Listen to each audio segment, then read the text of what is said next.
Hello, hello. How are you? Thank you for coming through. Hello, Gregory. How you doing?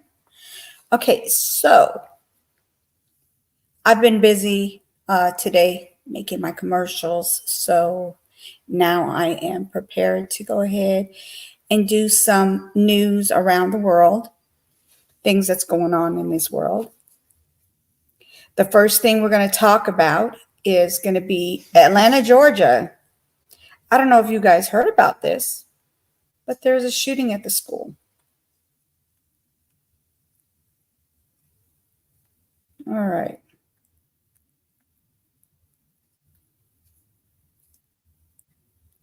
All right, here we go. So, 4 has passed on, 9 injured in a shooting at Georgia High School. This is getting ridiculous. It's getting out of hand. I don't know what's going on these few years. It has been like, it's been getting really, really like bad. It's getting worse and worse and worse. So here we go. I'm just going to let you guys hear it. LifePoint Health's mission of making... Hold on. You got the ad. Of course, there's an ad. Hold on one second. There's an ad, y'all.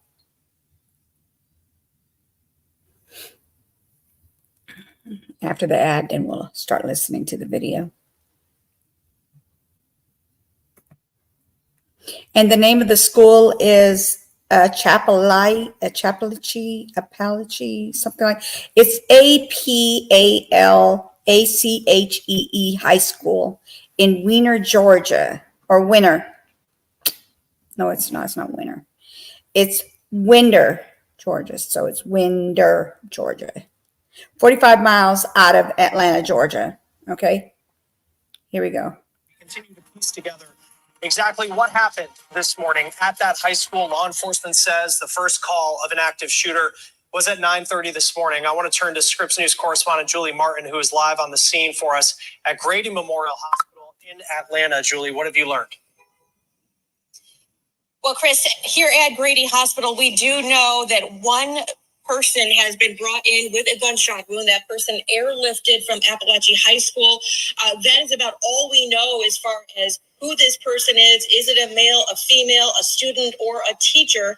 Mind you, Grady is a level 1 trauma center. It is one of the only level 1s in the Southeast. In fact, it's the busiest level 1 trauma center in the entire Southeast. They typically deal with very complex, severe trauma cases. So this person airlifted there from about an hour away, Winder, Georgia, after the shooting happened earlier this morning. And all we know at this time is that that person appears to still be in the hospital. We're hoping to get more information within the next hour or so. We know there will be another update coming around 4 o'clock this afternoon. But as for now, was activity inside the hospital as that person is currently inside with a gunshot wound. And we do know it is at least one person. We don't know if there were more. All right, Julie Martin for us at Grady Memorial Hospital here in Atlanta. Julie, thank you. Okay. So that is the news as of that time. At that time, that was earlier. And now this is the update. Lord have mercy. These people, I can't deal with people.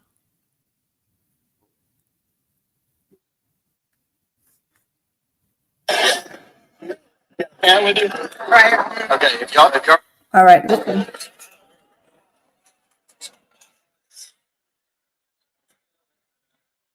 This is the chaos that was going on after the shooting.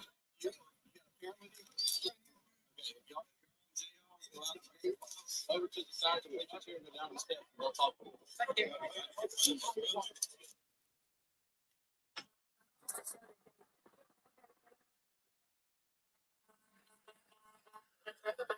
There's some more news.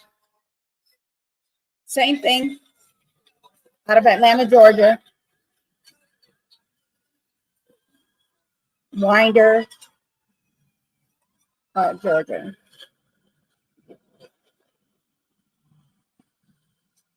Hello, Rudy.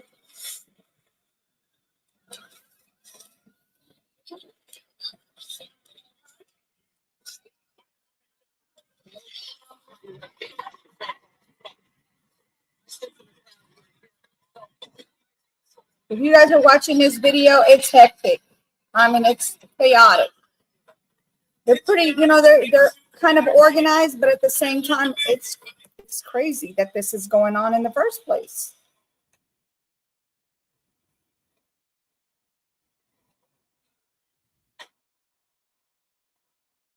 So as I was saying earlier, there's 4 unalived and 9 injured. It says on here multiple injured, so it might be more than 9.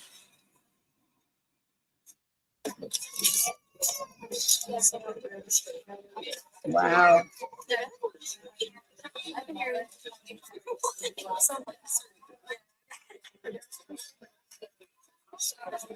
These are the parents waiting for their children.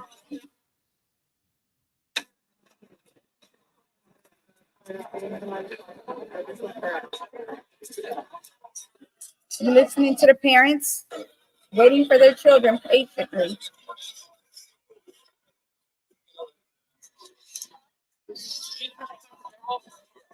You got a parent with you?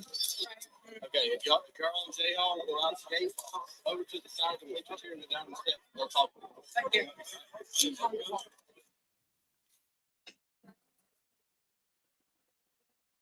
They're repeating it over and over. But basically, this is what's going on in Atlanta, Georgia. And I want to see if I can find anything else on this. Give me a sec. Let me see if there's anything else new about it. Update. Shooting. Atlanta, Georgia. Should be Winder.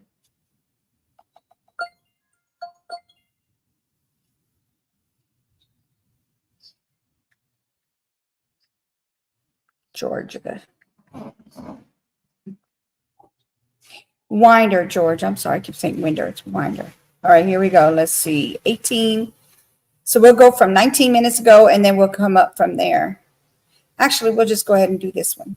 This is 18 minutes ago.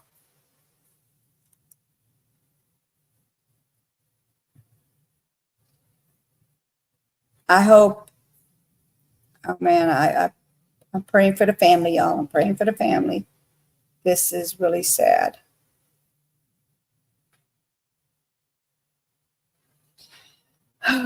Man, oh me. And I wonder their ages of the ones that have passed on. It's coming. The video is just really slow. It's got to add.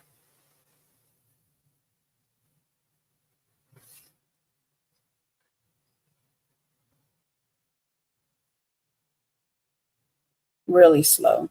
Hey, at it again. How are you? Over there in Atlanta, Georgia, actually is called Winder, Georgia, which is a little bit away from Atlanta, Georgia, and they had a shooting. They got one of the shooters. Obviously, they're in the hospital. I don't know if there's any other shooters, but as far as right now, they got that one shooter, and it's 4 that's unalived and multiple that have been injured. And the parents are trying to pick up their kids. So,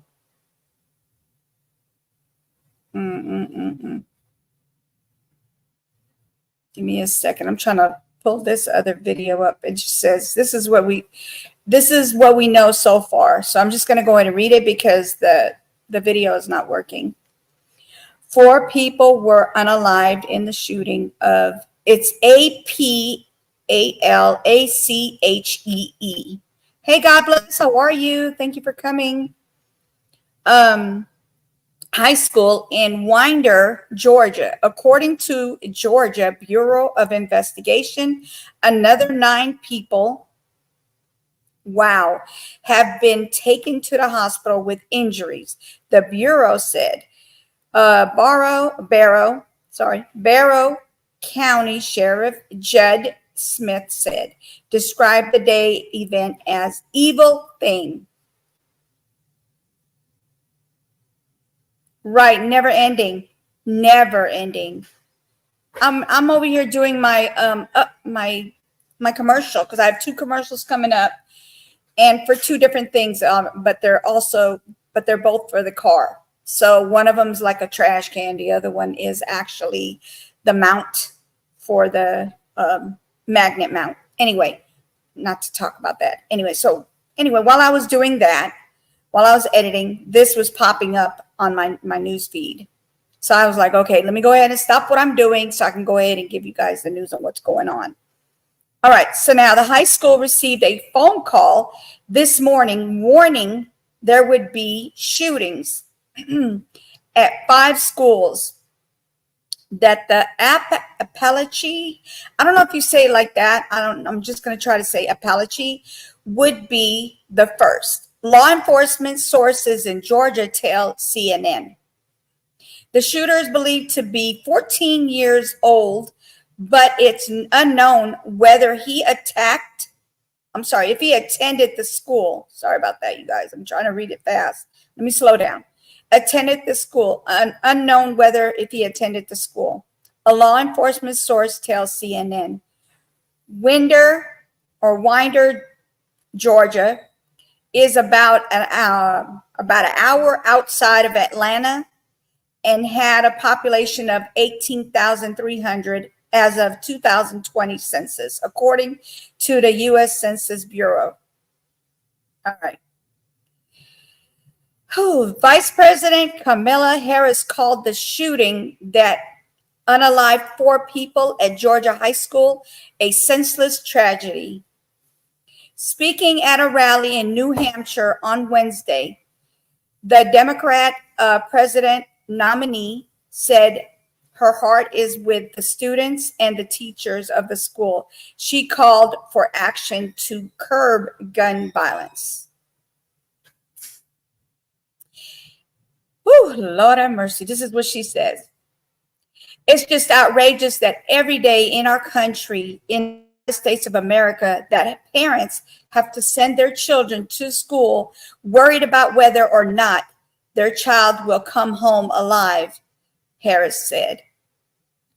We've got to stop it, she said, adding to it, doesn't have to be this way. She talked about how she traveled around to trade schools and colleges last year, meeting young Americans. She said she had groups of students and they had to go through an active shooter drill while they were in school.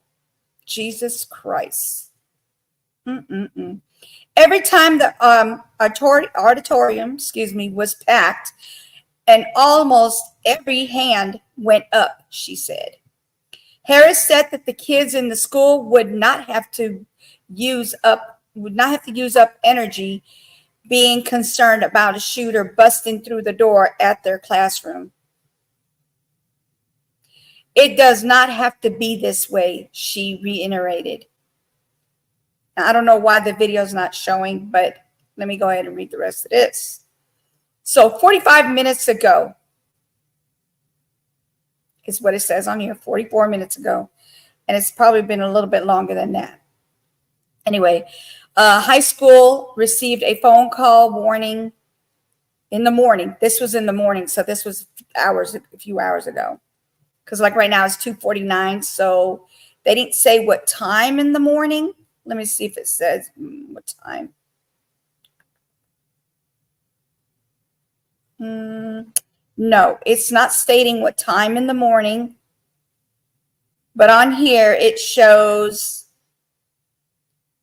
1:56, but I know that it was earlier than that because it was in the morning, they said. So it had to have been, sometime around 9, 10 o'clock maybe. I don't know, maybe earlier, I'm not sure. So I'm just allegedly telling you guys around what time it was. Anyway, so the high school at the center of today's mass shooting in Georgia received an earlier phone call threat. Multiple law enforcement officials tell CNN. Law enforcement officials in Georgia say, I'm not going to even say the name, I'm just going to spell it, Appalachia, High School at Apalache. It sounds like an Indian name. I'm not sure. Anyway, high school received a phone call this morning warning that there would be a shooting at 5 schools, and they would be the first. It keeps reiterating the same thing over and over. 2 students who were in the building during the shooting at the school, at the high school on Wednesday, described their experience to CNN. Here we go. This is them. This is the kids talking now. When this happened, I entered the class, and then we were there for like a second period, for the second period. So second period is around what? About 10 something maybe, right? Around 10 something. So it was like during the middle of it, and I heard screaming and everything. Janice Martinez said. Martinez initially thought it was someone playing around in the hallways or something. I thought it was like someone just yelling or something. This is what she's saying. This is Janice talking, y'all. So I didn't think much of it. But then she noticed that the noise kept getting louder and louder. And it was like, no, guys. Like I told everybody to get down, because like you don't joke around with that. So she says like a lot. So Martinez added that when she got to a corner, she witnessed some girls crying, that the teacher was shaking. Oh my goodness. I was like, no, it's going to be okay. Because if you tell yourself it's going to be okay, it's going to be okay. Eventually, she said the authorities came and took them out of the classroom and onto the field. Wow, this is horrible. Another student, Alexandra Romero. I think that's how you say it. Anyway, said she could hear the gunshots from afar. As they got louder, the school announced it was lockdown, and she and her classmates remained in their room for 10 minutes until they were evacuated by authorities. So, I love you, senior at the high school, Apalachee High School. So Apalache. I'm just gonna say Apalache, okay? High school texts his mom after the gunshots rang out. Wow. That's what the senior said to his mom when the shooting was going on. Hey, Kane, how are you? Thank you for coming in. God bless. If you'd like to come up, you can come up. It is, I'm just going to report this, and then I'll go to see if there's any more news. Erin Clark was at work Wednesday morning when she got a series of text messages from her son, who was attending class at the Apalache High School. The school shooting, I'm scared, please, I'm not joking. The flurry of messages sent one after another said, the mother is saying this. I'm leaving work, Clark replied. I love you, to her son, Ethan Haney. I think that's how you say it. Hold on. Oh, Lord have mercy. He's 17 years old, you guys. Wrote back, love you too, baby. This is his mom saying that. Love you too, baby, his mom texted before racing to the high school. So he told his mom he loved her, and she told him she loved him too. Wow. Clark told CNN her son, who is a senior at the school, 8 or 9 gunshots before he closed his classroom. He and another classmate moved the chairs and tables to block the door. Hey, Dub, how you doing? Thank you for coming in. The mother said she and other parents were not allowed to drive on the road to the high school, so they parked down another street and walked. So they weren't allowing them because of what's going on. They were trying to get things controlled. Once we got to the school, they directed us to go to the football field and meet our kids. Clark told CNN. She later found Ethan safe by the bleachers. Wow. Thank you, Jesus. Thank you, Jesus. That would have been horrible to hear anything more than that. It's bad enough 4 of them passed on. She told CNN she was absolutely terrified when she read her son's message, and she kept praying he'd be safe. Clark said she was in complete shock that this was actually happening. The shooter, believed to be 14 years old, law enforcement source says. The shooter, who opened fire inside a Palachi High School, is believed to be 14-year-old boy. A law enforcement source tells CNN. The source said it is not yet known whether the teen attended the school. So they don't know if this kitty was at school. Biden cannot continue this normal after Georgia high school shooting. President Joe Biden is mourning the deaths of those who were unalived in Wednesday's school shooting at Appalachia High School. Said that we can't continue to accept this as normal. What should we have been? Hold on. What should have we been? Nope. One more time. What should have a joyous back to school season in Winder, Georgia, has now turned into another horrific reminder of gun violence continues to tear our communities apart. Students across the country are learning how to duck and cover instead of how to read and write. We cannot continue to accept this as normal, the president said in the statement.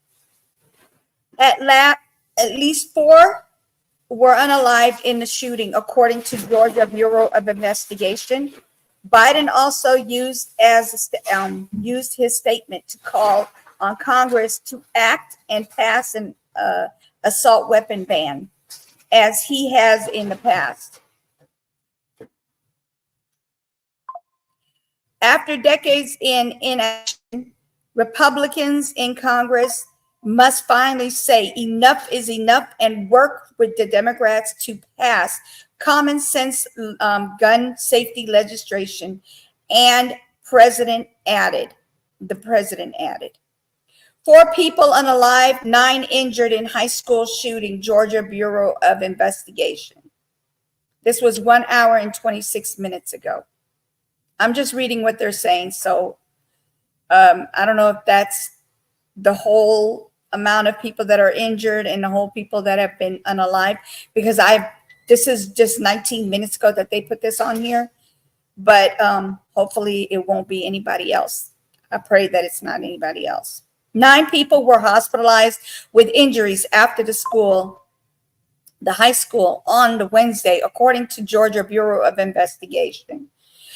The agency also confirmed that 4 people were unalived and 1 person is in custody. So they're talking about this 14-year-old boy that they caught. It added the reports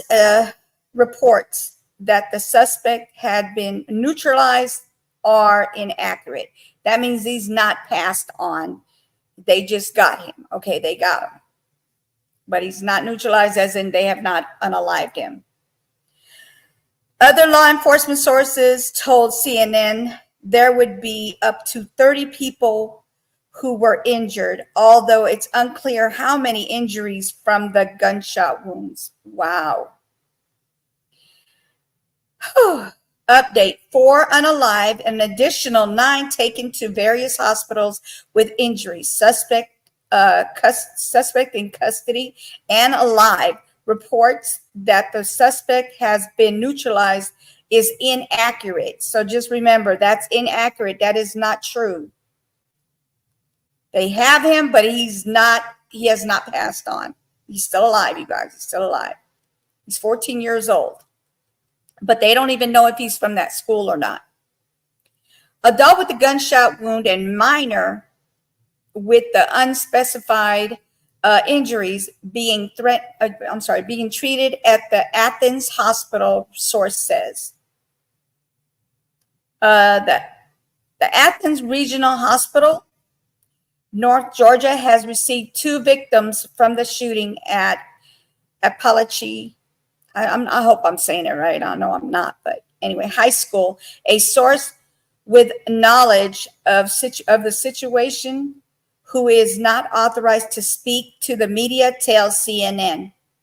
One victim is an adult with a gunshot wound to the stomach who is currently in surgery, and the source said the other is a minor with unspecified injuries. You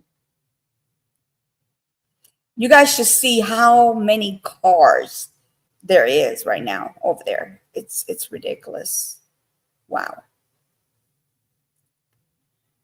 Okay, so let's see how much more we got on here.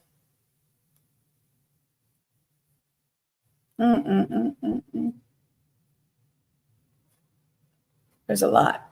There is a lot. Okay.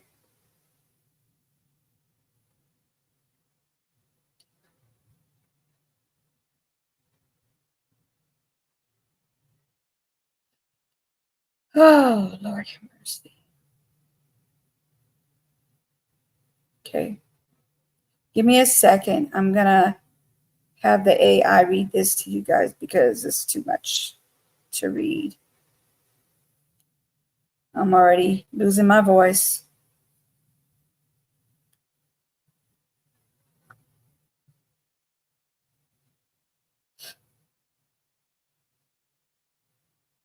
How's everybody doing today? And if you want to come up, I'll drop the link in the chat.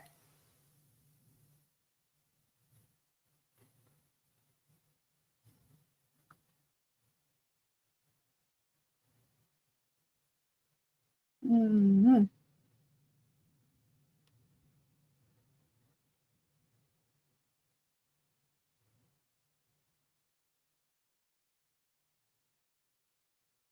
Yeah, there's a lot to read, so I'm gonna let the AI read it because it's a lot.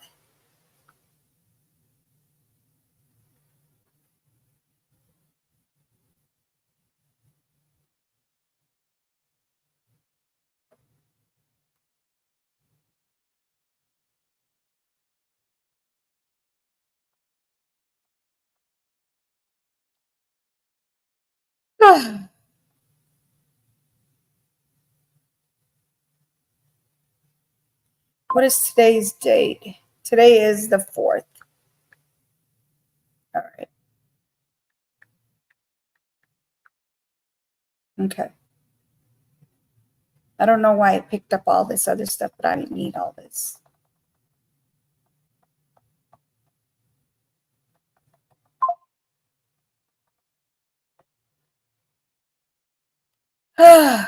Lord.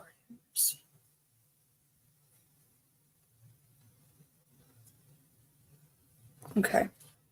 Let me see if they have a video because it's just too much to do, and I don't want y'all to have to sit there and wait while I do this. Update. Let's see what they have new.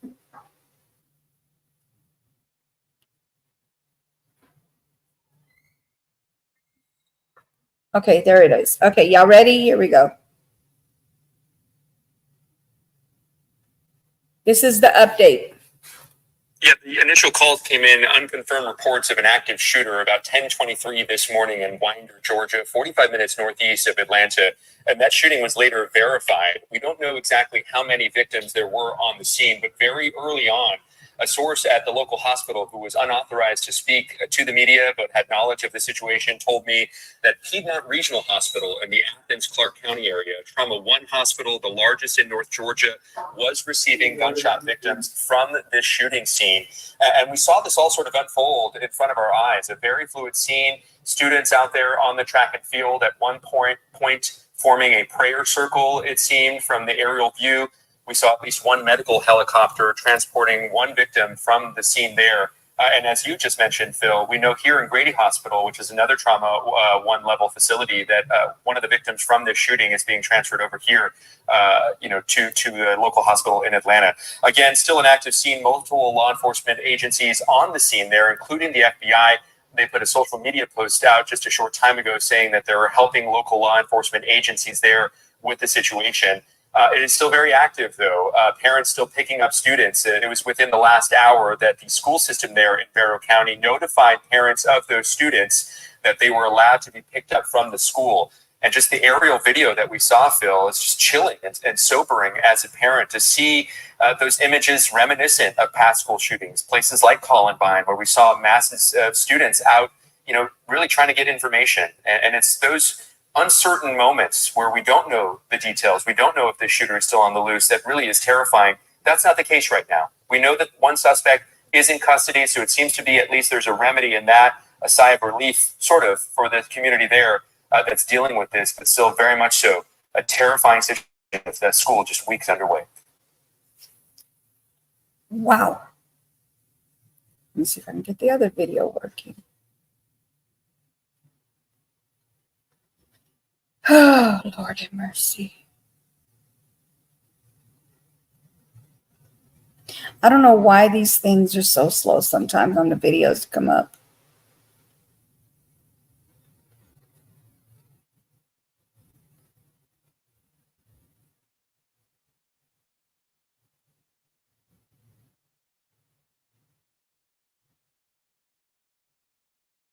Anyway, so like you heard, it is it's still meaning there. When they say active, they don't mean like at least I hope that's not what they mean, that there's still another shooter. But definitely normally when they get when they get the suspect, when they say active, that means that they still trying to clear up the school, get the parents with their children, and those who have passed on, the parents come and they identify their kids, most likely, allegedly. I'm just going to say allegedly because I've never been through that, so I don't know. I went through something very similar to that, but it wasn't that. It was more like a threat, but nobody followed through. So they closed the school before anything went crazy. So that was in Baton Rouge at the time.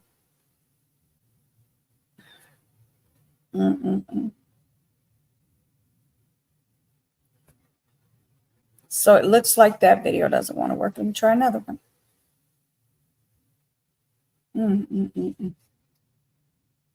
This is horrible.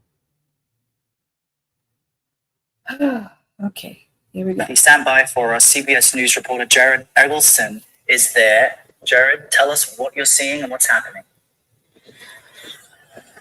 Errol, good afternoon. As you might imagine, it is a very chaotic scene out here right now. I've been out here for about 10 minutes, and it is just families and parents and friends trying to find answers. Just take a look and just show you. This is the school right in front, right here. The last few minutes, we had another one of the medical helicopters land here at the school, so that shows that it's still a very active scene out here right now. As I was coming over here, there were agencies from all over Metro Atlanta rushing to this scene as they try to figure out just what happened. In addition to the authorities trying to find out what happened, so are those families, as you guys were just talking about. I've talked to several of the parents out here who are just waiting to hear from their kids and waiting to be reunited with their loved ones. And as you know, during these chaotic situations, sometimes it takes time, and that time for these families is definitely feels like hours, I'm sure.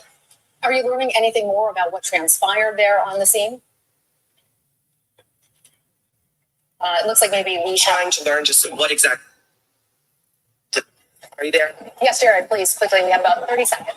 Yes. Yeah, so the scene is still very chaotic. Governor Kemp, the governor of Georgia here, has said that he is directing all agencies to find out just what exactly happened here. The school district confirming that an event did happen here, but no exact details yet. We expect to learn those very soon. Of course, Yeah, Jared, we want you to stay safe as you speak with anxious parents there and, of course, disturbed students who have been unnerved by this. Our viewers are now looking at a statement from Georgia's governor effectively saying he is making all available resources available to cover this incident on what we understand to be a potential shooting at a high school there in Georgia this morning, with the FBI responding, potential casualties, and a suspect in custody. You're in the right place for all the information on this. Stay with us here at CBS News 24/7 as we now prepare for a special report with more of the latest information. But you're looking at the sheriff vehicle, EMTs, aid,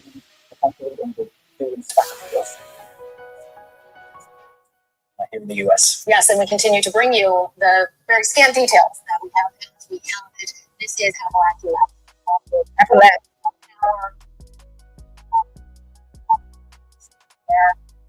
Has evacuated all of the students to the football field. Those students are now being reunited with their family members. All the other area schools are on soft lockdown in the district right now. Parents are being urged not to come to try and collect their students at this time. As you can imagine, there are lots of that enforcement and school officials are trying to sort through to make sure that everyone stays safe. As we learn the details about what exactly transpired there and a number of casualties, we will continue to bring you the updated facts. We do have Jared on the ground there. Jared, are you still? Kathy Dider, I understand, is still with us. Kathy, you were mentioning how experiencing something like this can be unnerving for students, perhaps panic attacks, perhaps, an anxiety, a reaction filled with anxiety. What are some of your concerns as we watch this? As a school shooting. So we talk about securing the school building, and yet many shootings occur just outside of the walls of the school. So I'm looking for exactly where this happened, what kind of security plan the school had in place, and of course the numbers. We're watching. The sheriff's department put out a statement. I got an email from the PR person. It's still at casualties. They are not confirming reported numbers out there of the number of casualties, the number of dead and injured, and so we do not have that number at this time, and so we are holding that. But there are multiple agencies on the scene, multiple officers, as you saw, all responding to this. The call was made at 10:23 this morning, so we're a couple of hours after that. Everything is moving very quickly. And one of the things that strikes me as you speak about the risk to students, not just on campus, but near campus, is that in some cases, and it's common in the South as well, you have a type of open campus where each building will not be connected by hallways, but you'll go from building to building. We can see the football field here, which of course is wide open, but on a campus with 1,900 students that might be an open campus, how do officials secure such a massive space and so many people? I would imagine that it's effectively impossible to protect against absolutely every threat. It's a huge challenge. And with each school shooting, we see different tactics used and a different layout of the building. And so we're almost playing a game of whack-a-mole. Like as soon as one shooting happens, then we try to implement procedures, metal detectors, for example, to prevent the shooter from bringing a weapon inside. And yet in an open setting like that, we saw the footage, the drone footage, where you see students walking over to the football field and the stands. There is a school is not just inside the walls of a classroom. And so there are multiple targets. It's so shocking and upsetting right at the start of the school year. We're sitting here in New York City, and tomorrow is the first day of the public schools system. My kids had their first day today. And this is happening, and unfortunately, it's just commonplace in our country. And even though these students have been in school for, they started in August, this is still the beginning of the school year, and this is how, unfortunately, we are starting it. Kathy, as Anna was talking about all the different things that she is assessing at this moment, and I'm thinking about the reports that we still haven't substantiated yet, but that maybe a teacher was shot. Given your experience in the FBI as a special agent, what might that tell you about potential motives or to figure out? So once again, a shooting at Appalachia High School, Winder, Georgia. This is a small community, but a large high school. 1,900 students inside that high school went to school this morning, all of them expecting a good day at school. That good day ended around 10:23 a.m. when the first calls for help Georgia time came in, and then all of that huge police response that happened. So right now, when you think about it, there are students and teachers who are getting word right now that someone who shared those halls, more than one someone who shared those halls, have lost their lives or are in the hospital fighting for their lives in a trauma center. We understand some taken by ambulance, others rushed to the hospital by helicopter right off of that football field that you saw there outside of Appalachia High School. And so now it begins the effort of finding out their conditions, but also finding out what the motive is. And when you look at a large crime scene like this, and that is what this high school is at this hour, it is an active crime scene. That means that law enforcement have to draw a circle around it and they have to protect the evidence that's on the inside of that. We do know one person is in custody. That person will be key and crucial in finding information about the motive here. But also, as I learned covering the Las Vegas mass shooting at the Harvest Festival in Las Vegas, all of the witnesses who saw this, people who were in that area, they also, in addition to being traumatized, in addition to being horrified, they also become police witnesses. And that is another component of this investigation as this plays out. These things become very large puzzle pieces in an overall picture that you heard the sheriff say is going together. And so now those students who were in that area will now be brought into rooms and they will be asked, what did you see and when did you see it, as they try to get that picture. Now, these are live images there on the ground, and you're seeing parents start to come to that area. They've been told to go over to a football field to reunify with their student. You can see that one parent waving with one hand, a cell phone to her ear in the other hand. You can only imagine that very long and horrible walk, hoping that your student is among those that you can reunify with. All right, so let's talk about the investigation a little. The names or the ages or the grades right now. One suspect is in custody. We don't know if that's a student, if this is one of their classmates, or if this is somebody random, or if this was a former student. There are a lot of questions that I know a lot of people were hoping were going to be answered in this press conference. But again, because this is such a rapidly developing situation, because they are still finding so much evidence by the minute, he said, they weren't able to give us that much information. Yeah, he asked for patience. Yeah. And I think it's understandable under the circumstances. You have to let law enforcement do its job and figure out exactly what went on. They certainly don't want to share any information that then turns out not to be accurate. Right. So they did talk about another press conference coming up in about 3.5 hours, 4 p.m. It's coming up on 1:30 here. And if you're just joining us, it's been a terrible day in Barrow County at Appalachia High School, where there's been a shooting and there are multiple people who are injured. One suspect is in custody. We have law enforcement from all over the state and even federal law enforcement there on the scene, conducting an investigation into exactly what went down. You see the students there who were evacuated to the football field for safety. Right now, parents have been driving frantically to the school, to the campus. Some of them having to park, though, as far away as about a mile or so, as close as they could get. Those parents then getting out of their vehicles and on Here he is. How you doing? all the way to the campus for a reunion that they're hoping and praying takes place soon with their children. And we have team coverage today. We have reporters all around this school, so we know the moment there's a new development out there. One of them is Yasmina Alston. Yasmina, we understand you've just spoken with someone. What can you tell us? Lana, I just had the chance to speak with a 15-year-old student at the high school. He had just gotten picked up from the football stadium. He was with his mom. He was with his sister. They were all understandably shaken up by what happened, but he did walk us through what happened inside of the school. He says they heard the gunshots in the classroom. He tells me that his teacher immediately closed the door, locked the door, had them hunkered down. They had no idea what was happening, but he says they immediately jumped into action to get into that lockdown position. I asked him what went through his mind during that time, and his main concern was, are his friends okay? Are his classmates okay? Because there were so little answers coming into the classroom, of course, at that time when they were still on lockdown. He was concerned about his friends. He was concerned about his classmates. He said the gunshots sounded very close to the classroom that they were in. He tells me that, the entire time that they were in the football stadium, waiting to get picked up and waiting to get any answers, they were sad. I mean, they were disturbed by what happened. And he says, you hear about this happening in other places. He never imagined that this would be happening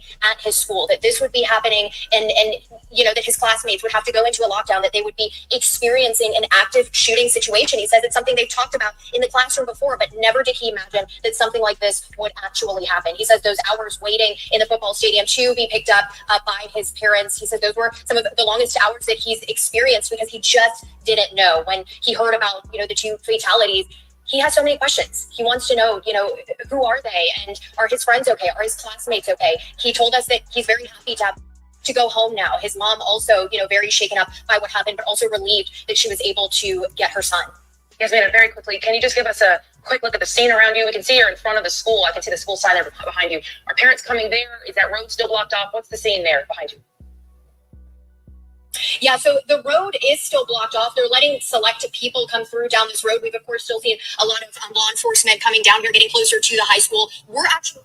Hey, Renegade, how are you? Here, and they're also on lockdown. We've had a lot of parents who've been coming here hoping to get their child, but one person did tell us that that would probably be another hour or so before they were able to get anyone out of the middle school. We have seen tons of families making this walk, many walking at least a mile to try to get as close as possible to the high school to get their children and to get their loved ones. So it is still very active over here as well, but there is a law enforcement presence at the end of the road, and they are directing who is able to come down here and get closer to the high school. And you can see off in the distance there all of the people.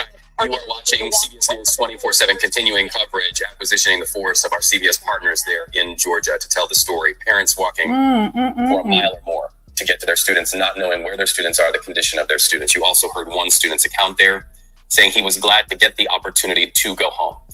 2 students will get that opportunity again, according to 2 law enforcement officials. 4 others are fighting for their lives in a trauma center there in Georgia, just about an hour outside of Atlanta. So let's bring in former FBI Executive Assistant Director Josh School. Josh, horrible day in America. We're now seeing it once again. That high school now. Institutions, half are in 5 states, and Illinois is one of them. I don't want to live in the institution. And guns, it's mental health. It's not mental health, it's the guns. You know, house for the suspect to be very damaging. What about today's action? It's pretty strict gun laws, but then Indiana has loose gun laws, and police custody is also alive after some other reports to the contrary after the shooting in Appalachia High School. We have continuing coverage to bring you all of the latest news. Joining us now is Rodney Harrison. He's the former Suffolk County, New York Police Commissioner and CBS News law enforcement contributor. Rodney, what goes through your mind on a day like today, and when you see how things unfolded, how Yes, quickly we the FBI do. was on the scene, and how quickly the governor also said he's making resources available? What does this look like from your Definitely. They don't know if this 14-year-old was actually from that school or not yet. At least they're not saying it, if he is or isn't. What was the motive that caused him to go into the school and commit this act of violence? You know, was he a lone wolf? Was he part of a group? Is it something where we have to worry about surrounding schools and make sure those schools are evacuated as well? You know, how did he come into the possession of his firearm? What's the name of his family? So there's a lot of work that the FBI and local law enforcement need to do into looking into our subject involved. So this kid is 14 years old, and there was a call to the school in the morning telling them that their school was going to be the first school, which is Appalachia, I hope I'm saying it right. Anyway, high school. And they said there was going to be like 5 other schools that they were going to be attacking as well, threatening with shooting. But I hope that that's not what's going to happen, because that's what they said they're going to be doing. Or he said. I'm not sure if it's multiple people or one person. I know that they caught one person, but that doesn't mean it was just that one person. Who knows? I don't know what exactly transpired and why he did it. Because if he was by himself and he's talking about doing 5 schools and their school is going to be the first one, I was like, wow, like, how much anger do you have in you? What is really going on? 14-year-old boy doing this? These kids are getting a hold of guns and doing all kinds of things. This is getting bad. And what was the motive to make sure that there's not any other incidents that could possibly happen in that community? The Georgia Bureau of Investigations has just put out a note that reports of additional shootings at nearby schools are false. As a former police commissioner, what do you make of people spreading misinformation about this? How are local and state authorities, not to mention the federal authorities that are assisting? See how I just said they said that there was a threat about it, but I never said that there is a shooting at another school. People are sitting there giving misinformation. That's going to cause a lot of chaos. People, be careful what you say. Trying to manage the situation right now. So that's where the need of a priority of a press conference comes into play, so you can de-escalate any fears that are being put out there from other people on social media. I think it's important that the chief of police or the director of the FBI and that get in front of some microphones, tell them exactly what's going on. We're hearing at this time that the subject is in custody, but we still need a lot more information. And once again, in fairness to them, there's still a lot of questions that need to be answered. But the important thing is, what are you doing to de-escalate the situation to the surrounding residents that are inside that community? Considering that the suspect and the interview with the suspect will be crucial in understanding a motive, so too will it be important to speak to other students and witnesses and teachers from the school. At this moment, everyone is kind of just trying to get safe. Parents we saw abandoning their cars near the school so they can run to campus and just wrap their arms around their kids. Yes. how then do police get to interview witnesses? When is your advice for parents who might just be shielding their child today and not wanting them to be back on campus tomorrow? Yeah, so there's going to be a lot of different analysts making suggestions what needs to be done. We're sitting here and suggesting that the subject involved might have been a student.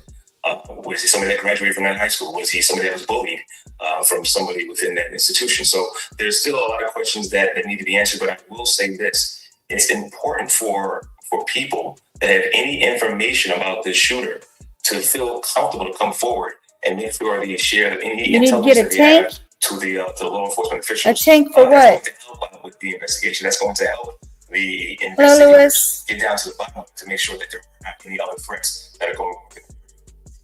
Ronnie, I'm still floored by the statistic that more than 90% of these types of shootings were reported to somebody else. The shooter told someone else before this happened. Like an oxygen In your tank? previous experience, Oxygen does that tank? information often make it to law enforcement authorities? Hold on. It's hard to put a statistical number on how many times information has gotten to law enforcement Oxygen tank? officials. I will say this. I shared a little bit about the red flag laws, and we had a lot of success in Suffolk County regarding recovering guns from residents, people who were homeowners that had guns, because somebody in that family was going through some type of mental concern, illness, and made some type of threat that they're going to harm either themselves or somebody else. This is something that the federal government needs to take a deeper dive and take a closer look at. Make sure you're holding law enforcement departments accountable to put these red flag laws in place, because you will see a level of success of getting guns out of situations that should not be in a wrong household. It's a good point you make, because while we know it's a high number of Please hit the like if you haven't done so yet. Thank it's hard you. to gauge how many times someone was warned and they intervened and prevented a school shooting. Can you think of a situation in which a tip from a relative or a fellow student or someone else in the community actually made a major difference? Well, a couple of times, once again, I did 32 years in law enforcement, and I've had multiple incidents where people have shared information to their school safety officer, saying that, hey, listen, this individual here made threats that he's going to bring up a gun, and that got the ball rolling into conducting a deeper investigation to that person and retrieving that gun from. What is that? Once again, it's this. Sometimes the student may not be the gun owner, maybe another family member that's underneath that roof that may be a gun owner. That we have to go in there and retrieve the firearm before a disaster occurs. So, Renegade, what is that? For people to come forward before incidents like this occurs. Not to say that there were any mistakes here that might have happened, but it takes a lot of different people involved: administrators, teachers, anybody. If they hear something, Oh, okay, military. With some type of law enforcement official, so we Okay, can intervene military and possibly stop or interdict another shooting incident like this one. And Rodney, now they are looking at motive. The investigation continues from here. We appreciate all of your insights. Rodney Harrison, thank you. Thank you. The Vice President is expected to discuss today's shooting in her opening remarks at a campaign event in Hampshire. We're going to bring you those remarks when they happen. For now, a short break. You're watching CBS News 24/7.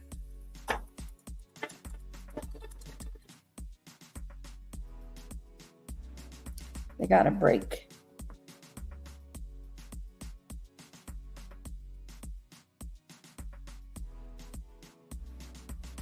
National correspondent Dave Markov is there on the scene. You see him in Winder, Georgia. David, as we heard from Aiden Navarro, he also explained that he had to leave all of his stuff behind. So all of his possessions are back there on campus. There's this scramble for parents to reunite with their kids. What are you seeing? Hello, Errol. Hello, Lana. It is really difficult for parents to get to this scene because the entire area is locked down, and not only that, but they also This was a little bit earlier, you guys.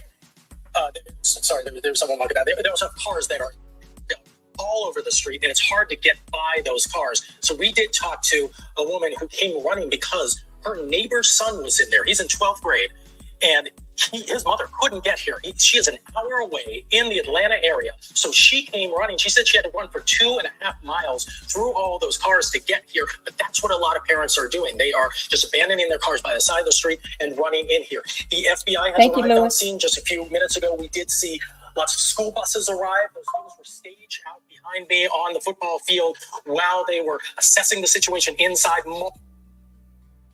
Dave, we still have you. Did we lose you, Dave?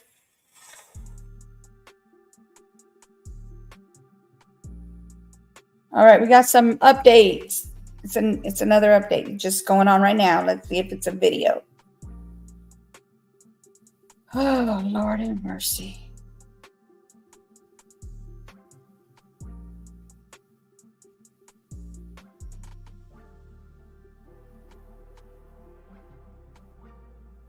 Hold on.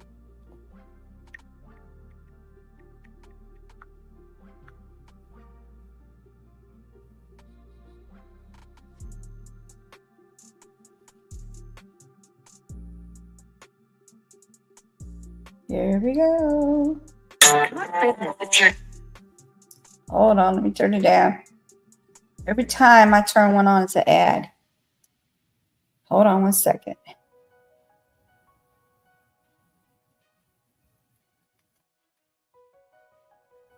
Made to Appalachia High School before school started, warning district administrators and the school personnel that there would be a school shooting at 5 different schools and that Appalachia would be the first. Law enforcement gave an update a little earlier. We're expecting a lot more details on what they know, the latest information, but what we were hearing is that 4 people shot in Appalachia High School. And we look over our shoulder, you can see this large law enforcement presence that is on its way.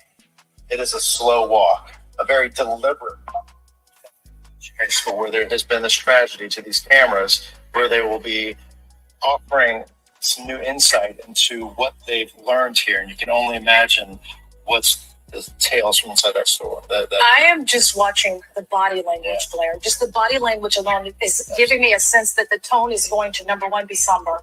We do know that there were 4 people killed. The question is, will they have the next of kin been notified, and will they share that information? But it's a very deliberate walk. The faces are somber. They're actually looking down at the ground while they're walking. I anticipate that this press conference, it may be gut-wrenching. Law enforcement, they've seen what they've seen inside of the school. We don't know. That's what I say. Was used at what point? How close was the student when they shot the victims? Was it at point range? This crime scene is massive, and what they have seen is probably unthinkable. But as they approach the podium, we're preparing to hear their statement. We know local law enforcement is here. We know the FBI is here. The GBI is here. As this news conference is about to get underway, and as they start to take the podium and give us an update, let's go ahead and take it live now as this is about to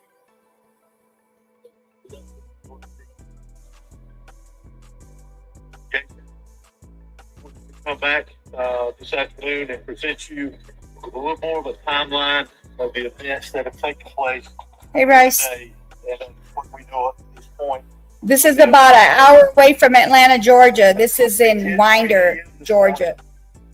The sheriff's office received alerts about reports of an active shooter and radio traffic from school resource officers concerning the same concern or having the same concern. Within minutes, law enforcement was on scene, as well as 2 school resource officers assigned here to the school who immediately encountered the subject within just minutes of this report going out. Once they encountered the subject immediately surrendered to these officers, and he was taken into custody. Additionally, what I want you to know as of now, there are 4 individuals who are deceased from this incident. 9 that have been taken to local hospitals with various injuries. Of those that are deceased, 2 are students, 2 are teachers. Wow. At the school. The priority right now for us within this investigation is to gather all the facts, to make sure that we're accurate with it, because this is a murder investigation. As the sheriff mentioned earlier this morning, the shooter is in custody. His name is Colt. That's Colt Gray. He is a 14-year-old student here at the school, Gray. He is a 14-year-old student here at the high school. Again, he has been taken into custody. He will be charged with murder, and he will be tried as an adult. And handled as an adult. We're coordinating these charges and obviously this investigation with District Attorney Brad Smith, who is the District Attorney for the Piedmont Judicial Circuit here. Since early this morning, we talked with you, and since the incident occurred, numerous interviews have been taking place through our investigation with students, faculty, as well as any other witnesses that we could identify. Law enforcement had a very, very swift response to this incident once the incident was determined that there was a concern here. Those resources, whether it was in that response or throughout this investigation to assist, came obviously from the sheriff's office here, from other local law enforcement agencies, state law enforcement agencies, and federal law enforcement agencies as well. To include, not to be left out, multiple EMS personnel, multiple fire personnel, and agencies. Those agencies responded here as well today. Extremely grateful, as I know the sheriff is, for that quick response and the partnerships of working here together with what all has gone on. Currently, from the investigative perspective, we have crime scene agents and other special agents from the GBI, from close to a dozen of our different work units from across the state that have responded here today to work on this investigation, again, collecting evidence, conducting interviews, and so forth. I do want to pass this along, that if anyone has any information that wants to be passed on concerning this investigation, that they can do that anonymously at our tip line at 1-800-597-TIPS or 1-800-597-8477. They can also report this on by downloading the See Something, Send Something app. That can be done by Android or Apple phones, either one. I don't know. If they need to report any tips concerning this investigation. Let me close out before I turn this over to the sheriff and just remind you that this is still a very active investigation. There is still a lot that is very fluid. There's still a lot of interviews to be conducted that will continue on into the night, as well as crime scene work and collecting and gathering evidence.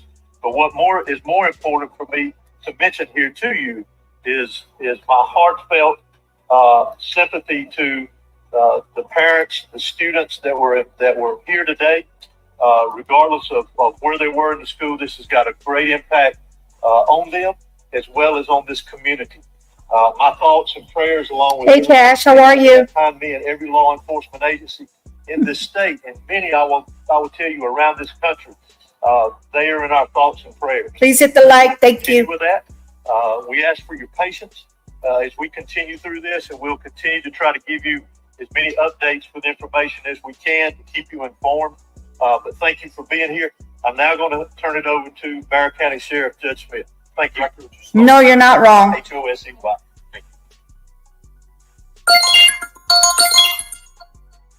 Give me 1 second.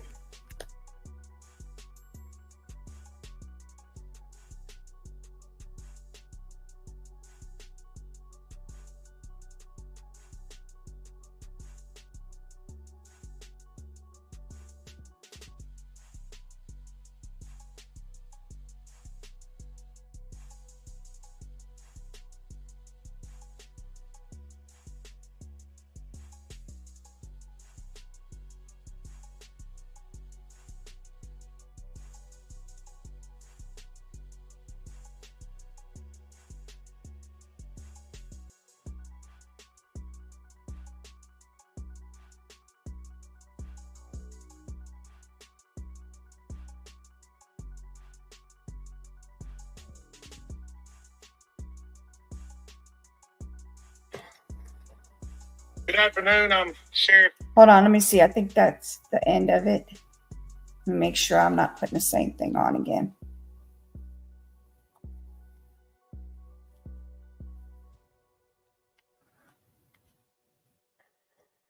Love will prevail over what.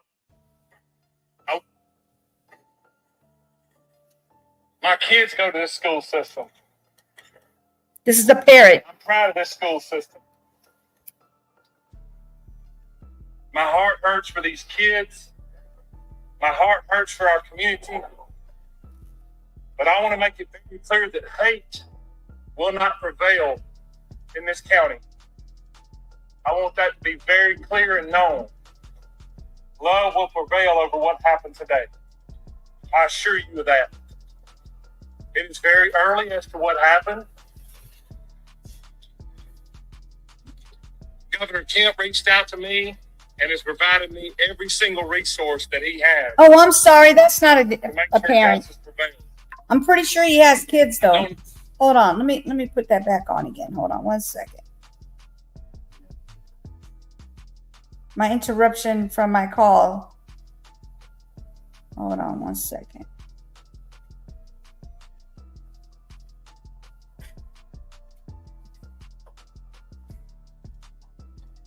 Lift up our public safety. Hold on. Sorry about that, you guys. That phone call got me on the wrong spot. That, again, we do not let this hateful event prevail. What happened today?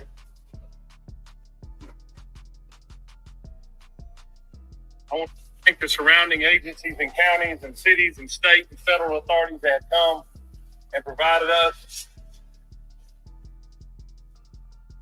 because they prevented a lot of more tragic. Hold on. I don't know why it's doing that.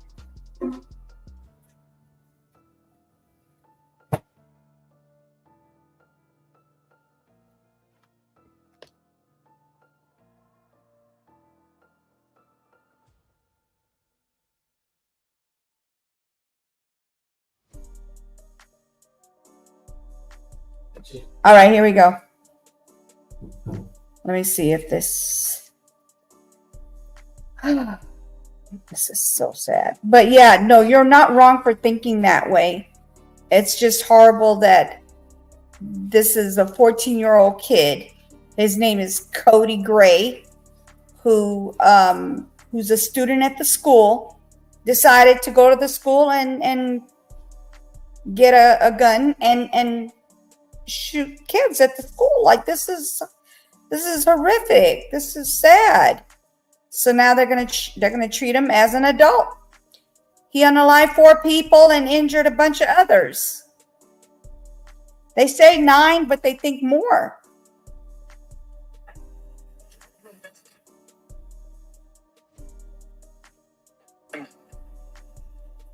With an OIS, an officer involved shooting, gave up, got on the ground, and the deputy took him into custody. Okay, so he has a little information about how it happened. Not how it happened, but the process of taking him in. I don't know why it's doing that.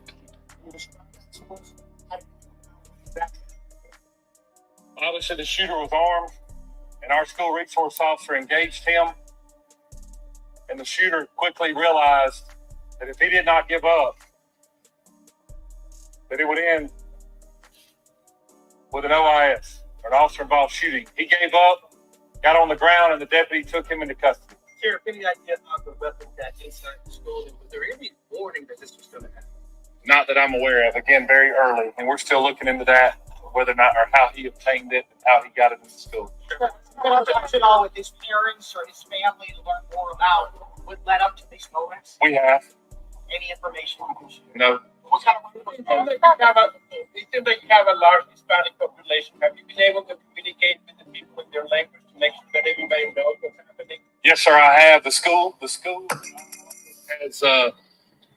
people that speak Spanish, and they have spoke to those folks as well. Yes. Sorry. Is the shooter talking? Is he saying why?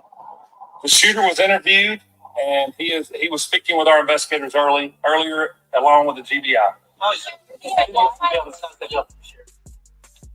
It is helping our investigation. Sheriff,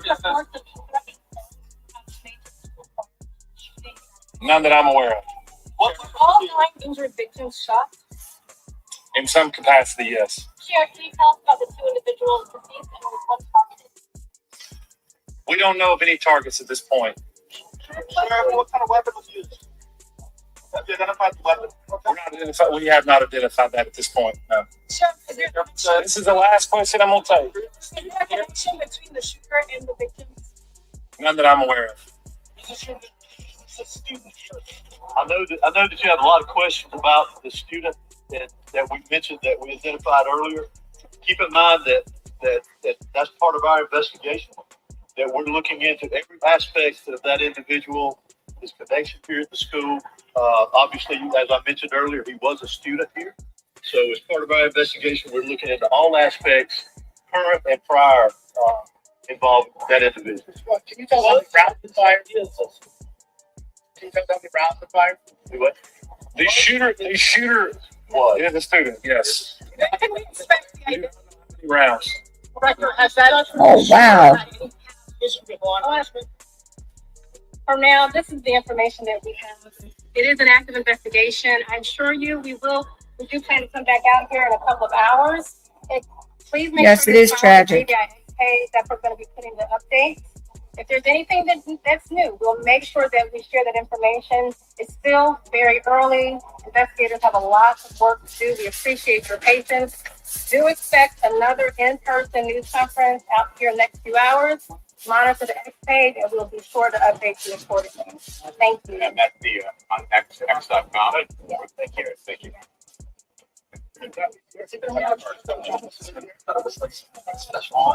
Also sharing it as we got an update from law enforcement as they now walk off from the podium. And the latest information, a lot of information came out of that, Sean, identifying the shooter as a 14-year-old student, which many people will struggle to believe and all that. We know that 4 people are dead. 2 of them were students. 2 of them were teachers killed. This is a murder investigation. We know that suspect will be tried as an adult. There was a lot that came up several times about the response by law enforcement, how quick the response is. And that goes back to the shooting in Uvalde. So there's so much criticism against law enforcement there in Texas. And how, in fact, some people lost their jobs because of the response that we're hearing from both GBI, from the school superintendent, also from the sheriff here in Barrow County, that there was according to them, the response time was quick. And that, in fact, the 14-year-old suspect who was a student at Appalachia High School, there were 2 resource officers who were armed, who confronted the 14-year-old student. And according to the sheriff, the student knew that it was not going to end positively Yes, they do. For that student if he did not surrender. They said he surrendered peacefully. He was then confiscated and then taken into police custody. We've learned that student is 14-year-old Colt Gray. He was a student here at Appalachia High School. Again, 2 not Cody, Colt are among the fatalities, as well as 2 teachers that are dead. We were not given the names. They also said that the injuries to those 9 individuals who were hurt in this incident suffered some type of gunshot wound. We also heard that the suspect, obviously, is helping with the investigation and is talking with investigators, which is a key component to figure out why all this took place today as they sort this through and they investigate not only what happened inside there, but what he's saying about what happened that day. So a lot of people are probably wondering if you have children at Appalachia High School. We have learned from the school superintendent that classes will be dismissed all this week. There will be no school whatsoever, but they are going to have their resource office open where they will have grief counselors on staff for anyone, whether you're a student in the school district or you live in the community or you're in the surrounding community and you need someone to talk to help you process the grief, to discuss how you can help talk to your children about it will be safe to go back to school again. They are making those resources available. Grief not only for the students, but as you point out, for members of the community, and we heard the sheriff there. There's going to be a lot that's not going to want to go back. Understandably saying how much this hits close to home in his own community, saying he never thought he'd be here doing this. They were threatened at the beginning of the day. So we told you that there are. They were threatened in the morning that there was going to be a shooting. And that it was going to be 5 schools, but that school was going to be the first one. And they did just what they said. 9 individuals that are recovering from some type of injury related to the shooting here at Appalachia High School. Let's go to Madeline Montgomery. Madeline, you're outside of the hospital where some of the injured have been taken. That's correct. We have a breakdown actually of how many people are within the Northeast Georgia health system right now. And we know that it's actually 6 people in total who are here inside of this facility. And it is 2 here who are gunshot victims here. And the other folks who are here are suffering either from panic attacks or from anxiety issues. And then there's also 1 victim, not a gunshot victim, but a victim of a panic attack at their Brazelton facility. And we also know that there is a gunshot victim at the level 1 trauma center that the Northeast Georgia Medical Center has in Gainesville. And we're told that all of these gunshot victims are going to be okay. They have non-life-threatening injuries. And we know that there's also a patient confirmed by Children's Healthcare of Atlanta at their Eggleston location.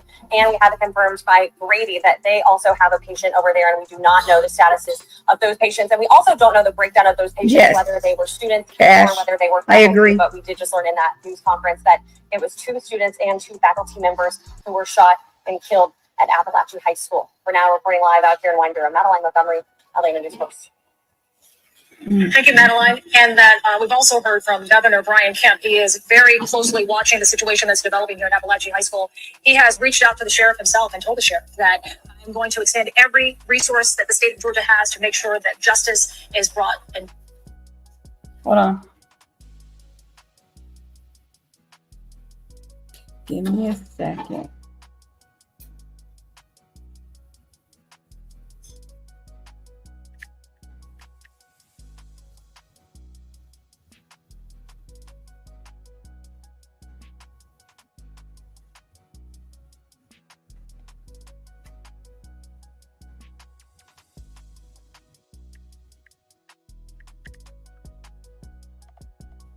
Hold on 1 second.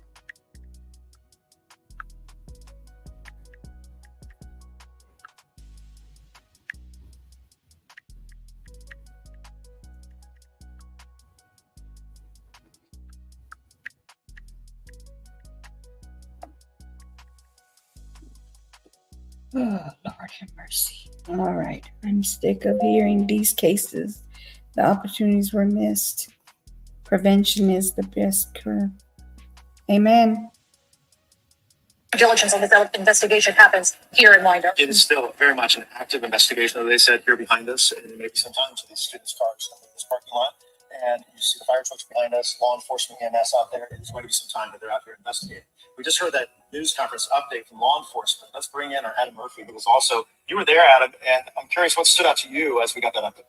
Out in the building, and the answer was yes. You heard the sheriff talk about the fact that one of those school resource officers encountered the shooter almost immediately upon coming into the school and was able to stop the shooter from firing off more shots, basically saying it's not going to end well for him if he continues. Right. He negotiated with this gunman and then took him into custody, and that clearly must have saved many more lives based on what was going on in such a short 100 renegade 100. Now, I also made some notes here. I want to refer to the notes that I have. The sheriff talked about hate. He said hate will not be tolerated in Barrow County or in any of the schools or school system itself in this county, and love and justice will prevail. He said this is personal to him because he went through this school system. He has children in the school system as well, and his heart hurts for the students and the community.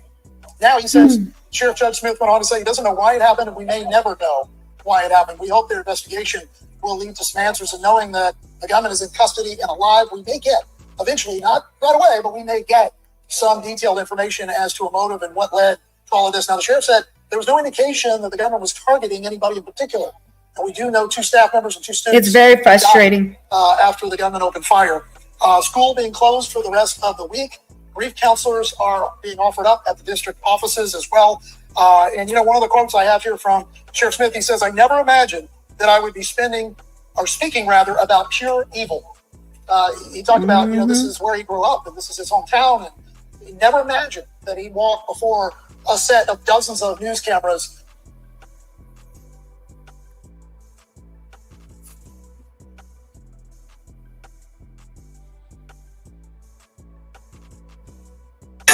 Business security. Hold on. Welcome to the solution for the deaf.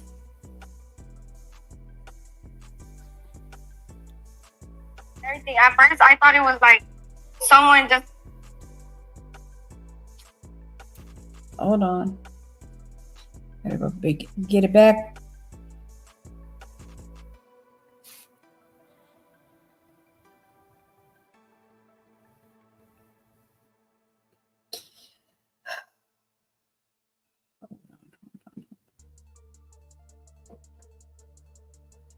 I lost it. Hold on, let me get it back. Oh my goodness.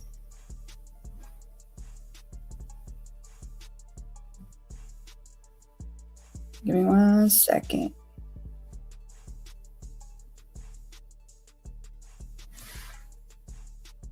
That's not it. It fell off of here. Is this it? No.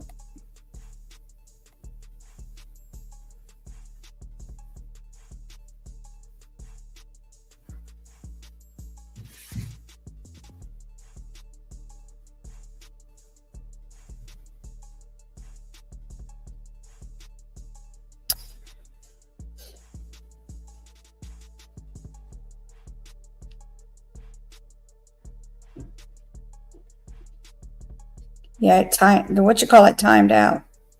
It wasn't even me, the audio timed out. Anyway, this is horrible, and I hope that everybody's, I know that there's 4 that's unalive, but everybody else that's in the hospital, I hope they make it through, or else he's going to have a bunch of other charges on him. He's already got 4. A 14-year-old Colt Gray, 14 years old. It was nice. It was nice. I got a bunch of copyrights, but it was nice.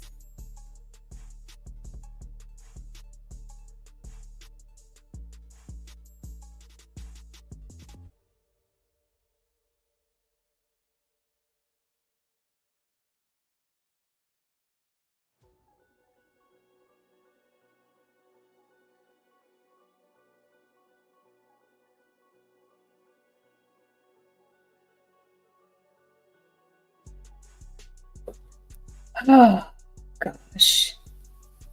Yeah, it was, I just got a lot of copyrights, but I already removed them. So, like, if they go back to watch it, it's not going to have anything on it.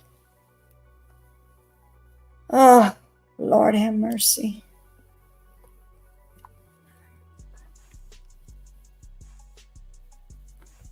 You got in a fist fight?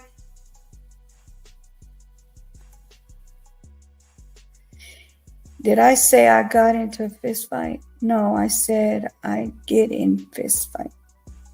What?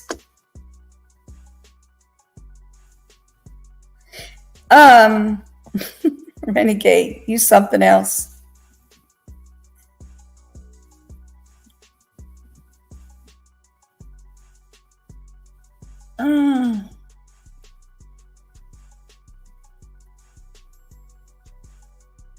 I keep saying Colt. Okay, look, his name is Colt. C-O-L-T. Gray. G-R-A-Y. 14 years old. I'm still in shock, you guys. 14-year-old goes in and just shoots all types of people. First of all, you have a call into the school saying that you're gonna that there's gonna be a shooting at 5 schools, and that school would be the first one. Like, how did he think he was going to do 5 schools? Once he got to that one school that he went to, then he's going to go to the other schools? Like, how is that going to work? Sooner or later, he was going to get caught. Go back and see what I said about the book. Oh, hold on. Oh, children nowadays get bullied, goes home and gets, yeah. But when I was young, getting bullied and I got into a fist fight. Okay, I got you. I understand what you're saying.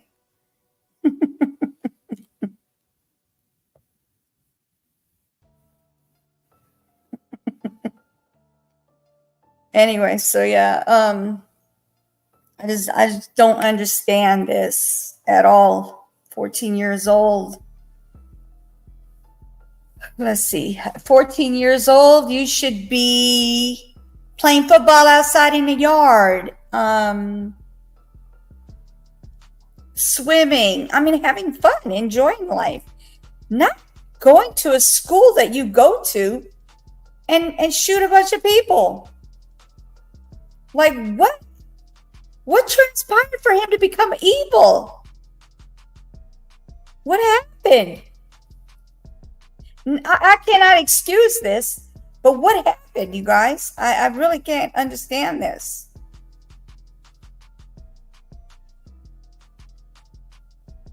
Oh, Lord have mercy.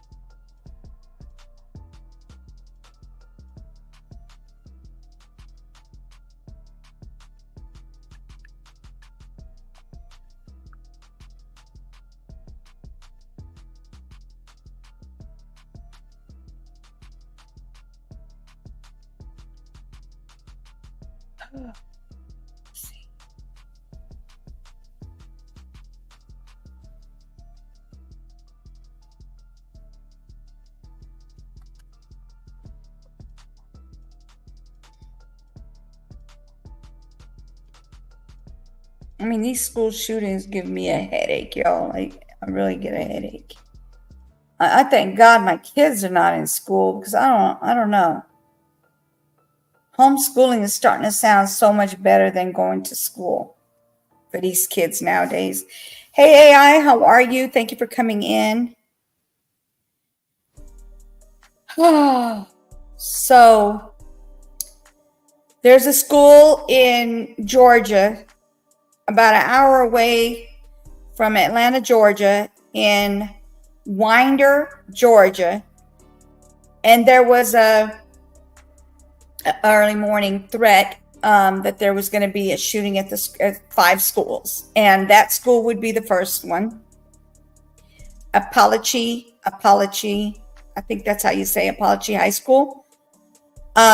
And it ended up being a 14-year-old who went in there, and he unalived 4 people, 2 adults, 2, I guess you could say kids, teenagers.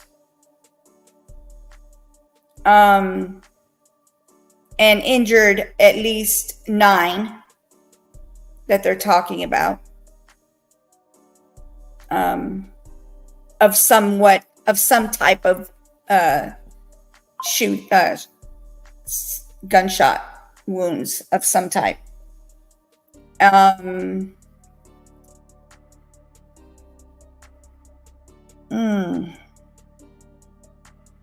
Anyway, so basically his name is Colt Gray, 14-year-old boy.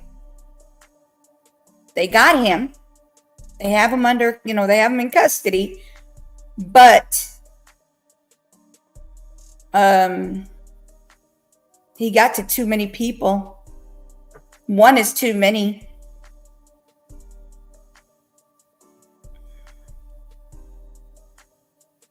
It's almost like the stabbing at your academy on the 29th of July. It's like it's happening again, but it's in the U.S. This is not a dance school. It's an actual school. They just went back to school, you guys. And this is what happens.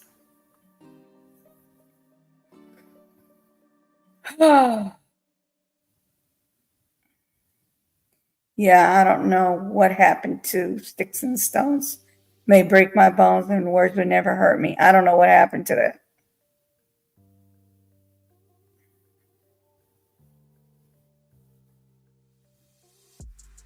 And the thing is they had the threat that 5 schools was going to, that they were going to shoot and go have they're going to be shooting at the schools. 5 different schools, and then one of them, I mean, the first one would be that school, Appalachian.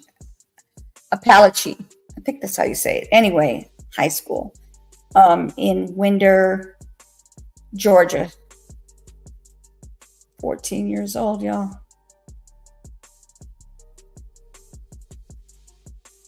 I mean, it's close to the one that happened over there in Southport. He was 17 years old at the time that he did this. He stabs 4 girls. I'm sorry, multiple people. Sorry about that. 11 people, and he unalives 3 of them. And then this one goes and shoots. Like I told you, here they shoot, but over there, I know that they do more stabbing than anything else. But this kid here, 14 years old, decides one day in the morning, he's going to threaten the school and five schools and say that there's going to be a shooting. And that school that he goes to is going to be the first one. And he unalives 4, 2 students, 2 adults, and then injures at least 9.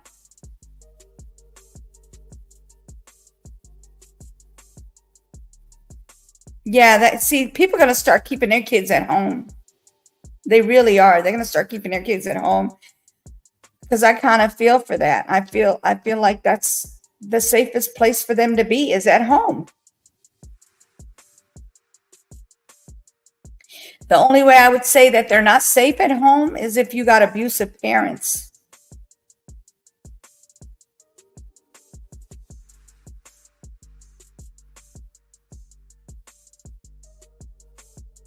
Or parents that are putting their hands on you, period. I mean, just, oh, this is like a lot.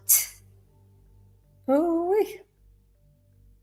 And I was just going to come on and just do updates, and then all of a sudden I see this pop up, and then I was like, oh my God, this is crazy.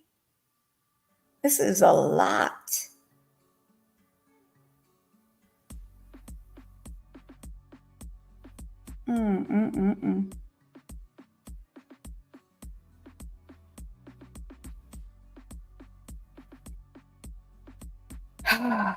Don't let me see that.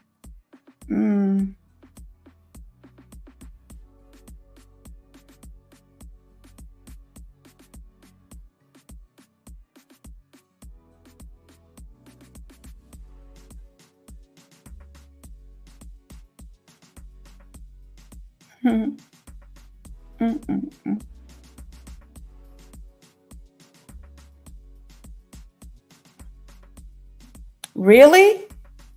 Wow, that's not good. As in, like, you know, like they were, what, racist or something? Like, why? Why would you say that they were abusive?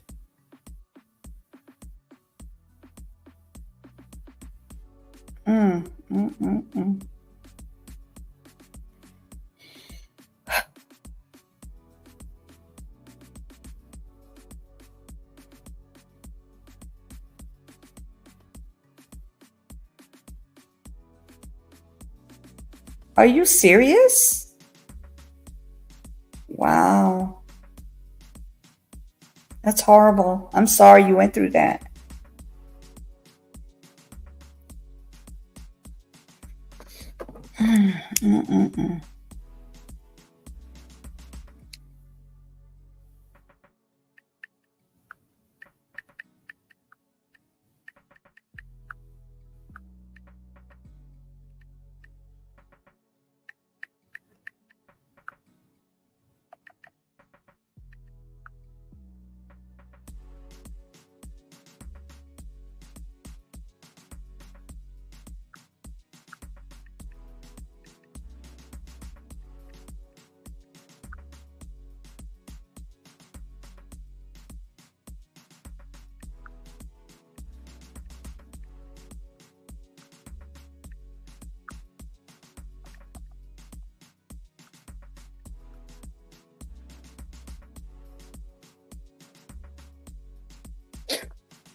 All right, let's see.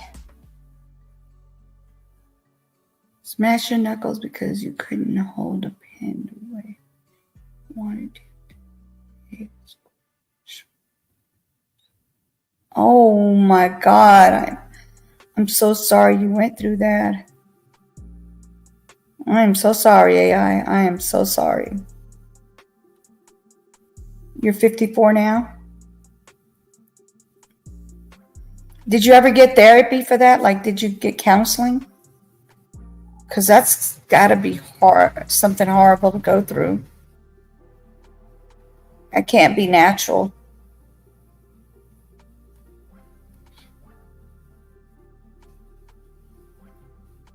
Yeah, I mean, because like, I'm assuming that would be considered like a trigger for you, like to even have a pen around.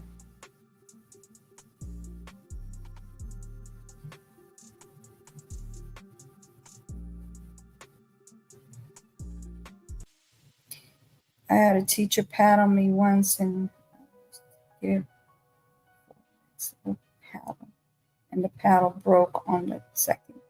Oh, karma.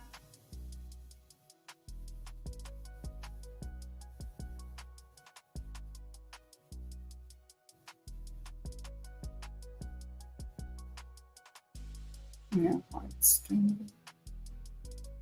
I'm so sorry, AI.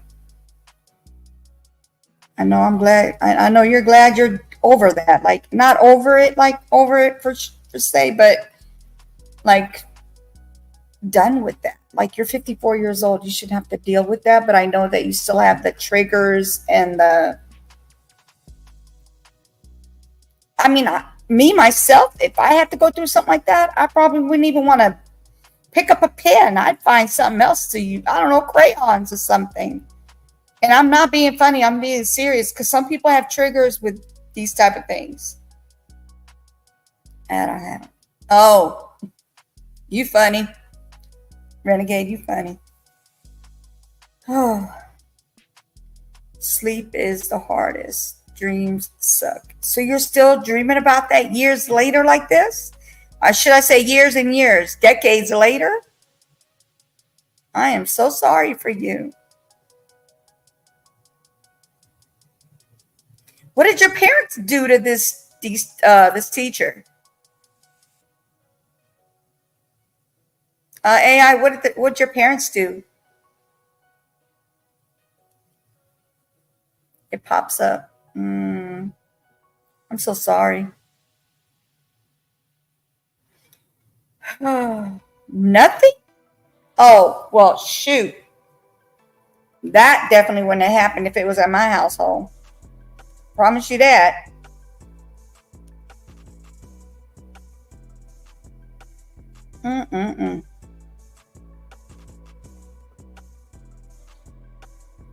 It's horrible.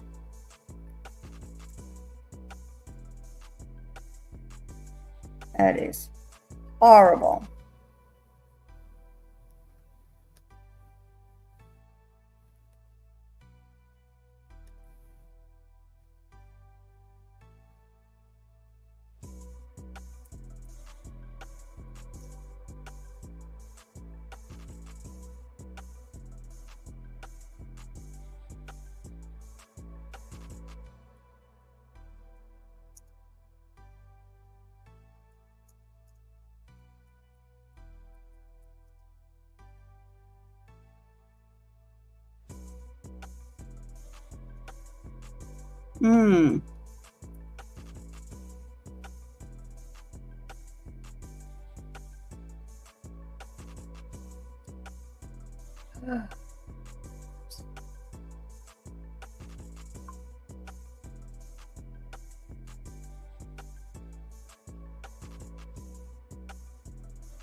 Sorry.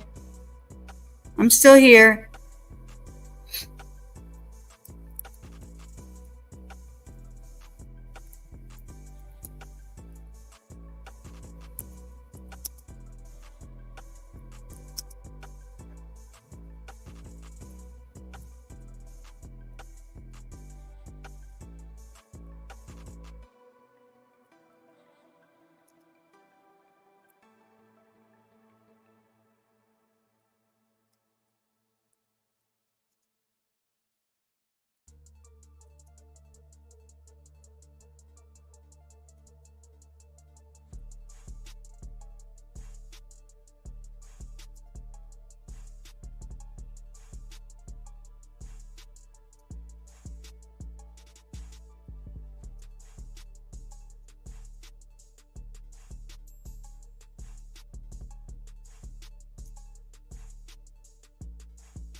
Ah, Jesus Christ.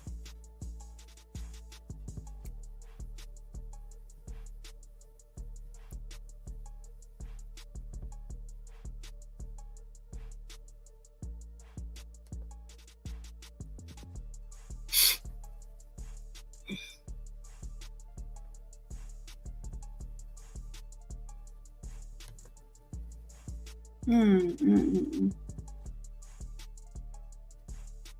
mm.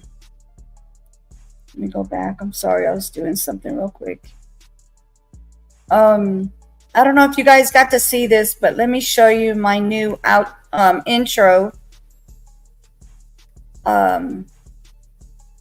UK, your flag is on there as well. So it's around the world added. I added something to it, and then the beat is a little bit more of an upbeat. Here we go.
I'm not going anywhere, Cash.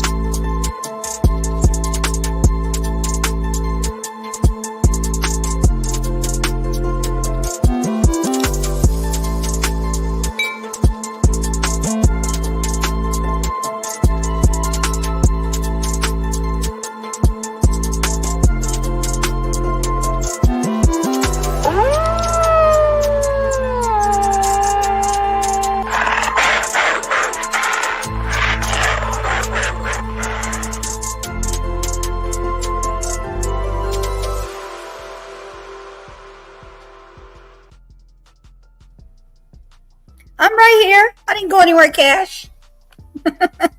Oh, she gone. Stay safe, y'all. No, I wasn't going anywhere just yet. I'm going to go in a little bit though. I got some things I need to take care of. I just wanted to let y'all see. I literally was going to do world news, but world news ended up being just one whole hot mess of a school shooting. I mean, oh my gosh. I'm here, Cash. Oh, Lord have mercy.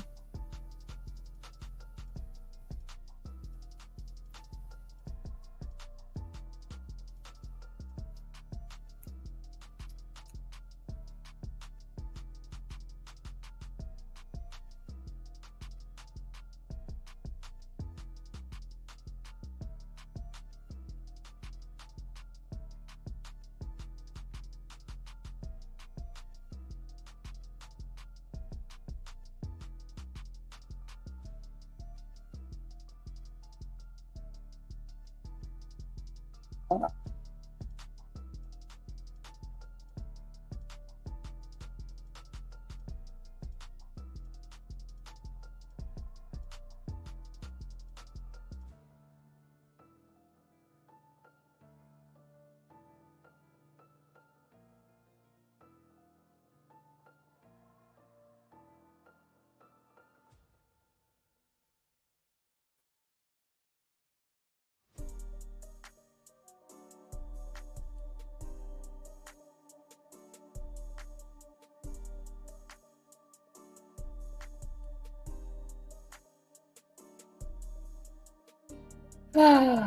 Let's see.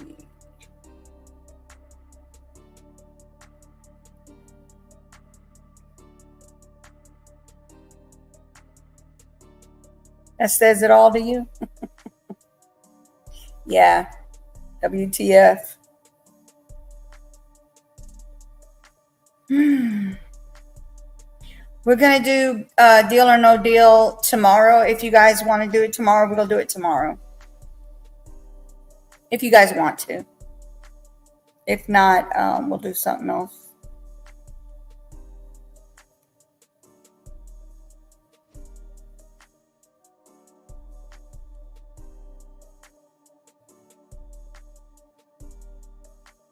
Take a break from all this bad news. It's just ridiculous. 22. All right, we're gonna make 22 the gold case. Let me see what else they have, if they have any more information about it.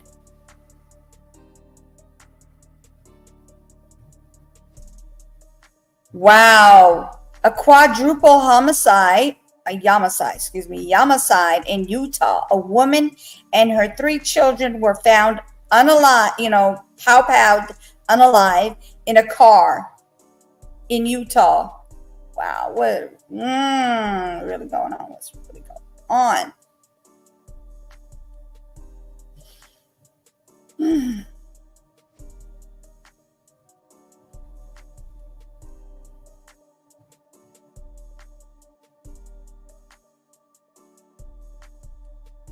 So they got some update, I think. It says update news break.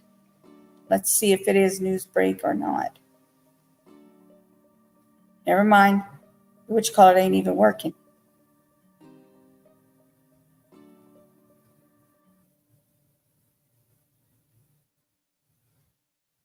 Never mind.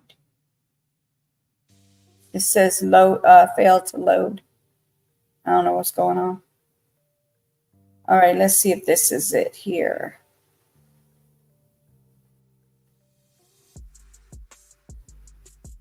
Man arrested in hijacking of a 9-year-old Navy veteran, Houston police say. What's really going on here? Do these people not know anything else but to unalive people? Jesus.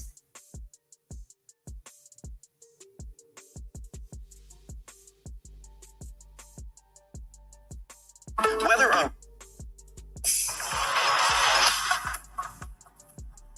Hold on. Of course, I got to add.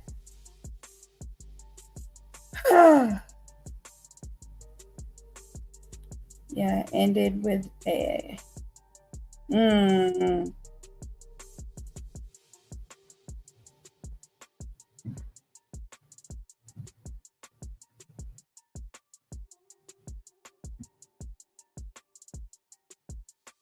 First row in 16.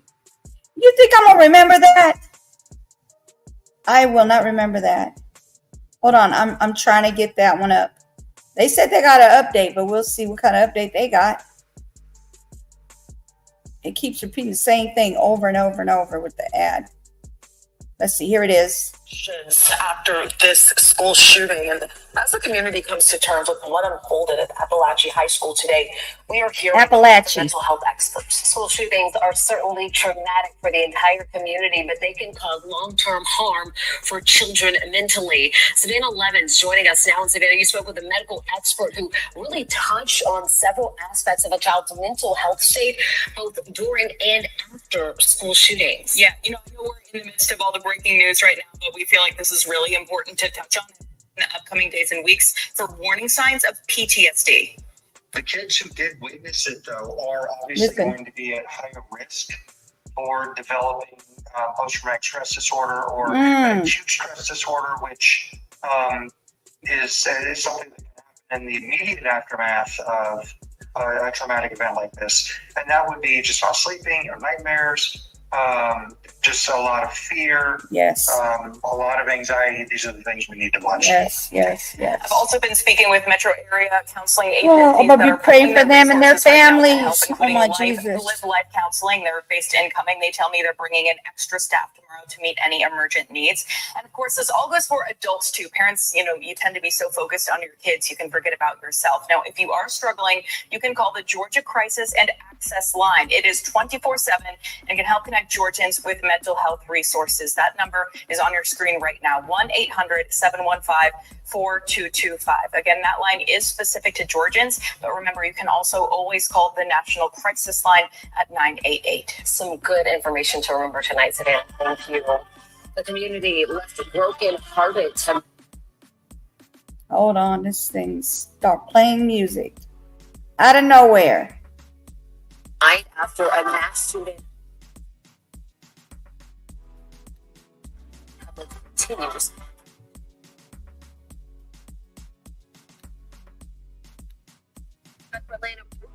Or work dry from inspections issues to repair problems. Jesus. I'm trying to see if they got any new updates. Now I'm gonna be getting off. Let's see. Update.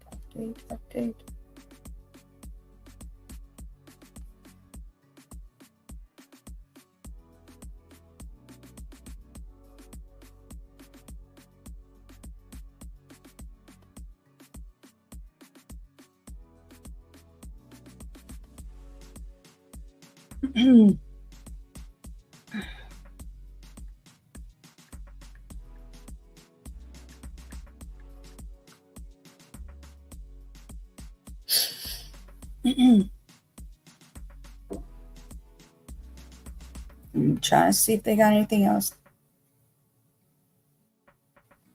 It is 4:29. So over there it is 10:29.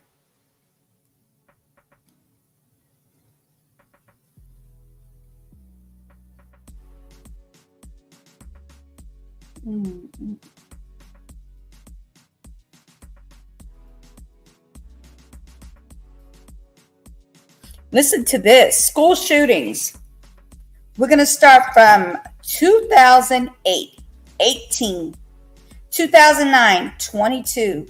This is the annual school shooting. So 2008, 18, 2009, 22, 2010, 13, 2011, 15, 2012, 13, 2014, 36. Did I say 2013, 26? 2014, 36. 2015, 37. 2016, 51. 2017, 42. 2018, 44. 2019, 52. 2020, 22. 2021, 73. 2022, 79. 2023, 82. 2024, 45. Like we're literally in the the 9th month of the year, and we already have 42. Is that what I just said?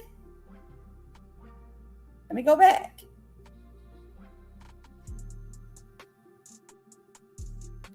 $45 in 2024. We're not even finished with the year, and they already got 45.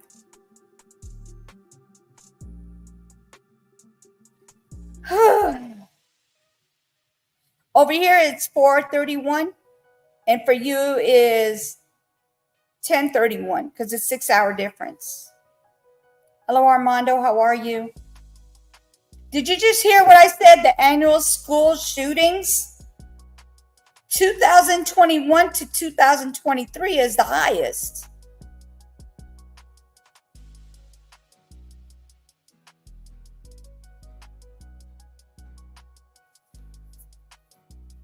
No. 2024 is 45 shootings. I know it's not 2045.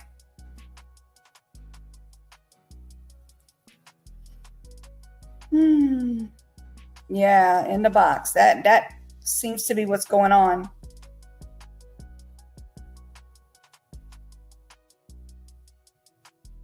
Yeah, and that's just so, in the we're not even done with the 9th month. So we have a whole nother, let me see. We have 3 more months. 3 more months to see what we have. Like as of right now, it's 45. Last year was 82, and a year before that is 79. So it started from 2021 is when it really got high. The rest of them were kind of like, like in 2008, 18, 2009, 22, 2010, 13, 2011, 15, 2012, 13, 2013, 26, 2014, 36, 2015, 37, 2016, 51, 2017, 42, 2018, 44, 2019, 52, 2020, 22, 2021, 73, 2022, 79, 2023, 82, and 2024 already at 45. And I don't even know if that counts the ones that just today's shooting in Atlanta. I'm sorry, in Georgia, not Atlanta, in Georgia, in Windsor, Georgia, which is about an hour away from Atlanta, Georgia. Wow.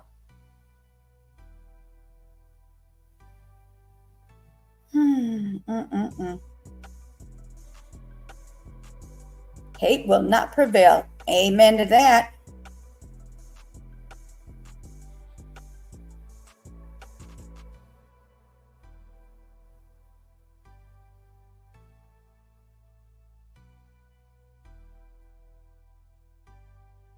Yep. Colt Gray is his name. Mentally overwhelms. Yes.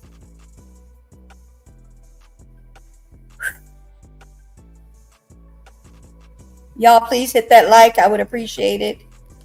Thank you.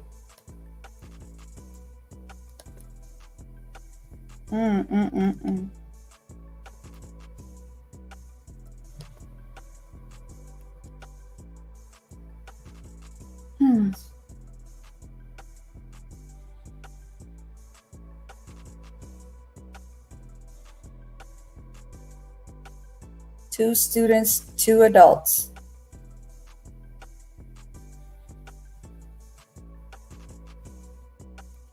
Surrendered.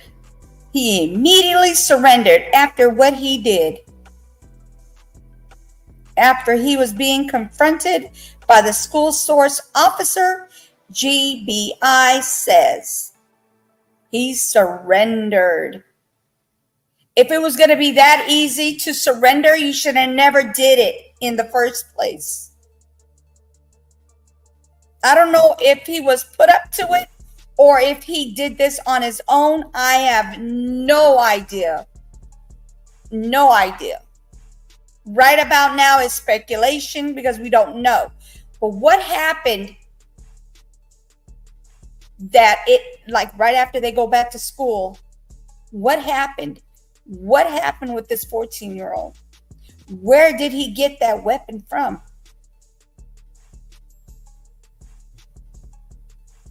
Maybe some sort of fame? I don't know.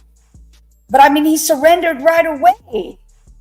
If you were going to do something like this, something this horrendous, you should have never did it in the first place. You're going to just give up. You literally gave up so easily. I'm glad he did because it could have been a lot worse, but still the fact that he would do this in the first place and then he immediately gives up because he was, somebody confronted him.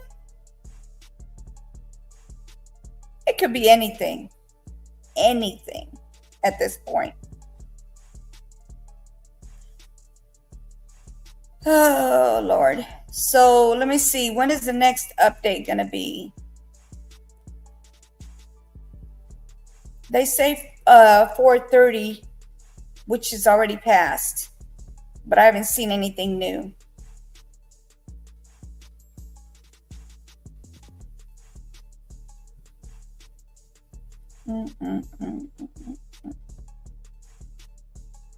This is horrible.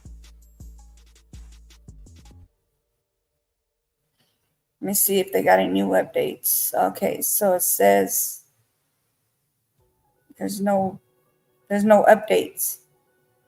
It says 4:30 p.m. Eastern time, and that's past my time. So 4:30 Eastern time. It's already 5:37 Eastern time for me. So let me see. I don't see anything else new on here. I wonder what else they got that they're holding off for now.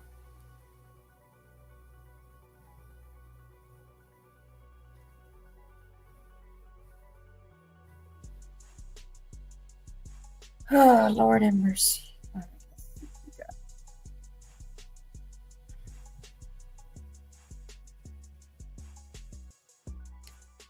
All right, so there's a briefing. Hold on one second. Give me a second.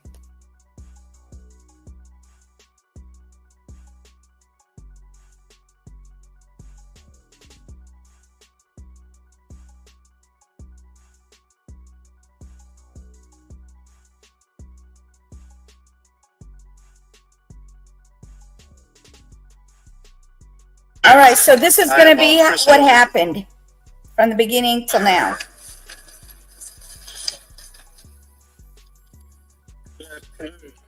I am Chris Hosey, Director of the Georgia Bureau Investigation, and we wanted to come back this afternoon and present you with a little more of a timeline of the events that have taken place here today and what we know up to this point with the investigation. At approximately 10:20 a.m. this morning, the Barrow County Sheriff's Office received alerts about reports of an active shooter and radio traffic from school resource officers concerning the same concern or having the same concern.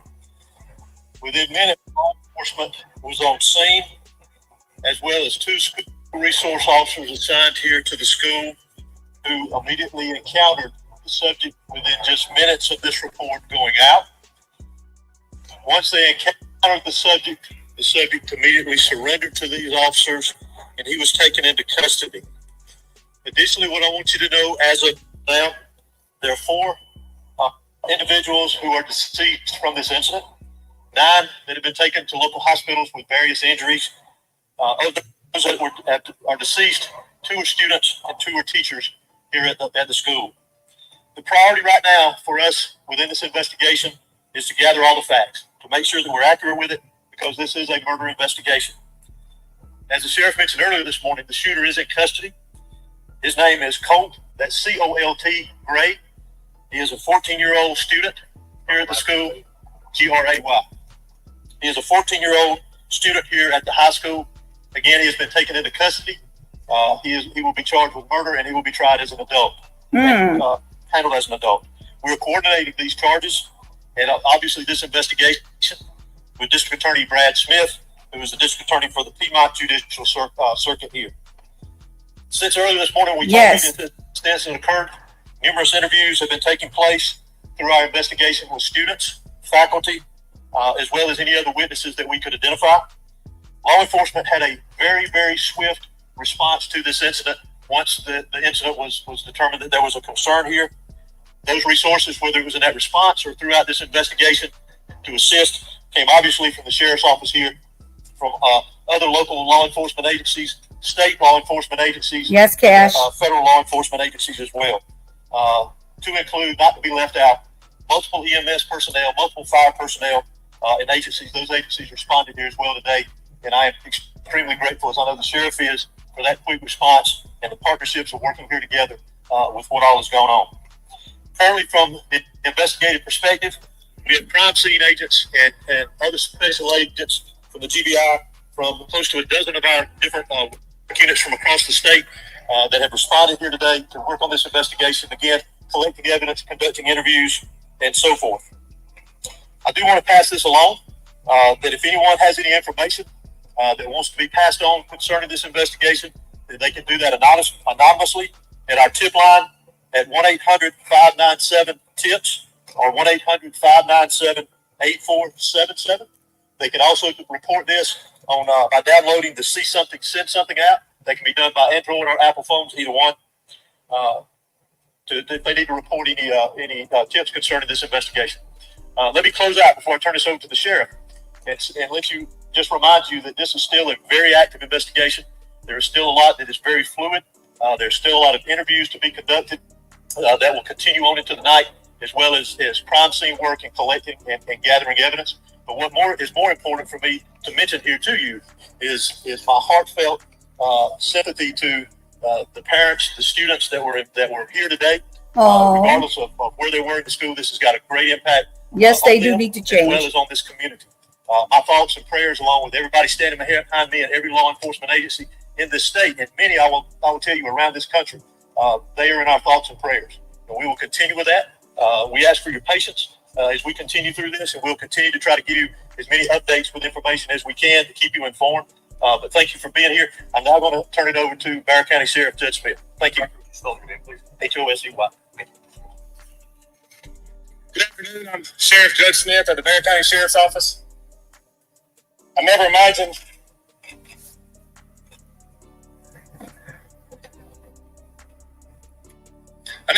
that I would be speaking to the media in my career over something that happened today, the pure evil that happened today. I cannot thank the people behind me for the support they give me today, give this office, and give this staff. This hits home for me. I was born and raised here. I went to school in this school system.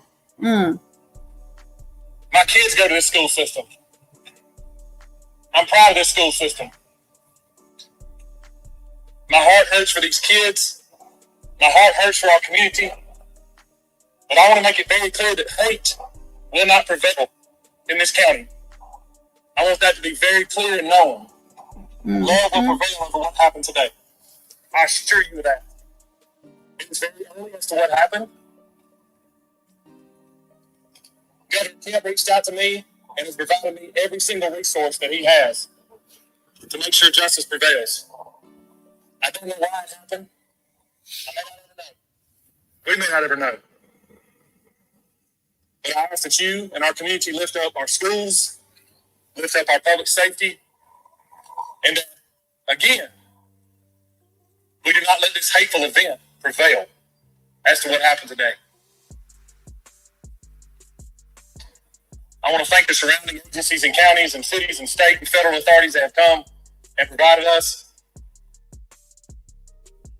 because they prevented a lot of more tragic events from happening. Continue to lift up these families, continue to lift up our students and our kids, and know that love will prevail. At this time, I'm going to ask Dr. Ledeff, our school superintendent, to come and speak on behalf of the school. I got you, Cash. Understand. Good afternoon. I'm Dallas Ledeff. I'm the superintendent of the Barrow County School System. I want to thank the Barrow County Sheriff's Office and all of our law enforcement partners for their swift response today, along with that of our staff. I'd also like to thank our community for their response and patience as we work to reunify the students with their families here today and secure the rest of our school campuses. Our schools will be closed for the remainder of this week as we cooperate fully with law enforcement to get answers to the many questions that we all have about this incident here today. But as we are closed, our central offices will remain open, where we will have brief counseling available for our community every day this week and thereafter as we support each other through this terrible event. In closing, I just want to say to our community, as a school system, we are here for you, we support you, and we are ready to get you any support that you may need as we grieve through this together. Thank you. Sure. Say people not fail in this community. Are you investigating this as some sort of hate crime? Well, certainly, if someone decides to take a firearm into a school where kids are given an education or entitled to an education and want to harm others, to me, it's hateful. Yes. About the initial interaction between whoever was able to stop the shooter. How did it go down? Exactly. Listen, the shooter was armed, and our school resource officer engaged him. And the shooter quickly realized that if he did not give up, that it would end with an OIS, or an officer-involved shooting. He gave up, got on the ground, and the deputy took him into custody. That's inside the school. Is there any warning that this is going to happen? Not that I'm aware of. Again, very early, and we're still looking into that, whether or not, or how he obtained it, and how he got it into school. Someone acted on his parents or his family to learn more about what led up to these moments? We have. Any information? No. We seem like you have a large Hispanic population. Have you been able to communicate with the people in their language to make sure? Yes, sir, I have. The school and our office has people that speak in Spanish, and they have spoken to those folks as well. Yes. Is the shooter speaking with the law enforcement? Sorry. Is the shooter talking, and does he say why? The shooter was interviewed, and he was speaking with our investigators earlier, along with the GBI. It is helping our investigation. None that I'm aware of. Are all 9 injured victims shot? In some capacity, yes. Sheriff, can you tell us about the 2 individuals deceased and who were targeted? We don't know of any targets at this point. We have not identified that at this point. No. Sheriff, is there a So this is the last question I'm going to take. Sheriff, is there a connection between the shooter and the victims? None that I'm aware of. I know that you have a lot of questions about the student and that we mentioned that we identified earlier. Keep in mind that that's part of our investigation, that we're looking into every aspect of that individual, his connection here at the school. Obviously, as I mentioned earlier, he was a student here. So as part of our investigation, we're looking at all aspects, current and prior, involving that individual. Can you tell us how many rounds were fired? Can you tell us how many rounds were fired? The shooter is a student, yes. When can we expect any Rounds. For now, this is the information that we have. It is an active investigation. I assure you, we do plan to come back out here in a couple of hours. Please make sure you're following the GBIX page. That's where we're going to be putting the updates. If there's anything that's new, we'll make sure that we share that information. It's still very early. Investigators have a lot of work to do. We appreciate your patience. Do expect another in-person news conference out here in the next few hours. Monitor the X page, and we will be sure to update you accordingly. Thank you. X.com. Oh, Lord have mercy.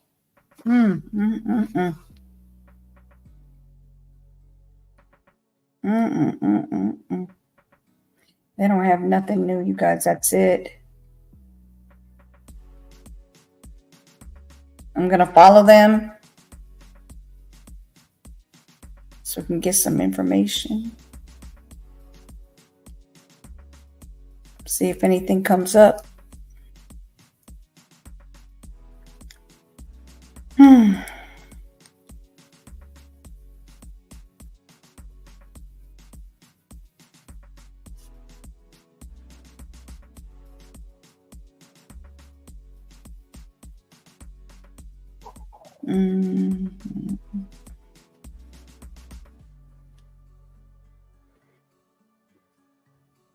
Y'all playing by yourselves over there because I told you that's going to be tomorrow.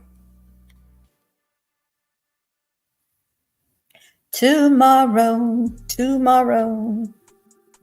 And it'll be I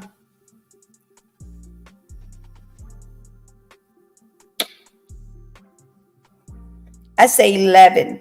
I should be done with both of my commercials by today, so I'll do it at 11 tomorrow. And that would be your time. 5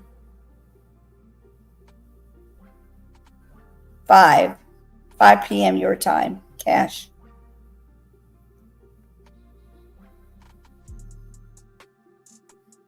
That's UK time.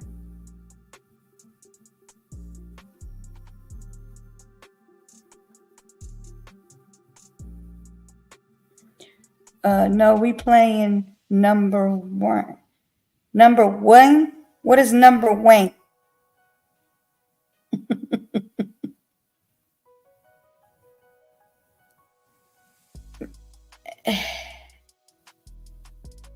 It's not 12 over there. It's only 10:51 over there. It's almost 11. You knew won't help me with my mic. What's wrong with your mic? What's wrong with your mic, Renegade?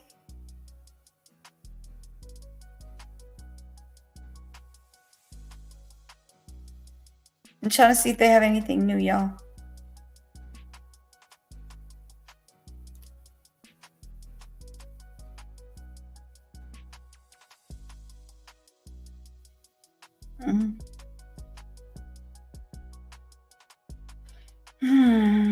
This is an hour ago. 50-something minutes ago.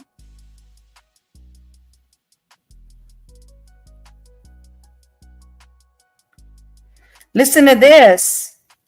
Baton Rouge police searching for a man believed to have brought a gun to high school.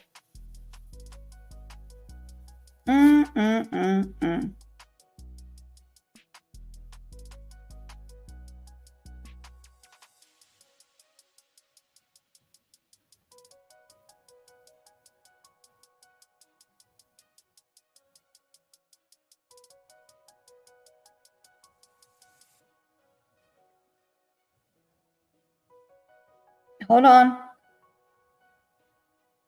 I'm not mean. Why you say I'm mean? I'm not mean.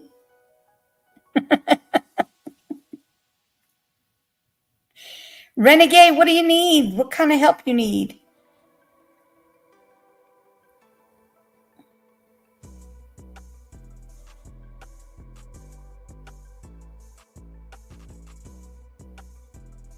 Wow.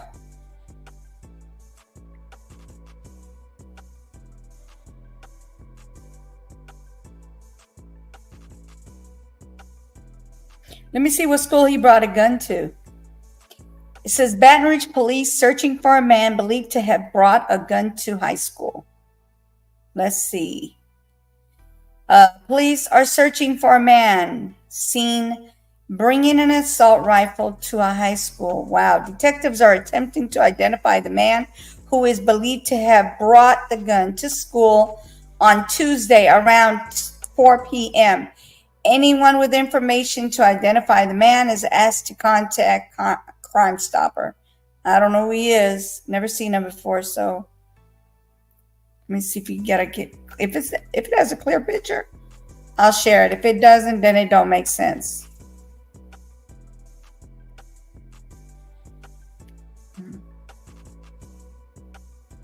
It's not really a clear picture. Let me share it. Let me see. Tell me what you guys think.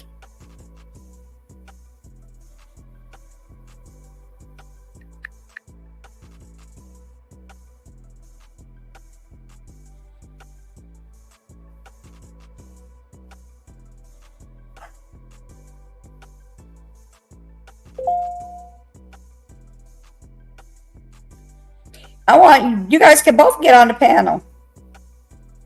At UNews, share the link. Okay, hold on. Invite.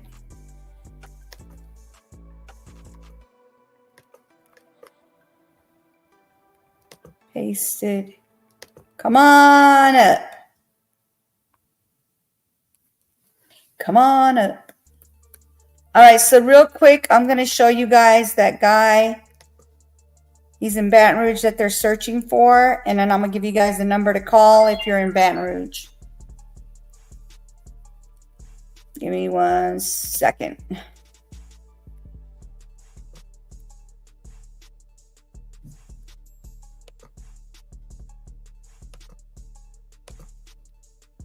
Okay. So this guy here is who they're looking for. Hey, Renegade. Oh, hold on. Give me a second. All right. Hey, Renegade, how are you? Hey, can you hear me? Clear. Yes, my mic works. Look at that. His mic works, y'all. His mic works. That is amazing. See, when you got trouble with your mic, all you got to do is test it. All right. So this guy right here, y'all.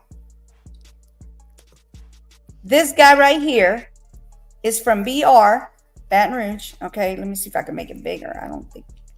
Let me see. I could probably make it bigger by this. Here. Okay, so this guy here that you see on the screen. If you know him, call Crime Stopper at 225-344-7867. They don't have a name for him, but the number is 225-344-7867. That's the number you need to call. Let me put it on a banner real quick. His So name if anybody is BR sees Man. this later, huh? His name is BR Man. BR, yeah, he's in a BR man. BR man and needs to get caught over there bringing guns to school. Are you kidding me? Are you kidding me?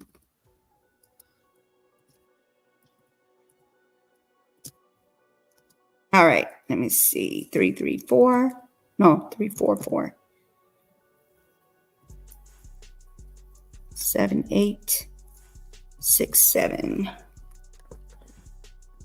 All right, so this is the number. If you guys know this guy that you see on this screen from Baton Rouge, Louisiana, 225-344-7867. That is Crime Stoppers. Call them. See why the heck he went around going to schools with a gun. Oh, someone will recognize him for sure. We'll see. Oh, you want me to get off now, Cash? Took me an act of Congress to get on here. The mic is tested. Somebody would not listen. Who, me? I didn't do anything. Yeah, you. What'd I do? All right, let me take this off and take him off. And whoever's seen him, please tell on him. Put his behind in prison. Because for some odd reason, these people just keep coming to school with guns. For what? I don't know. I really don't. Well, if I lived in Baton Rouge, I would, and I seen him, I would definitely tell on him. Oh, yeah. I'd put it out there. You can call me a snitch if you want to. Whatever. Let's see here. So what you been up to? Cash, do you want to come up? You could come up too, because it's still in the chat. As of the past few days, I've been sick. You sound like you're congested. I am, really. And the wife's sick. Oh, no. She just How had a is she doing? tooth extracted yesterday. Oh, wow. But other than that, she's okay? Yeah. I've been dealing with bipolar and all that kind of good stuff. But maybe tomorrow? I'm doing okay. Tomorrow. All right, let me take this down, but you can come tomorrow. Cash, you can come up tomorrow, okay? You promise you're going to come up? Because you've been saying that. So, yeah, isn't this crazy what's going on in the world with all these guns? Man, I'm telling you, it is that time of year. This time every year, people start coming out with guns. It's just weird. Bipolar new term, LOL. Like, how do we phantom a 14-year-old? He's not even like anywhere near 21 where he can go and drink. Or he's not even 18 to go get cigarettes. I mean, I'm just saying he's not of age to do anything illegal. You know, not illegal, but you know what I mean. Like cigarettes and drinking. He's not even of age. He's 14 years old. He can't even drive yet. And you decide to go to school with a gun and shoot 2 adults and two teenagers or 2 students. Because I don't know how old they are. They got to be teenagers because it's a high school. So teenagers, 2 adults, and then multiple other people get shot. 9 and at least 9 of them were shot. Not shot, but some form of being shot. Some form of being shot is what they said. I mean, it could have been grazed. It could have been anything. And that's horrible. And now you have all these other kids. I mean, there's a lot of kids in that school that have to go through PTSD, right? They're gonna, huh? I told Cash, thank you. Oh, yeah. I just think that it's gonna, yeah, mental health awareness. I swear, if I hear one more person using mental health as an excuse for these people to go pow people left and Look, right, I've been dealing with this wow. for years now, and I have not went pew-pewing nobody. It's what I'm saying.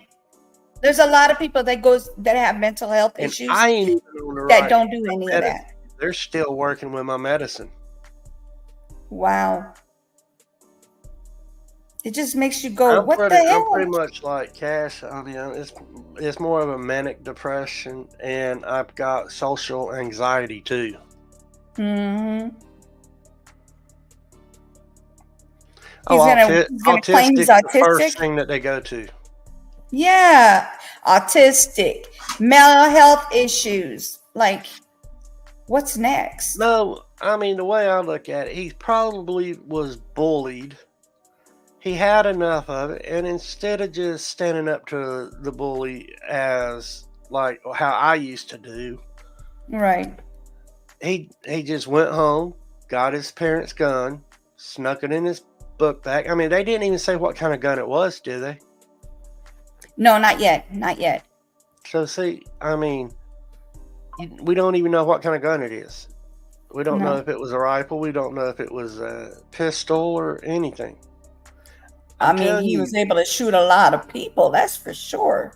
Well, I mean, a pistol can hold anywhere from 13 to 17 rounds. Mm-hmm. So, I mean, it all depends on what kind of pistol it is.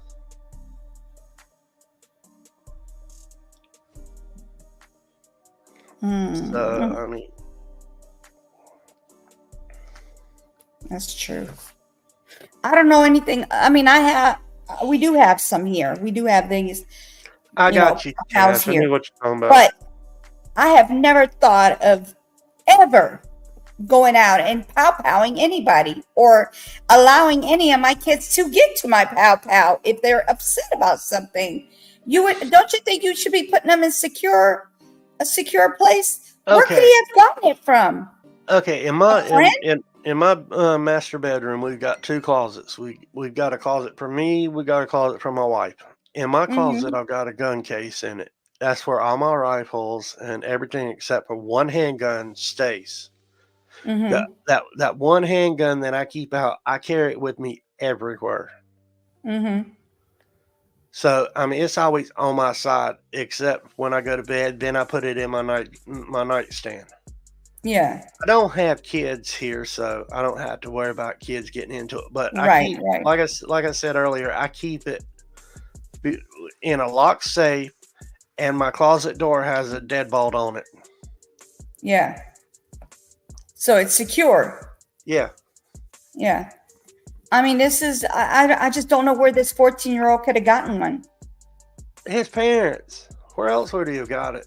We're going to say allegedly because we don't know if he got it from a friend or not off the street. Well, yeah, I was fixing to say he could have got it from a friend, but 9 out of 10 times these kids gets it from their parents that are not as responsible as they should be. Yeah. And I can understand what Cash was saying earlier. Some parents don't care. Okay, if they don't care, charge them. They'll start caring. I mean, the way I look at it is if you can't secure a firearm, you don't need it.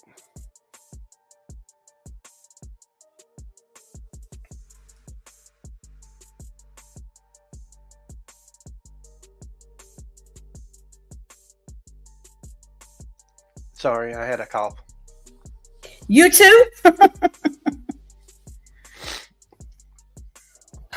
So that is why education and ensuring these kids are safe. Yes. Well, you're right about that, Cash.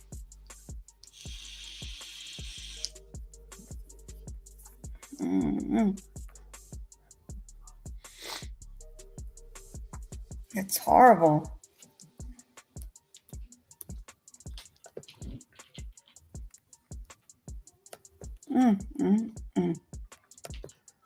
But also, Cash, you also got to look at it. A lot of parents think that, well, if my kid gets my gun, then if they shoot someone, they're going to be charged with it, and I'm not. Right. Because right now, if a child takes a gun to a school and they shoot someone, the child gets charged. The only time I've seen a parent get charged was the one up in, wasn't it Minnesota or Michigan? Mm-hmm. Those parents got charged. Yeah, I remember the parents. Some parents do get charged. Some. I ain't gonna say all, but some do get charged. Have you heard about the little one that shot the little one? No. Was it a 4? I think it was a 4-year-old and a 1-year-old. Man, since I've been dealing with this bipolar and all that, I have not been into any any cases dealing with kids. Yeah. I just couldn't. I couldn't even. I probably couldn't even do it with adults. Occasionally, I'll get on here and I'll look. If something pops up, I'll check it out for a little bit. Then I'll just get right back off of it. Right. I think your channel's about the only one I usually just stay on.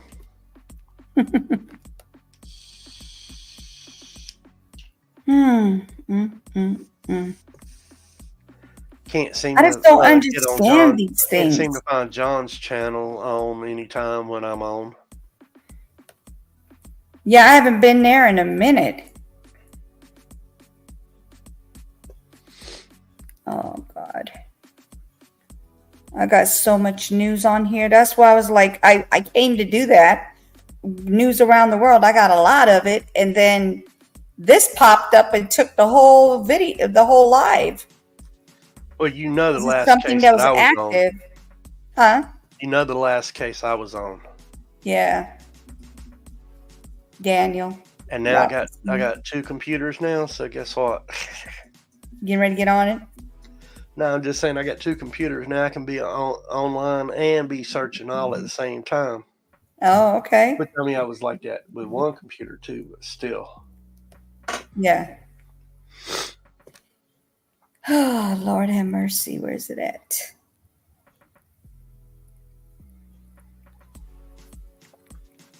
I'm wanting to do what I brought to your attention before, but I just don't know how to go about it, and I don't know exactly if I'm up to it yet or not. Yeah, you're going to have to get better for that, because you're not going to be able to have no time to really do anything, because it takes a lot out of you when you're not feeling well, and then you're working on stuff like that. Definitely need to get rest first. No, I'm talking about mental wise. Oh, yeah. You definitely don't want to mess with that. 100%. You do remember what I was talking about, don't you? Mm-mm. Okay. We talk about a lot of stuff. I'll put it backstage. Okay.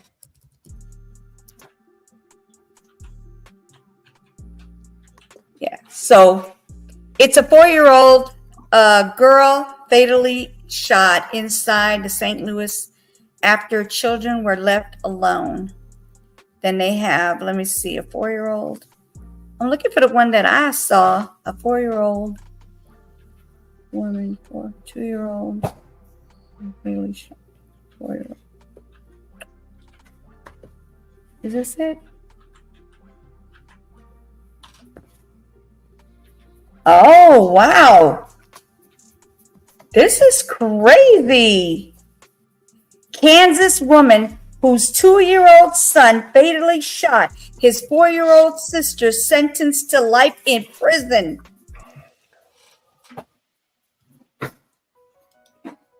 Wow.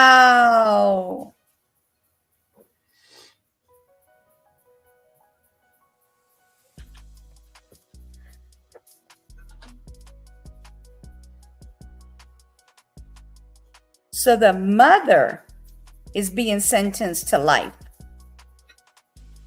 She'll be eligible for parole in 25 years under the sentence imposed Tuesday. Wow, this happened in Kansas. So what happened was, let's see. Belair testified at her trial that she removed a loaded 9mm handgun from her diaper bag and placed it on the couch next to her in October while she was home with her 4-year-old daughter. I'm not going to say her name, and her 2-year-old son and 1-year-old daughter. So she had 3 kids, and they got a hold of her gun. The 2-year-old got a hold of the gun and shot the 4-year-old. Jesus Christ. She said she had planned to go get food with her family and was making sure she had everything she needed in the bag. She said her daughter's name, of course, then distracted her by asking her to take a cell phone photo, of them together.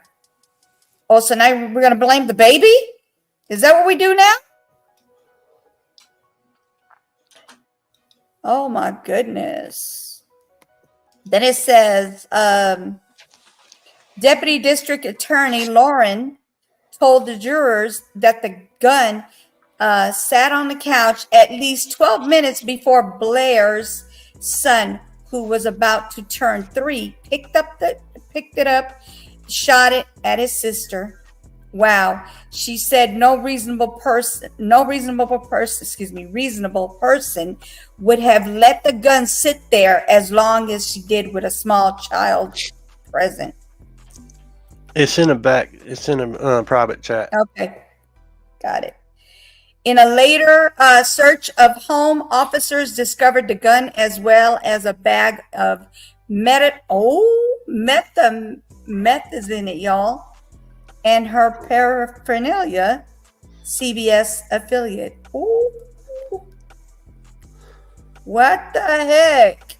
She got excuses, but she's the one who's doing stuff. Oh, yeah. I remember that. Yes, definitely we got to get on that. Oh, my God, do we ever. It's getting worse by the day. I've not seen a lot of people do lives like that because I think a lot of people's afraid to. Yeah. But I mean, I will do it on my channel, because if they take my channel down just because of that, then I know exactly how YouTube would be, and I'll never come back on YouTube ever again.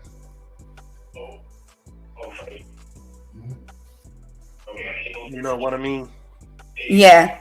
I don't want to put like everybody's. And I even told John the same thing. I don't want to put everybody else's channel up because my channel's never going to be monetized. You never know. No, I do know. I'm not monetizing my channel. I don't care. Oh, you're not worried about it? I'm not going to be in it for the money. I'm not going to be like a lot of these people. And I'm not going to be one of these people that says my channel's not going to be monetized and then on down the road it gets monetized. No, it's never going to be monetized. And I already told my wife about that. By choice, though, right? By choice. Mm-hmm.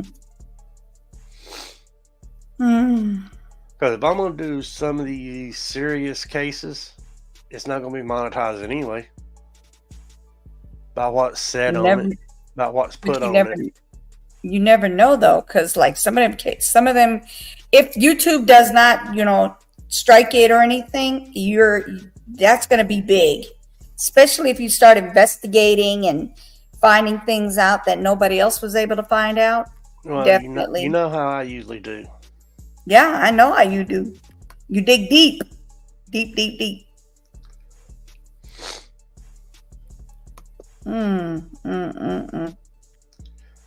And I guarantee you a lot of people's going to have their eyes opened. And there's probably going to be a lot of people that's going to want me to shut up about it too. Right, because it's going to be some information they don't want coming out. Because they might be into that mess. Grenade of You ain't right, Cash.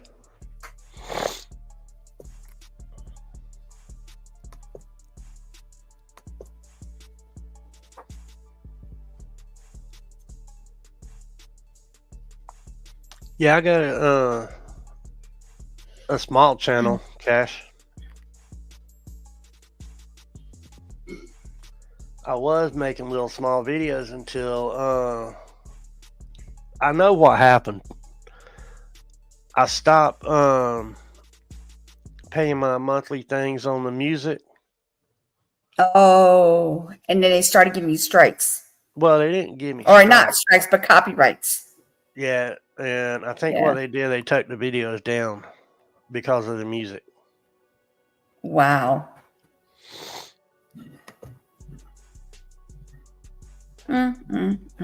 Which it was all good. I mean, it was just something I was just playing around with at one point.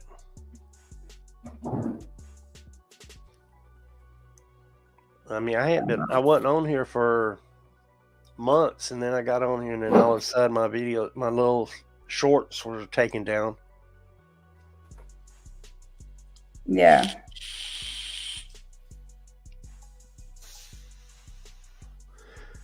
All you got to do, Cash, is look up my name. Renegade. Oh, I'll drop it in the chat. That's not a problem. I'll drop it. Give me a second. Let me get it.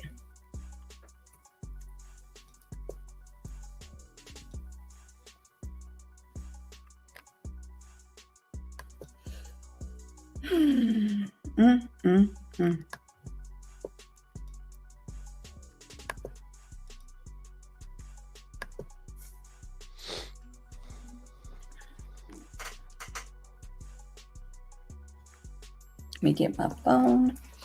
What views? My views are the truth. I make sure that everything is legit before I post it.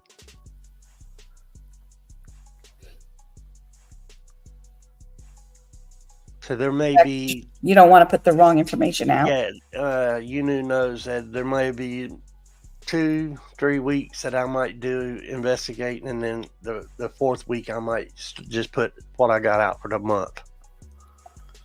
Because I make sure that I do not put out anything that's false. Right. You don't want to get in no kind of trouble.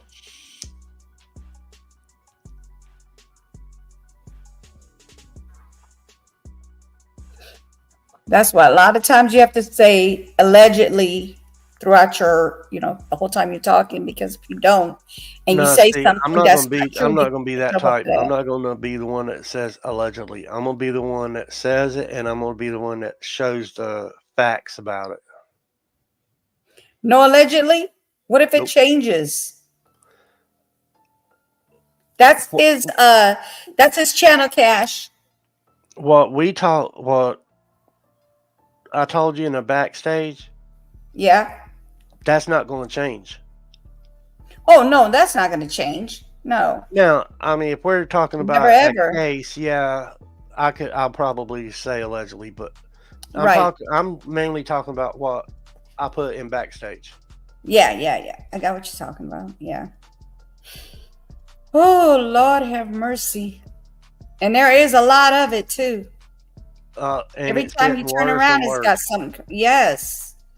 It's coming out more and more. A lot of the cases that's been happening for the past 3 or 4 years, may have something to do with it too. Yeah. Just can't put 100% proof on it yet. Right. Well, the way you be going at it, you will. You definitely will. You definitely will. Let me see. Updates 8 minutes ago. We got an update 8 minutes ago. Let's see what they said. Looks like the same thing we already had. Already showed. Thank you, Cash. Yeah, he's cool people, Cash. I don't have people on my panel if I don't like them. You should know that by now.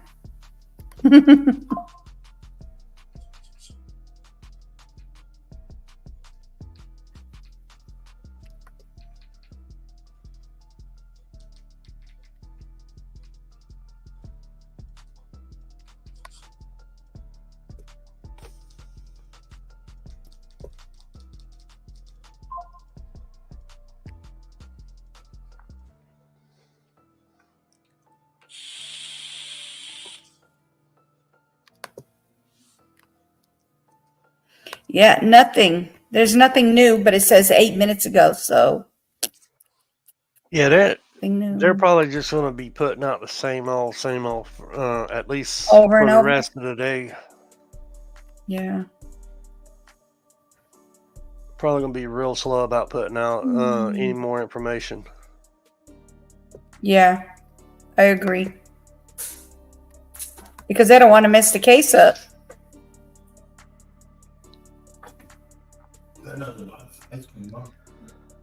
Well, there really ain't much to mess up.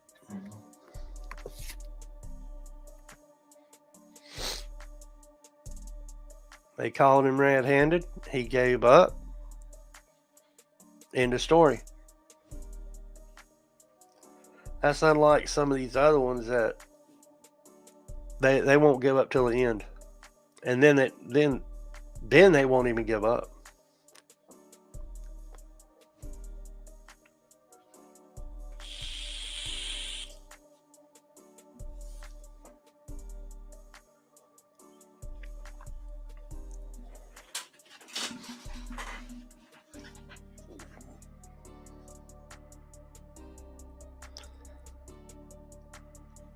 Okay, I got to get up here because me and my wife needs to go to Walmart, pick up our order. So Okay. I will talk to you tomorrow. Tomorrow, yeah, I'm gonna come back up tomorrow if you want to come up, and we'll do a deal or no deal. Okay. 'Cause I like to take a break and have some type of give them a little break from any bad news. Okay. Yeah. Have a good night, and You Cash, too. you have a good day. Thank you for coming up. Oh, I'm you're glad you welcome. got your mics straightened up.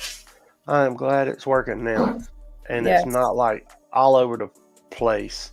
No, it's clear. Well, this is my brand new mic. Okay. I've got my whole setup except for my webcam. That's the only thing I need now is my webcam, Okay. because I don't like the webcam on the laptop. Yeah. I want to get an external webcam to put on top of my PC screen. Oh, okay. Yeah. I have a actual, what they call that, I have a cover on my camera for my computer. Yeah, I have a cover on my laptop, On that little, but I keep my laptop closed because it shows like the full screen on my monitor. Right. So that's what I'm saying. What I'm trying to do is, or what I'm wanting to do is get me one of the little cheap webcams that I can hook it up to it and just place it on top of my monitor so it's showing right down at me, because my laptop's over in the corner of my desk, and I've got like shelves on the corner. I'll have to like take pictures and send it to you. Okay. I still have the same number. Okay, well, I'm off here. Y'all be good. Okay. Tell wifey I said hi. I sure will. And I hope y'all get better. Oh, I hope so too. Okay. Bye. OnlyFans, boy, get off of there, Cash. Stop it, Cash. No, he has one of those computers that like his whole screen is covered by his camera. Just like, I mean, if I undo my camera, you'll probably see nothing but myself as well. It's the whole screen.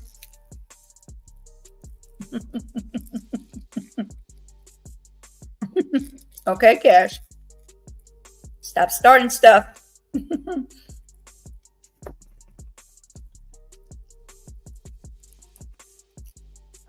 They don't have anything new. Nothing new. Let me see.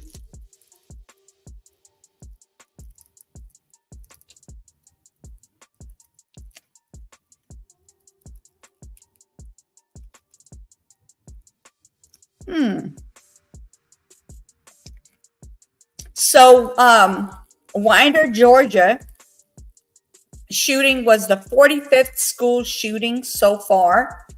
in 2024, according to CNN analysis. Of at least 45 school shootings this year, 32 shootings have been reported on K through 12, which is kindergarten to 12th grade, campuses, and 13 on university and college campuses. Wow. So more on the 10 through 12 than they do on college campuses. That means the younger ones are, oh my goodness, are the ones being targeted. Again, the young ones.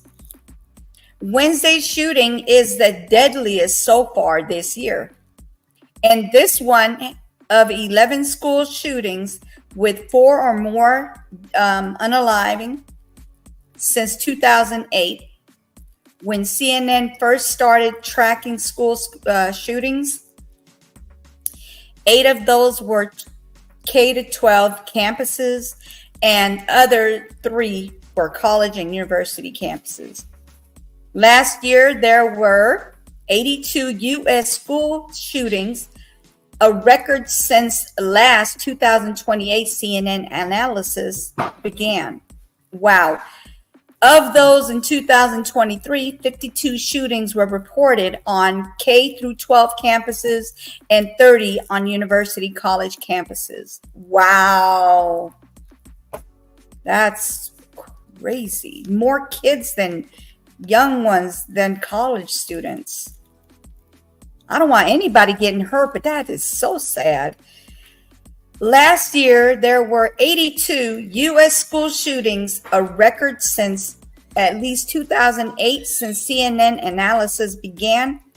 Of those, as 2023, 52 shootings were reported K through 12, 30 on university college campuses. Wow. CNN defines school shootings as shootings that involve at least one person being shot, excluding the shooter. That means not adding the, not adding the shooter in it, but the suspect, but the people that were getting shot. Of those in 2023, 52 shootings were reported K through 12 campuses, 30 university and college campuses. Wow. CNN defines school shootings as shootings that involve at least one person being shot, excluding the shooter. The shooting must also occur on school property, which includes but is not limited to buildings, fields, lots, stadiums, and buses. Wow. Wow, wow, wow.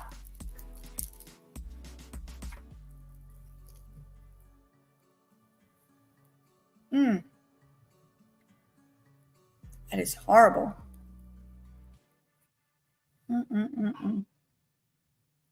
So it says, how school shootings so far this year compared to the same point in the past years. As of September 4th, the 248th day of the year, there have been 45 school shootings in United States in 2024. Light purple indicates the number that had occurred by 248th day of the year. Wow.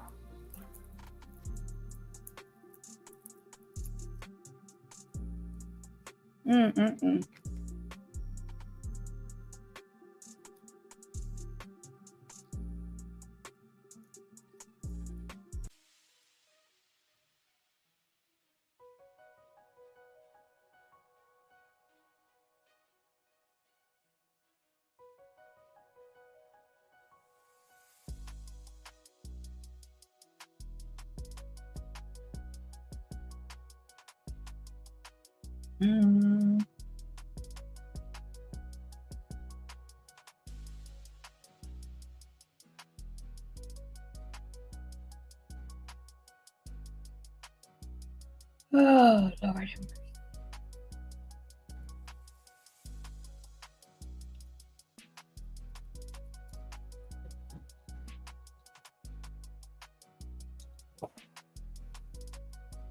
Wow, this is crazy. Hold on. I never even knew anything about this.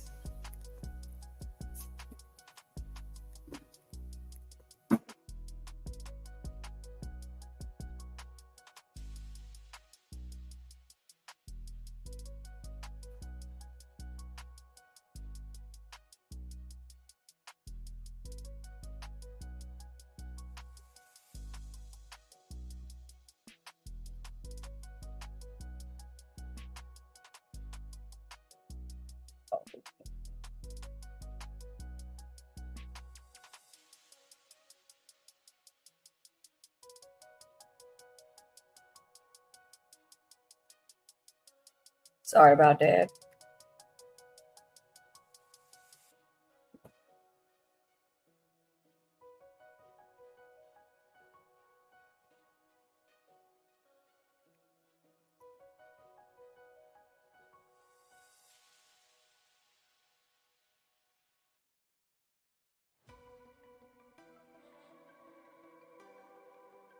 Yeah, I'm just wondering what is going on out here.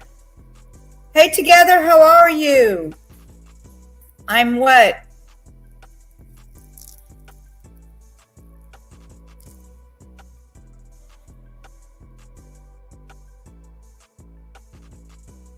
What's the matter? I'm what? You just put I'm. You're what?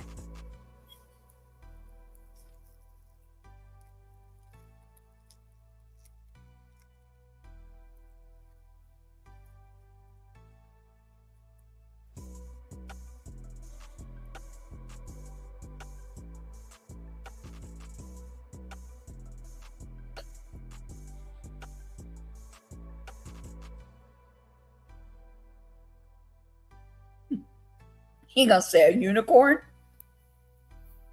Together, are you still in here? You're what?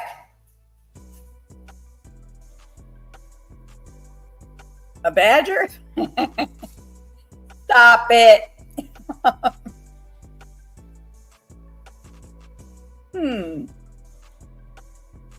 Hungry? You guys got jokes in here.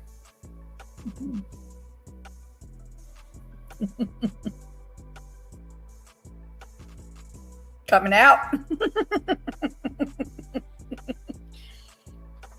Oh, what she did? She said yes. Yes, what? Yes, to which one? You're hungry. You're a badger. You're a unicorn. You coming out? What is it? Which one is it together?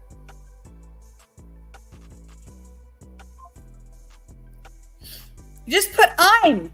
I don't see anything else. Hold on. Let me see. Did I miss something? Cash is laughing. I don't see nothing together. That's the first thing you came in here and said. I'm. You're what?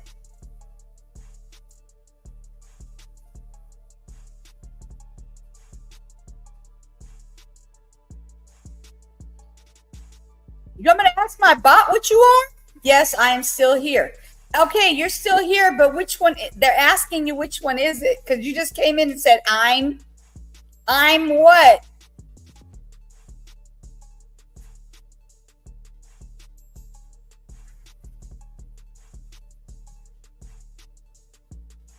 What you over there making?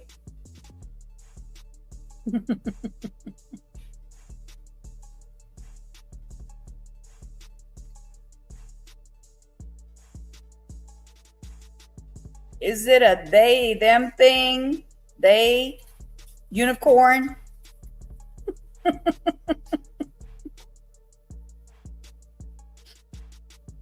Oh my goodness. I was moving my phone around and I guess there's time in the middle. I'm trying to say hello. Oh, okay. I feel you. I understand.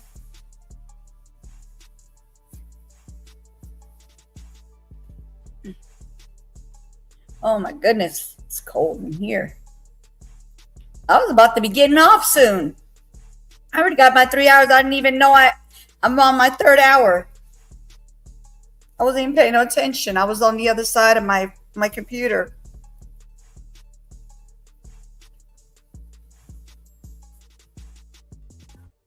But we will be back tomorrow. Cash, IA, together. Everybody will be on back tomorrow at 11 my time. Your time, 5 o'clock p.m. Tell us the truth. Together, we do not believe you.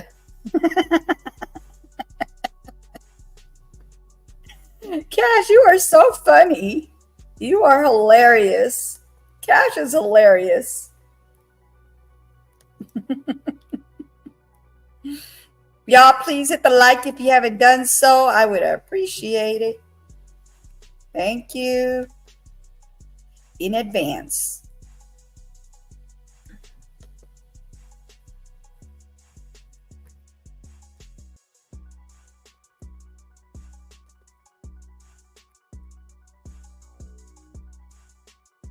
Coolio, stay safe, y'all. All right, you too.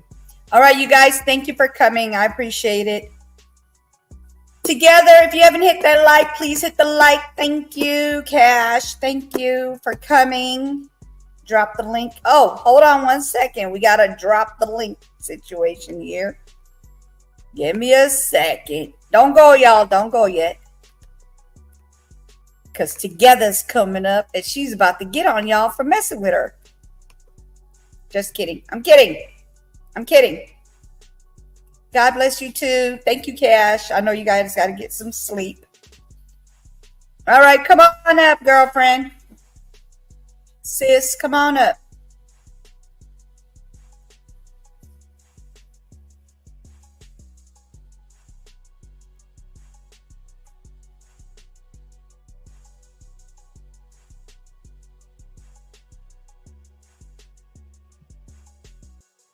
Come on down.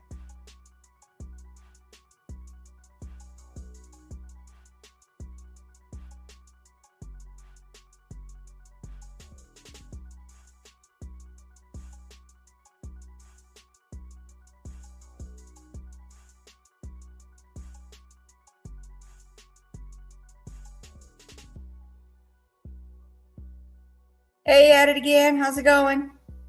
Girl, look, I didn't even realize it was 3 hours later with all that. I did a bunch of reading and then I did some videos. Yeah. Together, you coming up, woman? Because, you know, I don't like to drop that chat, that link too long.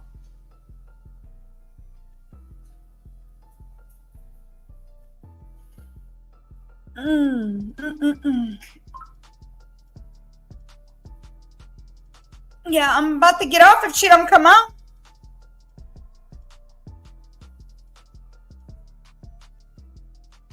That story is crazy. They already got the boy's name, last name, and he was a student at the school at it. Yeah, he's 14 years old. His name is Colt Gray, Coltgray. 14 years old. He goes to that school that he shot up. And they also had an early morning call saying that there was going to be a shooting at 5 schools and that school would be the first one.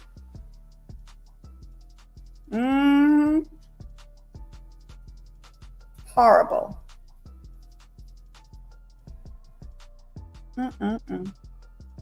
There she go. Girl, stop bullying people. What people? Who am I bullying? Oh, because I told her to come on up here. Oh, look. She came up white. It's hot out here, and I'm dry. Uh-oh, she fell off. She'll be back.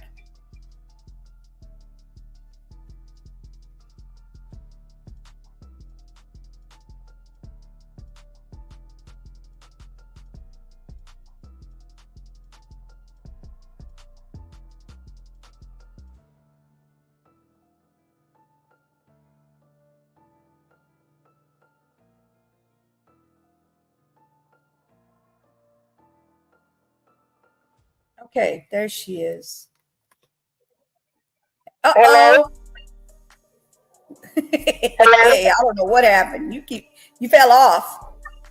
It's so hot out here. I'm telling you, I was having trouble. You're what? It's hot out here. How hot is it? Shoot, like 114. Oh my God. You guys are like the desert right now. That's where I am. Yeah, but like Arizona desert. I know, like Arizona desert. Yeah, it's hot as heck out here. I'm telling you, it's so hot I don't even see a bird flying. Are you up on your phone? Is that why it's making noise? Yeah, I'm on my phone, and plus I'm driving. I just picked up your god baby. Oh, you're driving. Okay, hey baby. Grandmommy said hi. He said hi. Oh my God, it's so damn hot. I cannot believe it. And we're gonna be like this all week long. And yeah, I was walking to so I made a T-shirt for Baby Wolf's teacher, and while I was moving around, I guess it hit my phone and put I'm in it. I didn't even know I was. You said, "Are you still here together?" And I was like, "Why she asking me that?" I didn't say nothing. And then you told me why. I was like, "Oh shoot." But Cash, you better stop messing with me. It's too hot for this mess. Send me a bag of AC, cold air, and I can talk trash all day.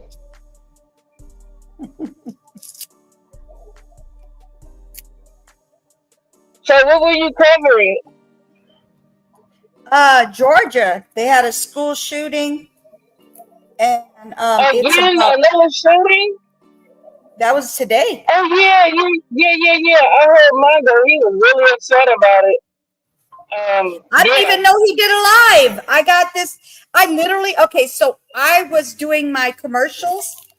I was in my car doing my commercials. So I didn't even get a notification that he went live, right? And then I was like, after I finished doing my commercials, like I said yesterday, I was going to go live today, but my commercials took a little bit longer.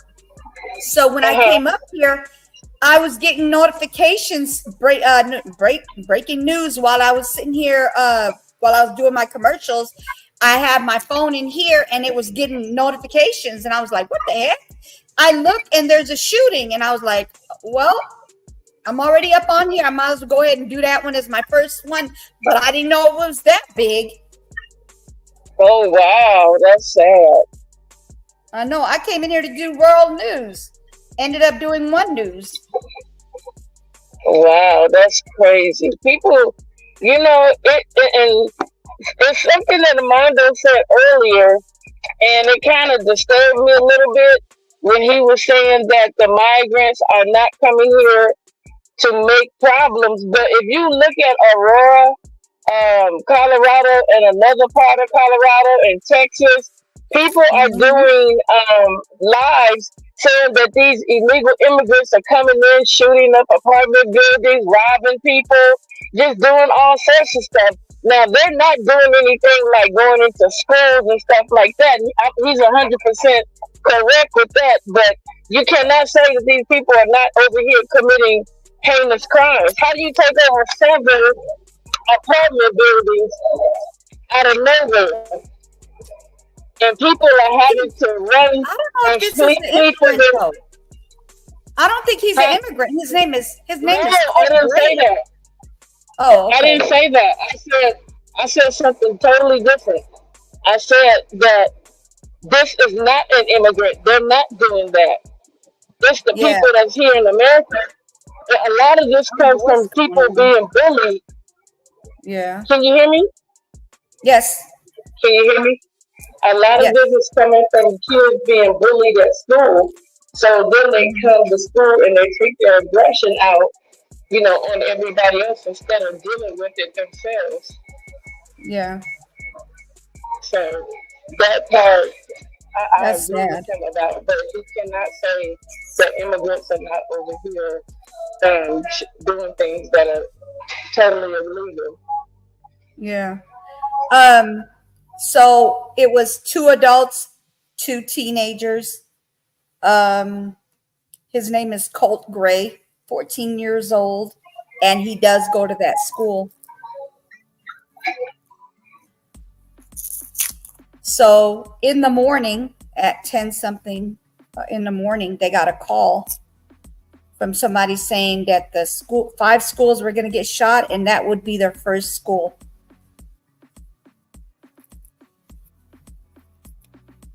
Hello? Uh-oh. Hold on a second. I'm getting your baby something to eat. Hold on. Oh, okay. Go ahead. Oh, Lord have mercy. I'm just waiting to hear an update, and then if not, then I might have to do it later or something. But right now, they don't have any new updates. It's the same information right now.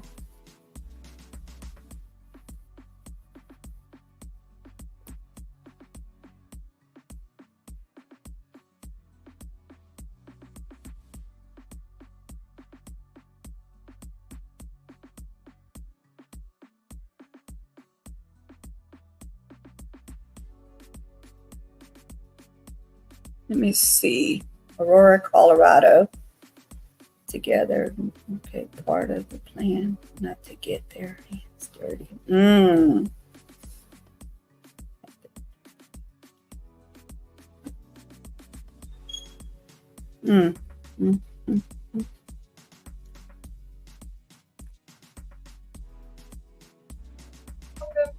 Sorry about that. I have to get your baby some food before you guys. Oh, no, for sure. Oh, wait, I had to sit down. I just got lightheaded. It's so hot. I came inside the restaurant and I had to sit down because I got so lightheaded.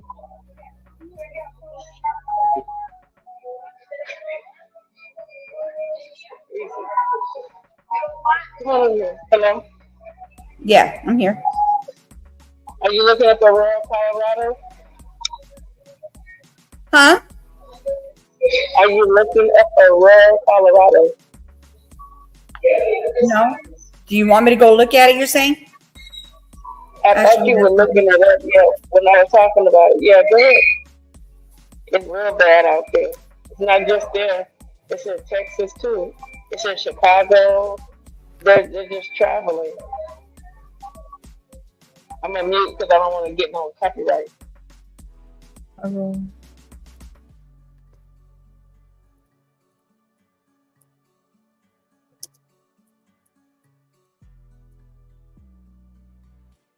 So what do I put? What do I put on there? What is this about? This a migrant takes over apartment building in Colorado. Okay, migrants.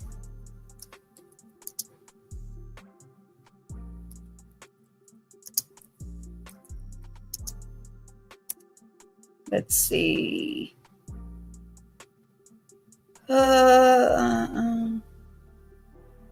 Police rebuke right-wing claims migrant takeover in Colorado and California. That one? Colorado. It's not a claim. It's actually happening because the governor of Colorado has now come out and spoke on it. Well, it says tenants at troubled Aurora apartments speak out against gang rumors. I don't know. See, it doesn't have that information. So if you want to come back with me in a little bit, I'll text you when I get home. We're going to go over it because I have the actual footage. This lady put a ring camera in front of her door and you see them with rifles and all types of tactical gear. And they're kicking in people's doors, demanding money from them for protection. So if you want to hold off and we'll go over to my channel because you said I need to get hours and I'm listening to you before I get in trouble. You talking about, hold on, wait 1 second. You talking about this? It's just one.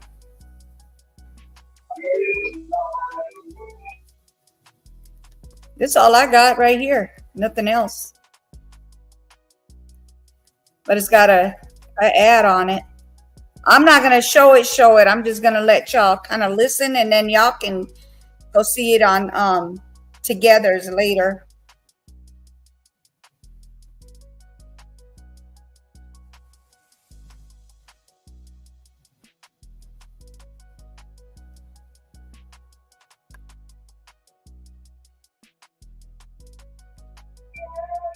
You want to wait for an hour and then we take a break and then we'll do it because you need to rest. Yeah, that's it. This one? That's okay, it. hold on. And I'm it's gonna put my whatchamacallit up real quick. That's the only way I don't get copyrights.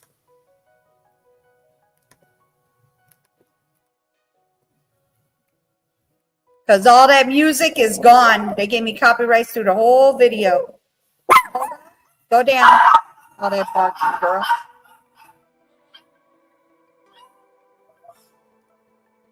I don't know what she's barking at. Nobody at the door.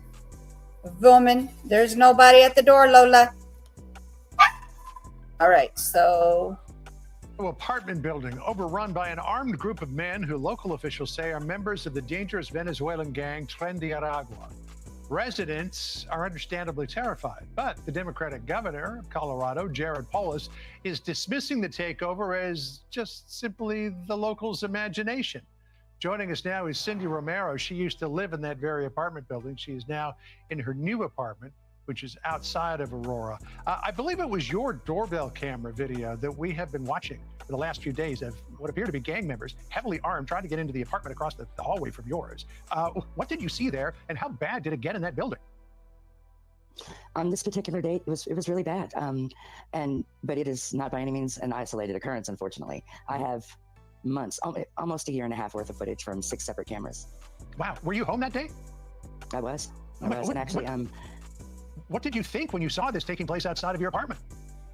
Earlier that morning, I had seen several individuals carrying assault weapons down to the next floor of the building adjoining mine, and I reported it to the police. So all day we were nervous and on high alert anyway, because they told us that they really couldn't do anything unless something happened. And we were just waiting all day for it to happen. We knew it was coming. Wait a minute, you've got people running around the apartment complex with long rifles and pistols. You call the police and the police say they couldn't do anything about it? They said they weren't coming. They called me about an hour and a half later, and they said, I apologize, but we will not be there. Did they give a reason? The reason was there was an ongoing investigation that they didn't want to interfere with. I assume there was surveillance of some sort going on, but they never did show up. And then that night when the shooting That's broke crazy. out, 20, that evening. What is really going on out here? 911 frantically, please come help us. We didn't get a response for an hour and a half. Oh my gosh! And you ended up with a bullet hole in your car, as I understand it. I have a bullet hole through my car. Oh it my went in gosh. one side and went out the other. Dang. 5 things on the way through. My husband also has bullet holes in his car. Oh my God! So we were talking yesterday with Mike Kaufman, who's the mayor of Aurora. Here's what he told us. Listen to this. These gangs apparently are attracted to where there's a concentration of Venezuelan migrants, and so they've in fact have kind of pushed out the property management through intimidation, and then collected the rents. And arrests have been made, but these operations are still ongoing. So you got to the point, Cindy, where you said we can't do this anymore. We've got to get out of here. And it was City Councilwoman Danielle Jurinsky who helped you get out. Tell me about that. Yes, absolutely. We were actually talking to a reporter from Fox outside of that shooting the next morning, and he was actually the one that connected us with Councilwoman Jurinsky, who has been amazing. My first conversation with her, she said, "Do you still live there?" And I said, "Yes." And she said, "I'm going to get you out of there." Wow. So She said, Governor, "I'm gonna make you out of there." So you're singing her praises. In the meantime, the office of Governor Jared Polis is saying she's making all of this up. Listen to what a spokesman said. According to police intelligence, this purported invasion, I guess, of these apartment buildings is largely a feature of Danielle Jurinsky's imagination. What do you say to that? What the heck? Fake video. And Polis How's it her imagination? You got a video of it. Here's what Danielle said about it. Listen to this. I absolutely did not make any of this up. I love that is how our governor has quickly rushed in to say that that's the actual problem here. But the actual problem here are his weak policies that have turned this state into a breeding ground for this gang activity. Cindy, why do you think the governor's office has got its head stuck firmly in the sand over this issue? They don't want to admit that they're part of the problem. It's the administration who we count on to make the rules for us, to make the guidelines that we go by. I call 911, no help comes from me. No help. That's There's crazy. no mass But I bet you pay Announced that police would show up taxes. to make sure that we're defended. Nobody showed up to help me. I didn't have a Real bulletproof vest. talk. See, that's what I'm saying. Officers showing up with me whenever there was a problem. We were on our own and we were left to die.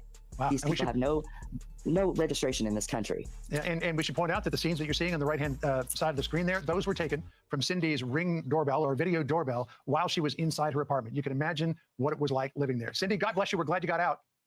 Thank you so much. I am so grateful every day that I got out. All right. We hope to talk to you again. We'll see if maybe the governor gets on the stick and takes care of this problem. Thank you.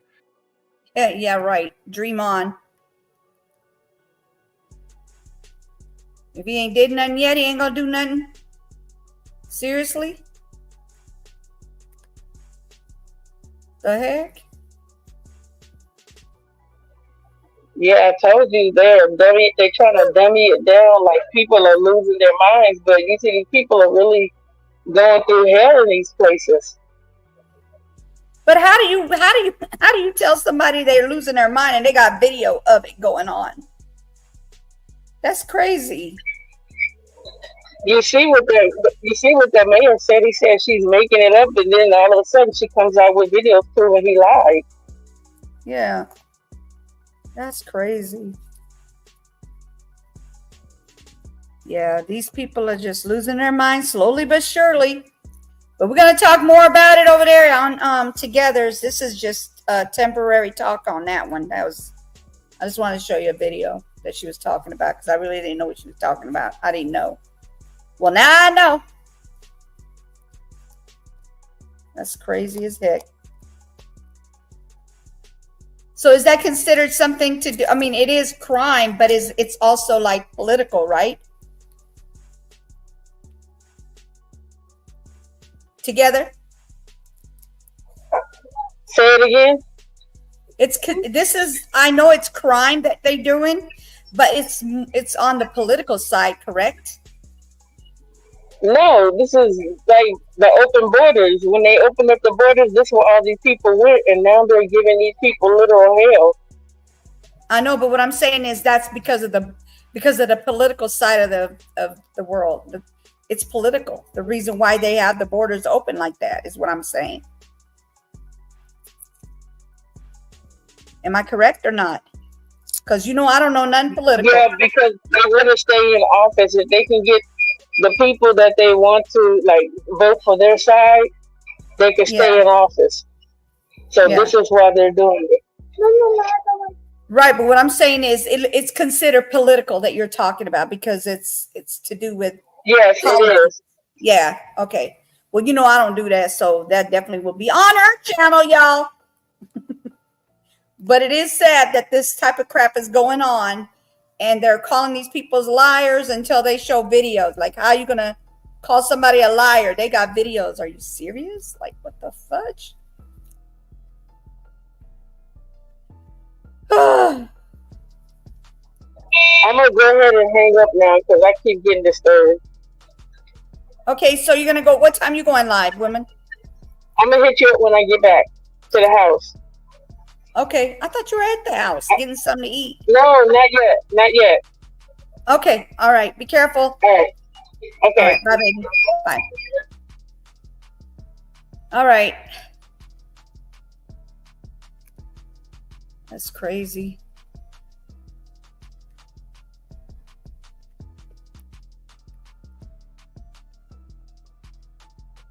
Mm-hmm. Y'all know I don't do political.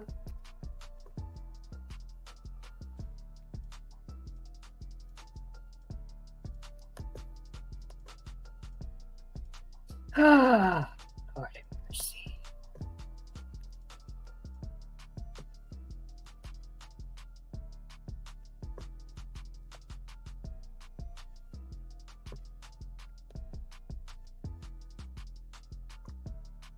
Okay, so let's see. We did everything we could do to mess up their country, and now we bred this, and now we're mad that they're CT like this. Okay, I don't know nothing about. Okay, y'all talking political in here? I don't do political. Speaking French now, Rice. Right. I don't know nothing about that.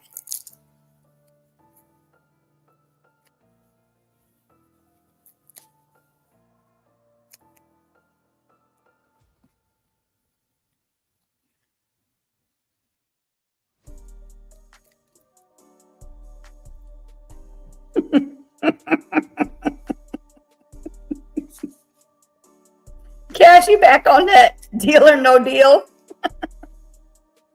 I told you that's gonna be tomorrow.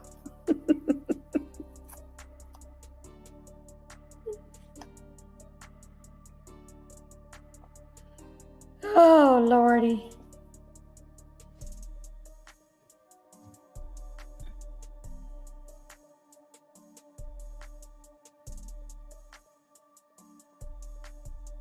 Who?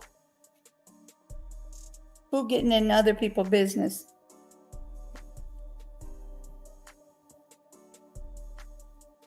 You want to come up? At it? For a minute? I know you home because it's past 6. I'll be getting off pretty soon. Hubby had to work overtime, so that's why I'm still on here, or else I'd have been off already fixing the food.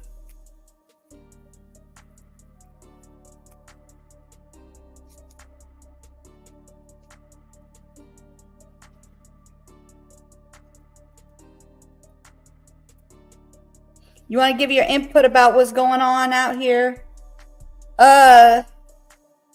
In Georgia?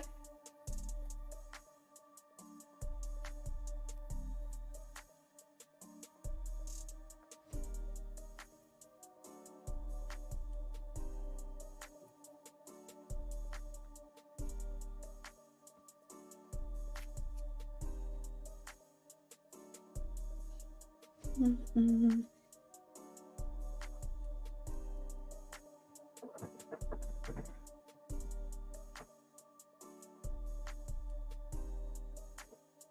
You want to come up here and talk about Georgia? At it? Or Rice? I'm about to get off, y'all. Because I've been telling Cash good night and go to sleep, and he's still in here. You want to come up? I'm going to drop you guys the link. So whoever want to come up. Only y'all, you know, everybody that I know. Don't nobody come up here if I don't know you, because you're not going to come up. That's just not going to happen. But I will be getting off soon. So if you guys got something to say, come on up and say it.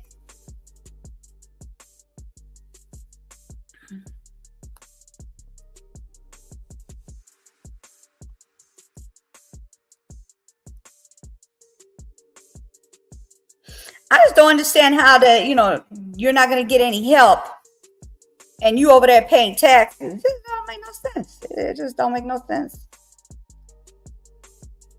That nonsense is what it is. Nonsense.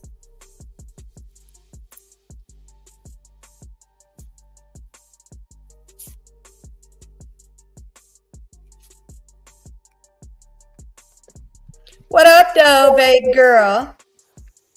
Girl, you be trying to bully people to come up here and talk to you. Come on up, because I'm going to get off. Boy, no. No, I mean, like I said, this is happening everywhere.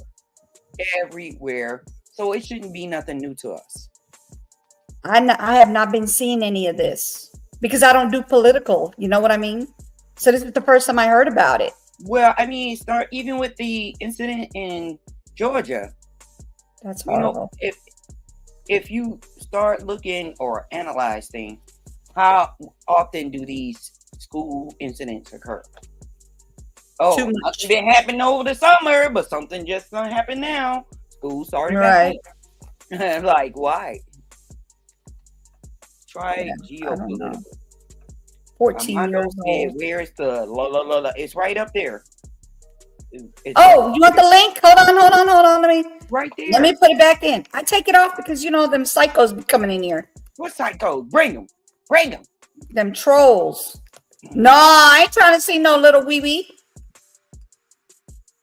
Well, we better be seeing it together then. Oh, never mind. Actually, you could. I'm bringing the hatchet. It's a mind fuck. Yeah, Oh, Lord yeah. have mercy. Everything is cash. Honestly speaking, because this is what's going on now is really, really terrible. What's up, brother Armando? Hello, Armando. Good evening. Good evening. Good evening. Good evening. What's up? What's up? Well, That is sad about Georgia. Yes, yes, it is. So that makes 45 mass shootings this year. Yes. Something has to be done about it. See, that's what I'm talking about. You said 45. Yeah. So when did it occur? Like, do you know the seasons, the months? I just know it's been all year. This year in 2024. Yeah.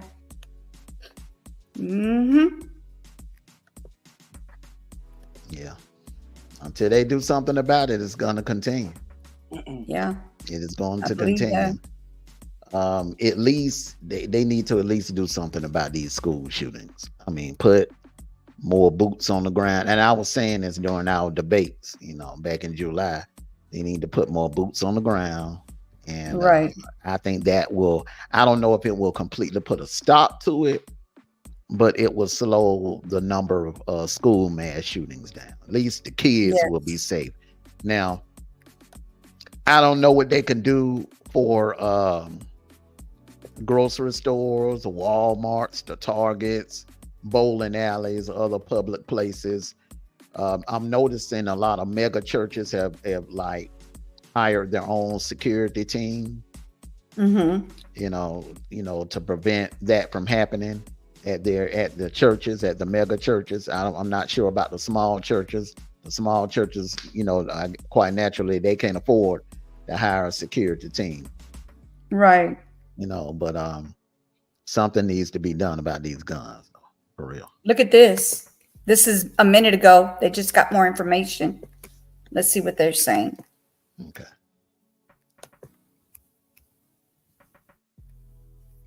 Oh, it's muted. No, that's the video of somebody that was in there. Yeah. They were just showing what they did. I mean, like, they even said when one of the favorite teacher was taken down, the kids dragged him into a room and tried to perform CPR on him, but it was too late. Yeah, because it was 2 adults and 2 teenagers that this happened to. As the schools are not prisons, they have lots of security. You cannot put children in prison. Why aren't they showing they're not needed? Better secure than dead, the way I look at it. Word that she was okay. Oh, here we go. Hold on. What the? Beat it up. We got a whole school to get evacuated. People, come on now. There's nothing to speed up. Come on.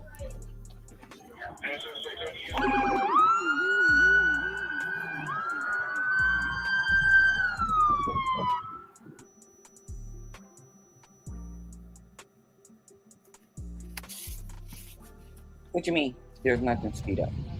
No, it's not from YouTube. It's off the internet. It's the news. Educating and identifying efforts need to be It took us a while to before educate we them. realized that she wasn't one of the victims. I mean, it was 45 minutes, Hour. probably hour before we got word that she was okay. It was very terrifying. It's the least thing you expect to happen. I don't know how to explain the feelings. I mean, the fear. I have 2 children that go to Heyman Morris, which borders the school. And so first thing was immediately calling the schools. Then the text messages and stuff started coming through from the schools. Terror, absolute terror.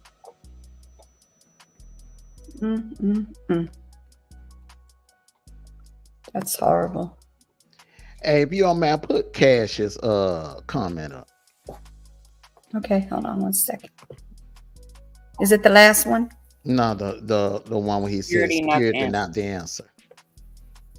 Security not the answer. It is their mostly efforts need to be into educating parents. Sir, I pass by a lot of schools and there's no patrol officers around. Some of these schools that are in poor districts, you can just walk right into them. You can walk right up to the school, open the door, walk right in there. No one asks you any questions. No one notices or sees anything. Educating the parents where the parents are at work. They're across town at work. So they can't be in two places at one time. They can't be in two places. When a parent puts their child on a school bus or drops their kid off at a school in the morning, they're under the impression that they're going to be safe at that facility.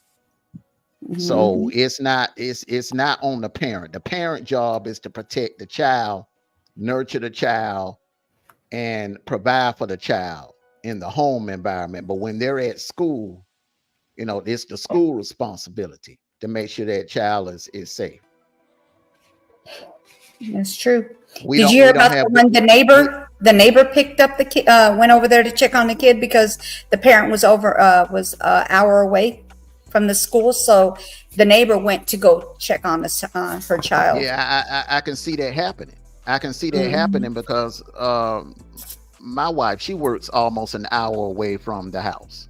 If you live in an area like Atlanta or Dallas or Houston, areas where, Charlotte, Minneapolis, where you have to do a lot more driving, or your commute is a lot further than it would be, let's say, in New York, where you can just catch a subway, get off one subway station and be at your job. Then, vice versa when you're coming home. Right. Some people are sitting in traffic on 85 for over an hour to get home, commuting home. And it depends on the traffic that day. It's horrible.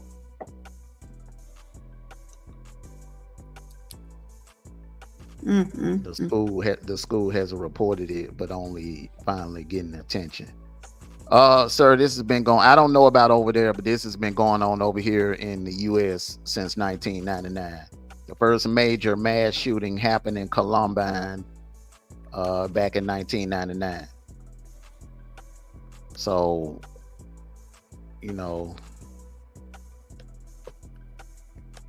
it's an issue. It's an issue. If it wasn't an issue, you wouldn't have it going on. It wouldn't be happening. We wouldn't be having so many incidents like this. Nope. It's crazy. So the year is not even up. 45. We already have 45 already with this one. So what are the options? What they could do if they wanted to do it, they can't, because the NRA is in their pockets. The NRA is in the Democrats' pocket, and the NRA is in the Republicans' pocket. And I don't see it would be counterproductive for either party to point the finger at the other. I don't want to hear that, because the thing is, the NRA is in both pockets, and they support candidates on both sides of the aisle. I mean, think about it. That's how they're able to control the narrative. So when they get in office, look, hey, you wouldn't be there if it wasn't for us. Now, if you want to get reelected, you do what we tell you to do. So what could be done to slow this problem down or to nip this problem, they could do it if they wanted to. Just like back in the 80s when they had that war on drugs, and they passed that, they started passing legislation where they started busting crack houses and driving tanks in folks' living room and stuff. I mean, they could do the same exact thing with these guns, because believe it or not, you got gun dealers.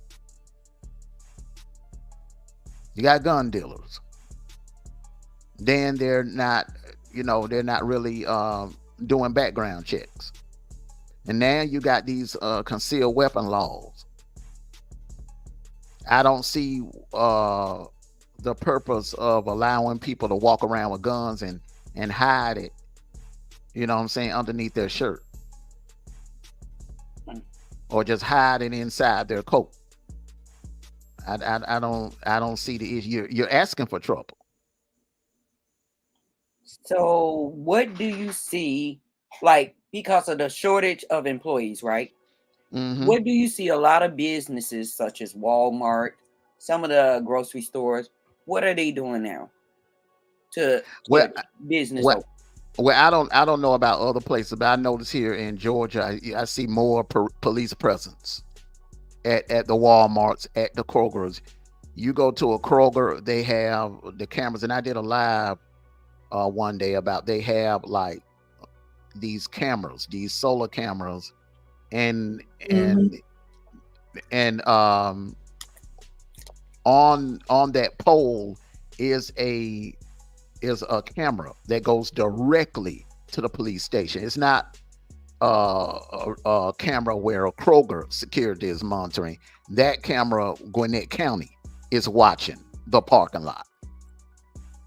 So that right there has stepped up. They stepped it up when they started installing those, and crime has went down a lot. Before those were installed, you had incidents where women were getting attacked and people were out there acting a fool, fighting.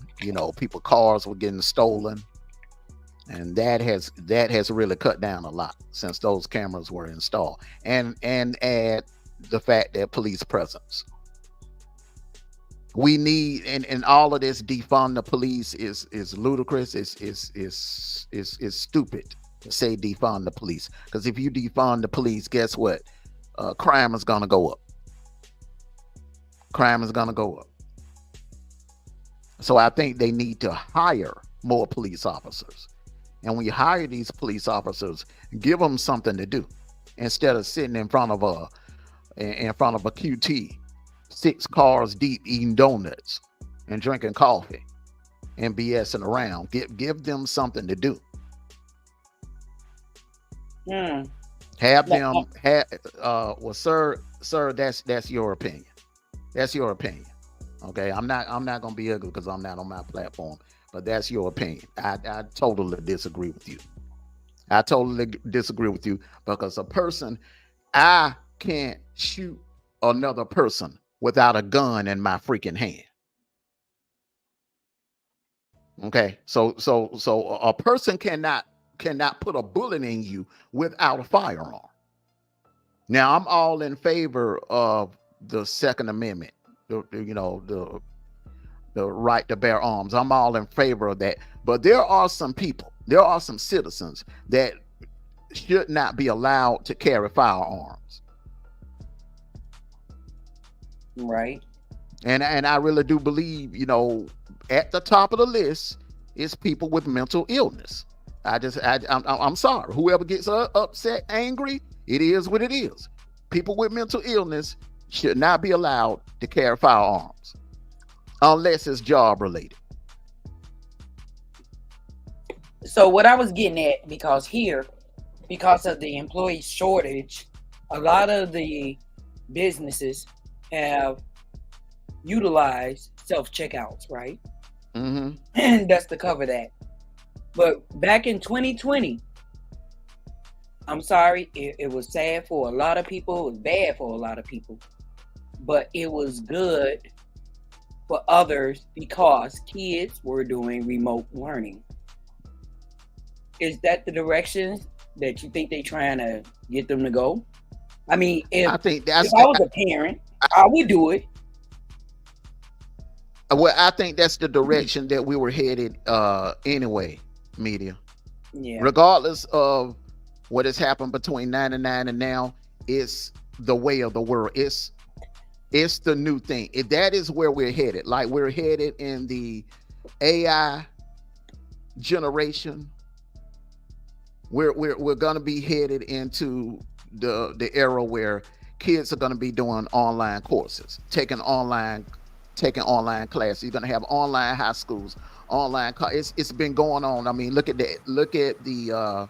Remember back in the late 90s, where you had like they started offering online education, online GED. It started with that. Then they started offering online trade. Then they started offering online college courses. So that's where we're headed, regardless of the mass shooting incidents. We were headed that way anyway, unfortunately. I have a quick question before you keep going. Talk about other things. Where do you think that 14-year-old got that pow from? Do you think it's the parents, or this is your opinion now? This is not what's going on. This is his opinion. Okay. So I'm just asking him what he thinks. Go ahead. You asking who? Armando. He's from Georgia. He's going to know a little bit more about that type of thing. Okay. Go ahead. The shooter was how old? 14. 14. Okay. Well, 14, and his name is Colt Gray. Okay. And he used to go to that, and he was at that school. Don't say his name. Okay. Now, yeah, it's already out. It's already out. Go ahead. But okay, so you remember we was having this conversation a couple of days ago. I'm trying to remember, was it on your panel or D2's panel? Okay. Parents can be reckless when it comes to those gun cases. I'm not in favor of gun cases. All right, if you're going to have a gun collection, put it somewhere, invest in you a safe and put the guns in a safe, put them up where there's no way that the child will be able to get to them. Meaning that it will take a combination in order to open up that gun case. These gun cases are easy access to some of these kids. And then you have some of these parents that are just careless. They're leaving their guns in places that the kids can get to them. That's that's what happened today. That kid knew where to go get the gun. Right. So also, I don't know if you heard about this part of it, but there was a call early in the morning specifying there would be a shooting at 5 schools, and the first one would be the one that they did it, which is Windsor, Georgia. So it was premeditated, and they're also charging him as an adult. That's why I'm able to say his name. He is being charged as an adult, or else they would have never said his name if he was going to be charged as a juvenile. What the? But yeah, he's going to get charged as an adult. No, he unalived 2 adults and two teenagers. No, I'm saying I try to respond in chat, but it coming up under you. It does that because it's my channel. Yeah, when you're up here and you respond, it comes up under it. Oh, yes. All right. That's her talking. That ain't me. I'm about to make it you. Push it. The reason I say that is because a lot of people is turning to homeschooling.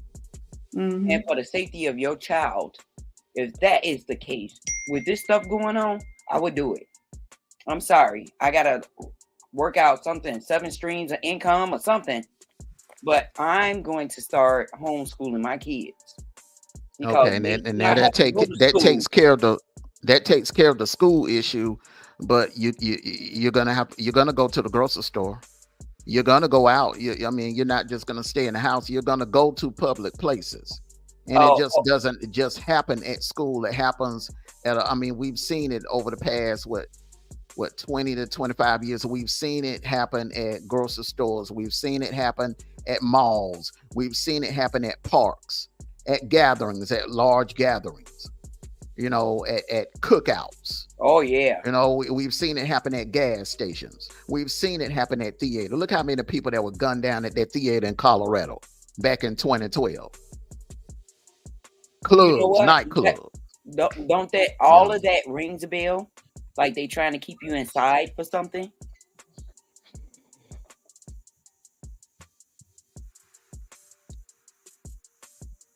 That's not living. Right. Hiding in the house is not the answer. Thank you. That's a lazy way of handling the problem. That hiding, I mean, what kind of life is that? So we have to go and live in and hide in the house, barricade ourselves in the house just to be safe. Right. It you know, something they know what needs to be done. They know, the people at the top, they know what needs to be done. What they're banking on is, it's not a situation where it is happening back to back to back in certain districts. If you can read between the lines, if that starts and becomes a problem in certain districts, like the district in Winder, let me tell you about that district. That district up there, it ain't too many of us in that district. I know you saw a couple of them, you know, on the news or whatever, but there ain't too many of us in that district. Now, Right. that's, Yeah, that happening, definitely did have more. From what I saw, it was a lot of the others. Yeah, Hey, definitely. just like the Combine situation, there wasn't that many of us there. Right. Well, well, see, the thing is, media, what they're banking on is it happens every now and then, once in a blue moon. So they can just say, well, guns are not the problem, people are the problem. If it happens once in a blue moon, like maybe once so often. But if it starts happening repetitiously, then it's gonna force their hand. It's gonna force their hand. They're gonna have to tell the NRA to kick rocks, and they're gonna have to handle their business. They're gonna have to stand on business on Capitol Hill and come and put out some real legislation, some real gun control laws.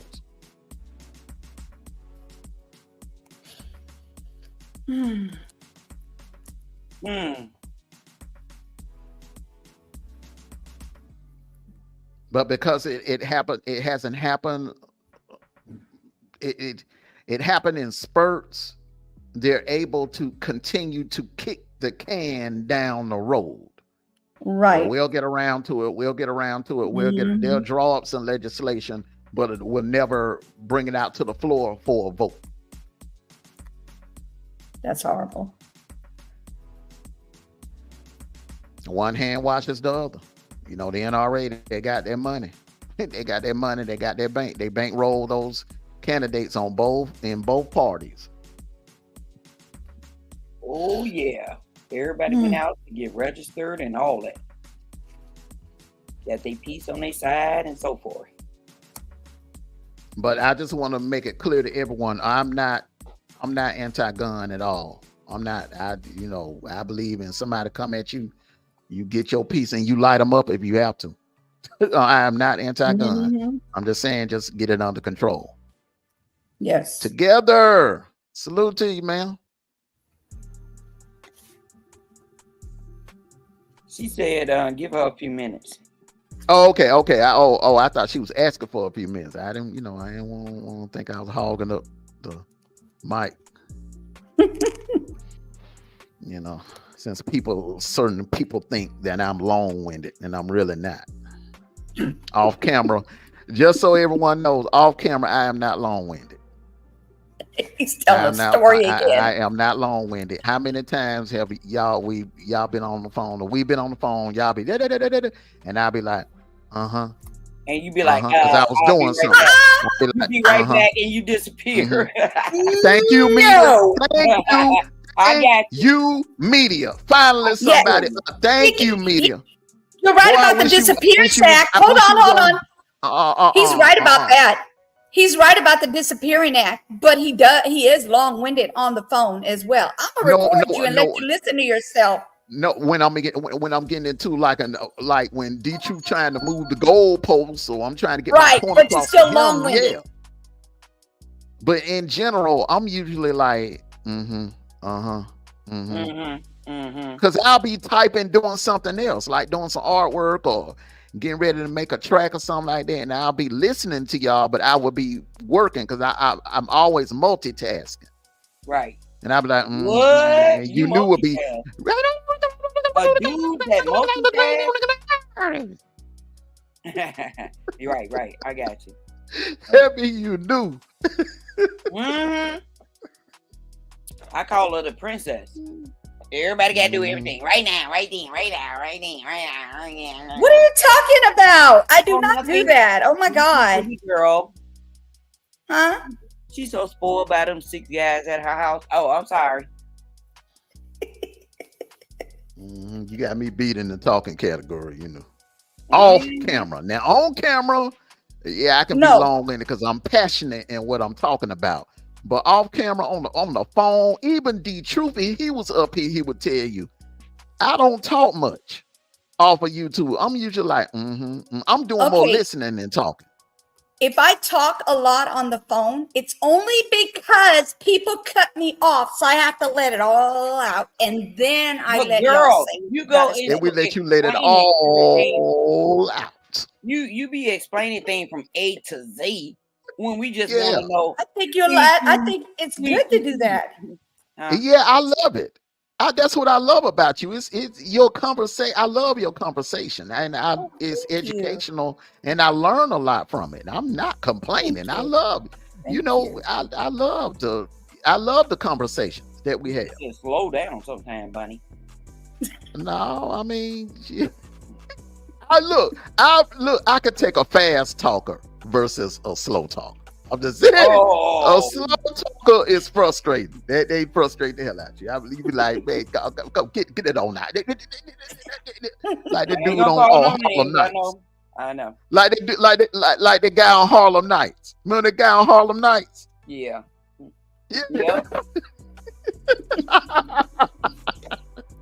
The boxer. Yeah. So you heard what I call my security system. We call it the Unu Ranchero Security. Asked about your party the other night. I told him I went to work like $1 million. Changed my hair, changed everything. They're like, what you do this weekend? Boy, you don't want to know.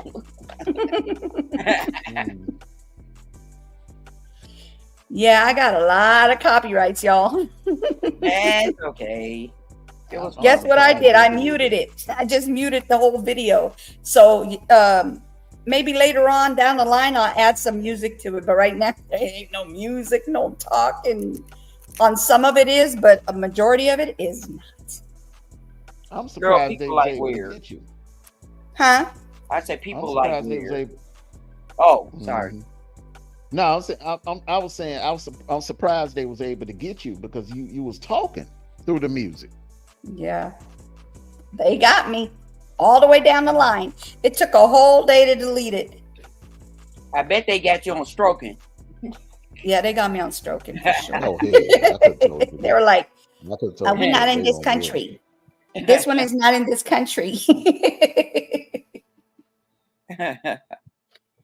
Yeah, but I'm down to no copyrights, nothing. It's just majority of it is silent. Girl, one of these weird songs came on there. It's like a happy song.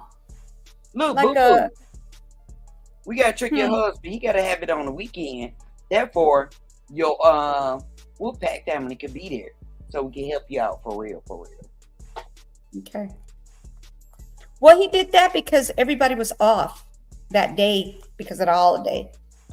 Majority of them don't have, weekends off. So he just did it when everybody was able to come.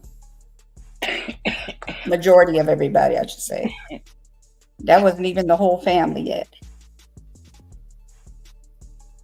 Well, we talking about those that can come. We ain't think about those that can't. Yeah, we talking about those that can. Yes, those that can. Yeah, y'all can come. All you gotta do is be like, hey, look, I can't go to work tomorrow because I'm gonna be over there all the way in Louisiana.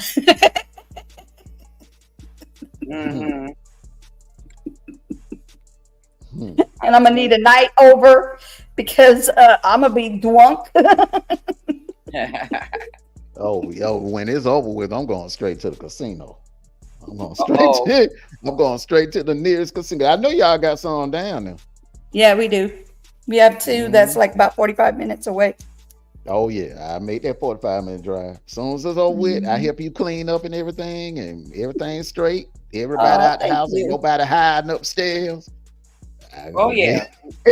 I'm gonna say my we had a hussy goodbyes and I'm try to heading get on up to the there. casino. Huh? We did have one hussy try to get up there. I was like, where you going? Oh, I'm looking for blah blah blah. And I said, blah blah blah blah ain't up here. Get down. That's gonna be at every cookout. Show me a Get down. cookout where you ain't gonna have at least one couple trying to creep in one That of the was bedrooms. not a couple. That was a drinker, underage possible drinker. But I caught them. Oh, okay. Or trying to go in the room and get high, drink or do something they ain't Who got no knows? business doing. Yeah, not in my house. You ain't gonna get me in no trouble. I already told Armando, the inside is just strictly for the elders because they can't stand the heat. Everybody else, get your ass outside, party, on appetit. Bye-bye. Say that. Yeah, Say I'm that. surprised you didn't do it like that with all that land, man. That damn thing on the outside and the front look like Southport. I'm surprised you didn't just set everything up outside with all that Everything space is out set there. up outside. They just keep bringing their behinds inside. Hell no. I'd have set a tent up would've out been there, the gazebo and everything they needed would have been right out there. Probably a porta potty. Look, Yeah, I would have got when you got enough space. You got enough space for it. I know A we did. mobile toilet and a shower. Two, We had a one guest for bathroom. the men, one for the women. No, Yep. we got a what you call it, a guest bathroom, and I bleached it after they left because I wasn't trying to catch nothing. I know that's right. No, they can't go I inside know the you house, believe ma'am. that. That's what our $1 million homeowners do out here. If you want to, they got construction workers working on a roof, whatever in their house. They got porta potties outside. Yeah, we did have one for ours, the ones that were working on our house. When we had our house built from scratch, yeah, they definitely had the porta potty out there. You gotta get that for the barbecue Labor Day. Yeah. How's everybody doing today? We're doing fine. How you doing today? I'm burning the hell up. It's 117 degrees and I want to cry. That's ungodly. Baby It's girl, so damn hot out here with no birds flying around. I ain't seen not one fly. Why you outside? I had to go pick up my baby. I know, but now you picked them up. Now why are you outside? I'm not outside no more. It's still hot. I'm trying to cool the house off. Dang. I tell you, If I was out there, man, I'd probably be running my L no less than 70. It would be somewhere between 70 and 69 with that kind of heat out there. You know, we need to do a contest. We need to have an award ceremony for the male with the sexiest voice on YouTube, and that would go to Armando hands down. No, it would not go to me. I hate my voice. Yes, it would. I hate love my your voice. voice.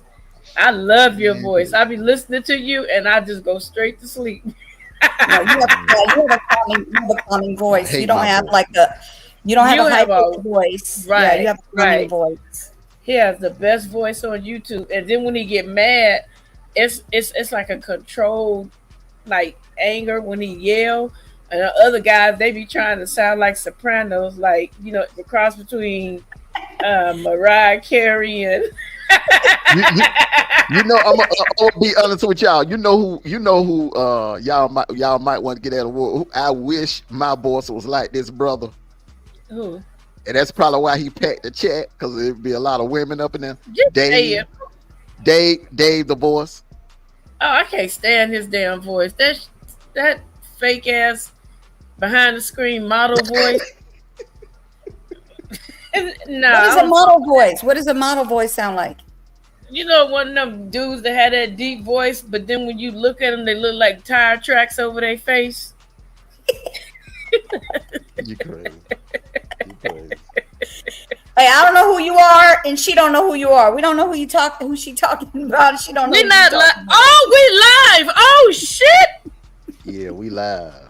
I'm sorry, Dave. The voice. I don't know you. I don't know you. I'm sorry. You didn't see that big red live up there? I didn't see nothing because I have a habit of putting my earphones on and walking around. Bad habit. Yeah, she does. She does have that Bad habit. habit. I'm so sorry, Dave the Voice. Please don't come at me. Now I But just hear a lot of women. I see a lot of women in the chats like they be bragging on his voice. Well, Yeah. every woman Yeah. don't like that kind of voice. I wasn't saying that he was ugly or anything. I'm just saying that some people have those nice voices like females. You think they dime pieces, and as soon as you get to them, look like a big rig ran into them. I mean, you know how that is, catfishing with the voice. Yeah, you Dreamboat body and shipwreck face.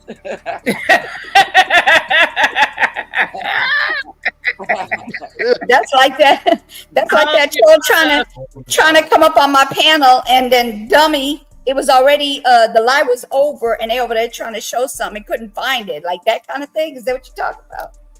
Nah, worse than that. Oh, so Armando, I was trying to tell y'all last night when you guys were talking about catfishing and like people tricking people. So I'm just gonna say there was this girl named Nicole, and I lived in Los Angeles County, and she took. Remember when they had the party line? You can call the party line. Chat line, something like that. Yeah, It was something a like chat that. line in Atlanta. Yeah. Oh, it was a party line out here. And so I was at my friend. I'm not gonna say her name because they'll probably everybody here be like, "Oh, I know who that is." I was at my homegirl house, and they stayed together. That was her cousin, and so she has a really like if you close your eyes and listen to her talk, she will blow your mind. And you open your eyes, you be like, "Damn, why that voice can't match that face and that body?" So she took my picture because I had took some fresh modeling pictures, and she took my picture and started describing me to the guy on the party. Oh Lord!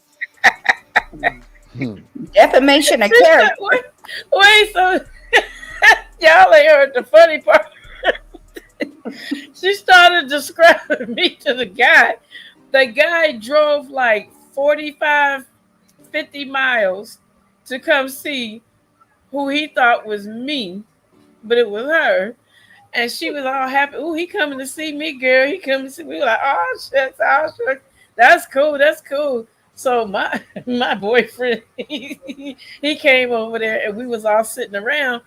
And then he honked his horn. He had a convertible car. He was light skinned. He was cute too. He was really cute. She walked out the door, and he ran. Said, no, he said, "What the heck?" He was bagging on her. He was so mad he bagged on her because he gassed up and everything. I don't know what she promised him, but she gassed up. He gassed up the car, and we just heard her like back talking. So I walk out the door like, "Who you talking to?" He like, "You, Nicole, why you playing? You ain't gotta play with me like that. You tricked me. See, I thought that was real." And I'm like, "What? Who was Nicole? My name ain't Nicole. My name together." What are you talking about? He's like, "No, you Nicole. You was on the phone with me." I'm like, "Dude, who are you?" First of all, my boyfriend come out like, "Oh no, dude, Nicole, you did it again." Oh man. He said you tricked that dude. That dude said that ain't the one that was on. He said, "No, this is my girl right here." He was like, "Oh hell no." He got in his car. She said, "Wait." All you heard was tires and saw smoke. That's the first time I've ever seen somebody peel out in my life. That was the first time. Lord have mercy. That was the first time I thought he was gonna crash. He was gone. Wow. Oh man, that was so sad. I said, "Oh Lord." Let me tell you something. I'm gonna be honest with you. If my boyfriend wasn't there, I'd have gave him my number. Oh damn. I hope he ain't listening because I know all your men's. No, just kidding. You shut up. I've been hanging around you too long. Dude, it was one time in Chicago, and how would you say this? Hi, Gabby. Sorry, baby. He got cut off. Okay. So my sister met this pretty A boy, and he came over, and it was like, oh, you in Alaska in the front room, but you could go to Florida in the back room because that's where the heater was, right? This dude was like, yeah, I got to go to the store. I said, I got to go to the store too. So I'm going to the store with him. And guess what that dude do? That dude ran. He ran. And I was like, how I'm going to tell my sister her day ran out on her? Why he run out? Because it was cold. He ran. He was weak. He wanted some kitty and he knew he wasn't getting that. That's why he left. Yeah, that could be it. But it definitely was cold. He was in Alaska. Everybody else was in Florida. No, we'll stop getting cut off. One room got the heater. Dang. That's embarrassing. Yeah. It is, but it happened. Oh, Lord have mercy. So we took a good thing until, But the thing is, with all of this that's going on, it's a distraction from what's really going on. Yeah, I agree.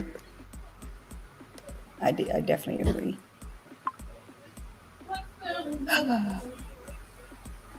Man. Oh, Armando got quiet. I'll be back.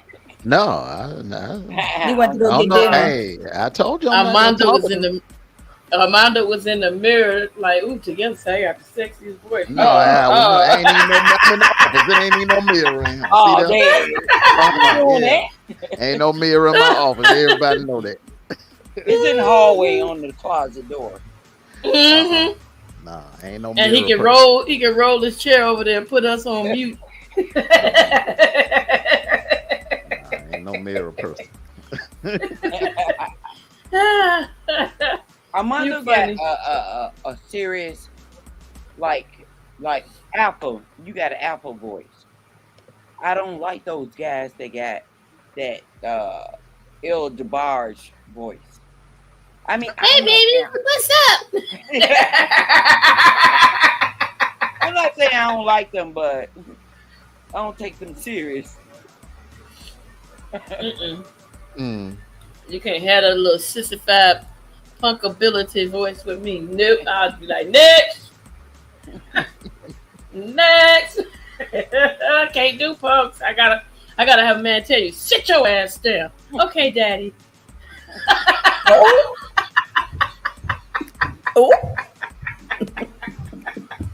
I just wish I could have had the Barry White voice. I wish I could have had that voice. I would have hated your voice. Now you knew. Look at this, you guys. He is a 14-year-old student here at the high school. It's an update. He will be charged with murder and he will be tried as an adult. Within minutes, law enforcement was on scene, as well as 2 school resource officers assigned here to the school who immediately encountered the subject within just minutes of this report going out. Once they encountered the subject immediately surrendered to these officers and he was taken into custody. Additionally, what I want you to know as of now, there are 4 individuals who are deceased from this incident, 9 that have been taken to local hospitals with various injuries. Of those that are deceased, 2 were students and 2 were teachers here at the school.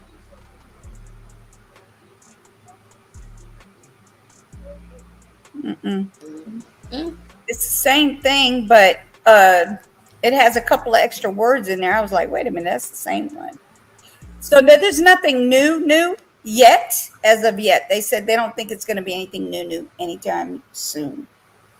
But that's the newest. I think that kid was being bullied. And because most of the time when you get the report back later, you'll hear that child has been bullied. Right, but if he's being bullied, don't you think that he would have, it would have been more of just that school? This is 5 schools that was being threatened with shootings. And But you then don't know who that's was the first bullying. school, You the knew. one he You goes don't to. know. You don't know Yes. who was bullying him. It could have been neighborhood kids that went to different schools, and he said, "I'm gonna get all them suckers while they at school." Yep. Damn. Yep. Damn. I But why did he definitely, shoot the teachers then? If it's because a they school, if it's kids bullying. what the thing about it is, when the kid is being bullied, a lot of times teachers will look the other way, especially these teachers nowadays. You know what I'm saying? My daughter would Yeah. tell me that teachers would be on their phones texting a lot. Trust me, I know. Yeah. When I used to be a substitute teacher, that's all I saw is the teachers would have a drink on their desk. They would have chips on their desk, and the kids are sitting there watching them while they're sitting there snacking on snacks and on their phones, on the Mm-hmm. computer. And I'm sitting there going, why am I like I don't know how many other teachers used to be like me, but this is what I used to do. I used to stand up on the board and write on the board, ask questions, have them come up on the board and participate. I would participate with them. Even gym, I would work out with the kids. I never just told the kids, go do some jumping jacks. I would do the jumping jacks on the stage while they were down at the bottom doing off the stage, doing their exercises. So I don't know how many other teachers did that, but that's how I used to do it. But you I got used to some that do. participate. You got some that do and some that don't. Yeah, Even and then in like workplace, you got managers that do and managers that don't. That's true. That's true. Like when I was manager at Popeyes, I used to be a shift manager. I used to work with them. I never did oh yeah, you do this and you do that while I just sit there and talk about, oh, I got to go do some paperwork. No. Things got done. We were as a team, and that's how you're supposed to work, as a team. And even at the school, when it came to kids fighting, I used to get in the middle of the fights. That's how I fell down and messed up my tailbone, because I fell hard because I was trying to get these 2 girls from fighting. So I went to get in the middle of them.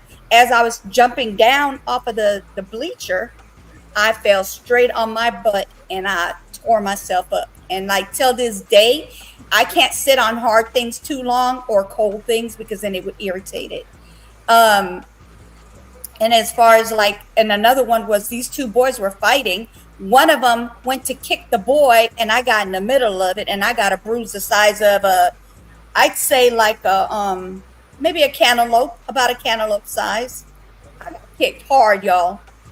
So I wouldn't have got in the middle of nothing. I got in the middle of it. I wouldn't have, because the reason I'm gonna say that is this: I've actually seen people fight, and and somebody that I know personally tried to break it up, and the person to this very day, you're one of the lucky ones. This person, and for the rest of their life, they will never be able to function the same, as in they are very, very extremely limited in the things that they're able to do now as a result of getting in the middle. And then what's so crazy is a couple of days later, the same people that caused all the problems were trying to sue that person for trying to prevent a worse situation, and they end up being good friends. The school ended up paying them. Why? You hurt the person that was trying to ask you guys to stop, break it up. There was no punches, there was no kicks. He just literally slid in the middle like, no. And the rest was history. So and all the kids go ahead. The reason why I would help is because I'm calling the office. If we're calling on the speaker and hey, there's a fight going on, somebody need to come in here, get security, whatever. They would never come. Like, these kids were tearing up the room and fighting down, and I had to stop the fight. Like, I wasn't having that child get hit by no desk. I'm just not going to sit there and let somebody grab a desk and fling it at that little girl. That was just not right. I understand where you're coming from, but you got to look out for yourself. Yeah, but you got to look out for yourself too. Let's say, like my the person I know situation. Let's say you did the right thing, and let's say that the kid got injured anyway. they would try to blame you for the injuries and sue the school and try to come after you. So now today you have to be real careful what you get involved in. Me personally, I'm sorry, but I would, the one that's trying to fight, I don't know what I would do. I would probably implement some type of drill or something. I don't know what it would be, but I would probably implement something that will, prevent me from getting harmed or something like that. I don't know if they would like okay use. Well, no, you can't do that because some kids may have a allergic reaction. So I don't know. Like one teacher tried to. It was all on YouTube how the kids was attacking the teachers. The kids could have turned around and attacked you. You know what I'm saying? Yeah, I know. I get what you're saying. But I mean, it wasn't something I thought about. It was just something I saw, and then I felt like something just took me there, and I did it. I followed what I was feeling. I didn't just like, oh, I'm not going to get into that one. I just did it, not thinking. But as a matter of fact, the year after that happened with those fights, they told us we're not allowed to instigate or not instigate, get into the middle or jump in front or like keep anybody from other people from getting hurt. Like we can't do nothing. Like we have to sit out and let it happen until security or whoever comes and jumps in, or the cops or whatever. So let me ask you guys this, because bus drivers, we are not allowed to intervene as well. Yeah, intervene. That's the word for it. Intervene. We couldn't intervene. The thing is, somebody posted on TikTok or Instagram, I don't know. But anyway, she was on a bus with a student. And somehow, and I don't know how that happened, when some kids got off the bus, another student came to the bus, but he was packing. And he was coming for that one student on the bus. It was two of them coming for that one student. So they all out fighting and everything. And then she noticed that one of them had a pow-pow. Wow. She pulled the bus over and got out. So how do you think bus drivers should handle that type of situation? Especially when it involves your kid. Only one on the bus, it involves your kid. It's not the bus's kid, it's a parent's kid, right? Yep.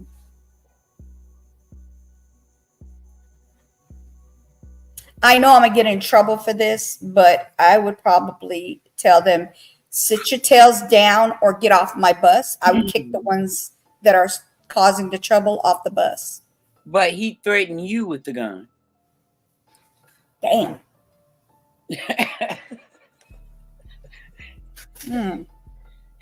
He threatened you. He said, say nothing, get off. But you got somebody else's kid on that bus about to lose his life. What are your objective as a driver? Well, they do say the captain gets off last, right? Right? So I think I might jump in front of that bullet. I might jump in front of the bullet. I don't know. It's a hard answer to it's hard to answer that, but I would probably jump in front of the bullet so that that child does not get hit by that stray bullet, or that bullet that's coming for him, I should say. It's hard to answer, but it's hey, Graham. True story. Wait a minute. Let me say how I feel about that. Go for it.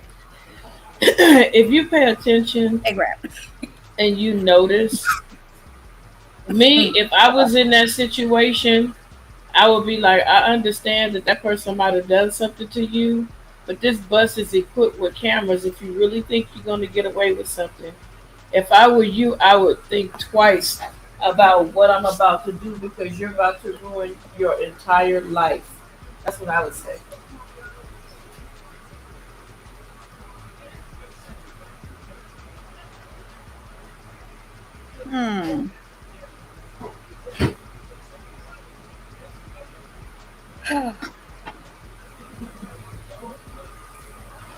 Yeah, that's the only answer I have is to jump in front of the bullet. And I know there's cameras, but at that time, it's like they say, you could actually get in trouble if you're not the last person on that bus, because the last person on the bus has to be the bus driver. You can't leave kids on the bus by themselves. So you're going to be the last one on the bus. So you can't be the first person to jump out and head for the hills. That's just not going to work out. You got to be the last person, just like the captain can't leave first. Anybody that's like in the high ranking, I guess you could say, they can't leave first. Like they have to be the last person to leave. If you own a boat, you're the driver of the boat. I think you have to be the last person to leave. I'm assuming that's how it works for that. But I know that I hear a lot about the captains can get in a lot of trouble if they get off the boat or the ship before anybody else. So even though this kid has been involved in different things, with somebody coming at him. So you're saying that this kid not deserve. I'm not going to say deserve, but no, I don't think he did something to get what he got, is what you're saying. Right. He could be gang affiliate. I thought you were talking about somebody that's being bullied.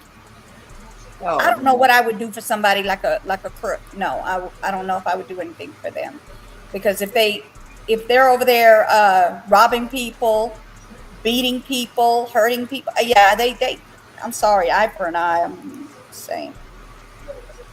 Okay. But I don't know if I don't think I would jump in front of that bullet. No, it would have to be for an innocent person. I'm not wasting my life for a criminal. I'm not doing that. Yeah, I would not. Armando. He said he'll be back. Oh, well, okay. for me, I still say a life is a life. And to be honest, I've watched somebody get gunned down in front of me. And no matter how much you try to put it out of your head, that is not something that you ever in your life want to see. Never. Because at the drop of a dime, it comes back up and you freak out with any little sign that you may hear. Yeah. All right. So you end up having trigger problems. So my thing is like, I'm not saying, that person would deserve to pass or whatever, or that they deserve to get shot, but I would not put my life on the line for somebody who's doing bad out in the world. I'm not. But you can still, an innocent person, I'm willing to do it 100%. An innocent person, I am willing 100%. You can still talk to that person, because what I'm saying to you, sis, is this. You are the type of person, and I don't know if people recognize it or not, you're the type of person that if somebody was about to do something, and with the way that you handle people with care, you could actually talk a criminal out of doing something really bad.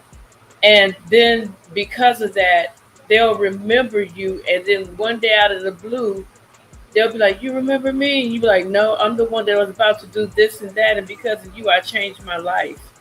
Mm-hmm. It could take that one moment of you saying, well, they deserve it, from them saying, see, like, for instance, I got a call and someone told me I did a whole lot of bad stuff, and I don't think that I'm worth being prayed for. I don't think that God will ever forgive me. And I'm like, you know what?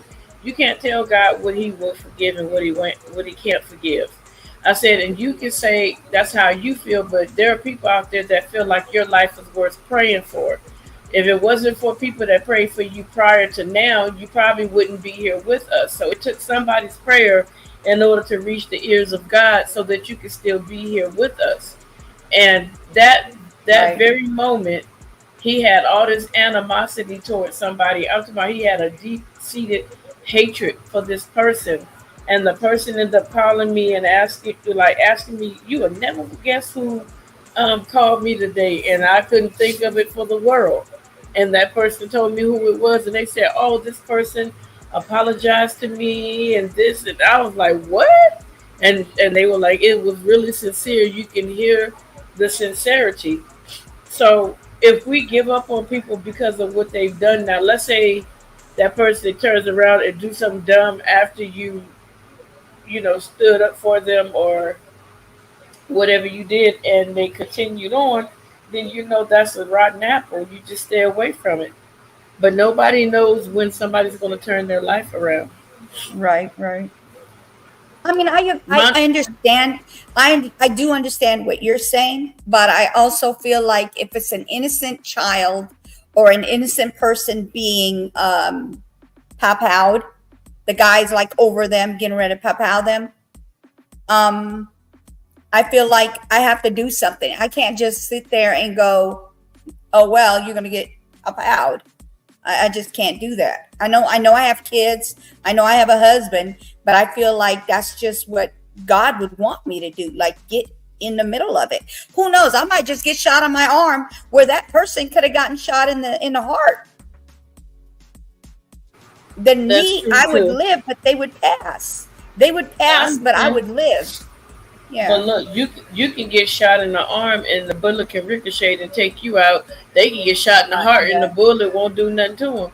So either Yeah, way that's it true. goes, I say this: I hate for that to happen. And what we need to start doing is putting all these transportation drivers on our prayer list. Anybody that come in contact with the public, we need to pray for them every day, from the grocery Yeah. store workers on to the transportation, Yes. because they're in so Mhm. much danger with the way society. Because think about it, not too long ago, if someone did something, they'd be punished for it. Now it's Mhm. like soft on crime. Here in California, a guy went out and took somebody's life. He spent 4, 5, 6 months in prison, and he got out and did it again. Now they're trying to debate if they want to let him go or keep him in. And then criminals that have had the most violent acts against people, now people are moving, they're packing up, moving out of California, because the very people that went to jail for taking people's lives, raping, molestation, and all that stuff, very, very heinous offenses, our governor's about to let these people out of jail, talking about because they were on, they had good behavior in jail. I don't give a dang. If they had life without parole, they should stay in their life without parole. Mhm. I So now agree. you're mess. And this is why people feel like, oh, I ain't gonna get no time. I'll go beat this person up. They ain't gonna do nothing. Right. Dub, that's how we got ended up talking about this stuff right now with the schools, because that's the beginning of the live of this live, is because of that situation of the 14-year-old Colt Gray, 14-year-old who went to that school. He went and unalived two teenagers, two adults, and he injured at least nine people.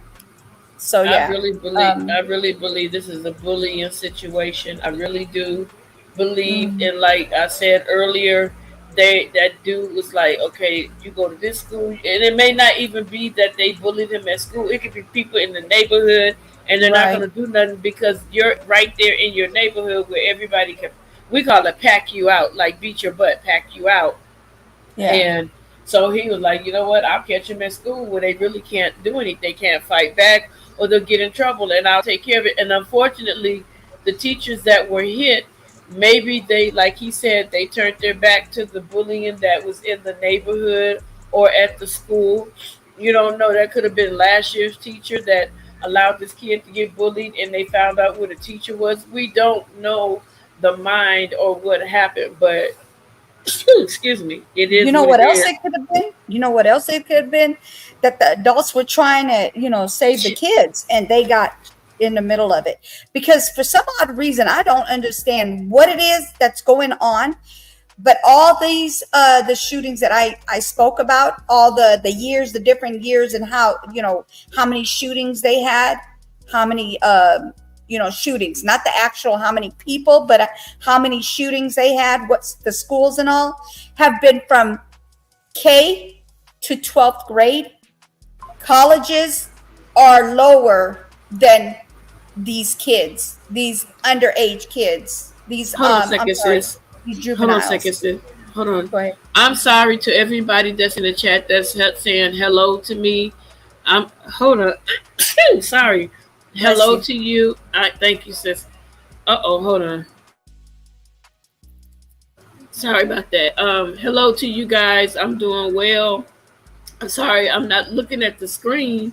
So I just wanted to say that real quick. Sorry, sis. Thank you for letting me say that. Oh, no. That's cool.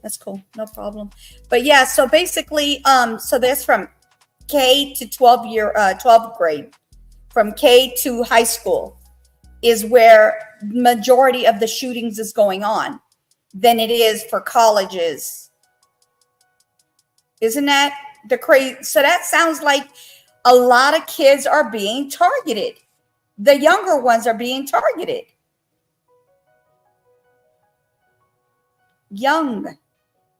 That's what's bothering me. I mean, it bothers me that adults are going to get hit, right, getting shot as well. But it's horrible to hear little ones ain't, they haven't even made it to getting a drink legally. Right. Or but you got to understand driving. What happens when children go to school and the lower grades, they get teased more than the college students. They get teased. Yeah. By the time they get out of high school, they have gained maturity where it's no longer bullying. And in high school, junior high school, middle school, elementary, those are the years where kids are being bullied and being picked on, because these are awkward ages and awkward years of their lives. And if kids are very cruel, even in church, they'll talk about the kids. Oh, look at your shoes. Where your mama get them from? And you're not supposed to do that. But kids start off very young bullying. And this is why it happens in these lower grades. That's horrible. That's horrible. I hate hearing people in general getting shot, but it's worse when they're kids. Like, it bothers me a lot when I hear that.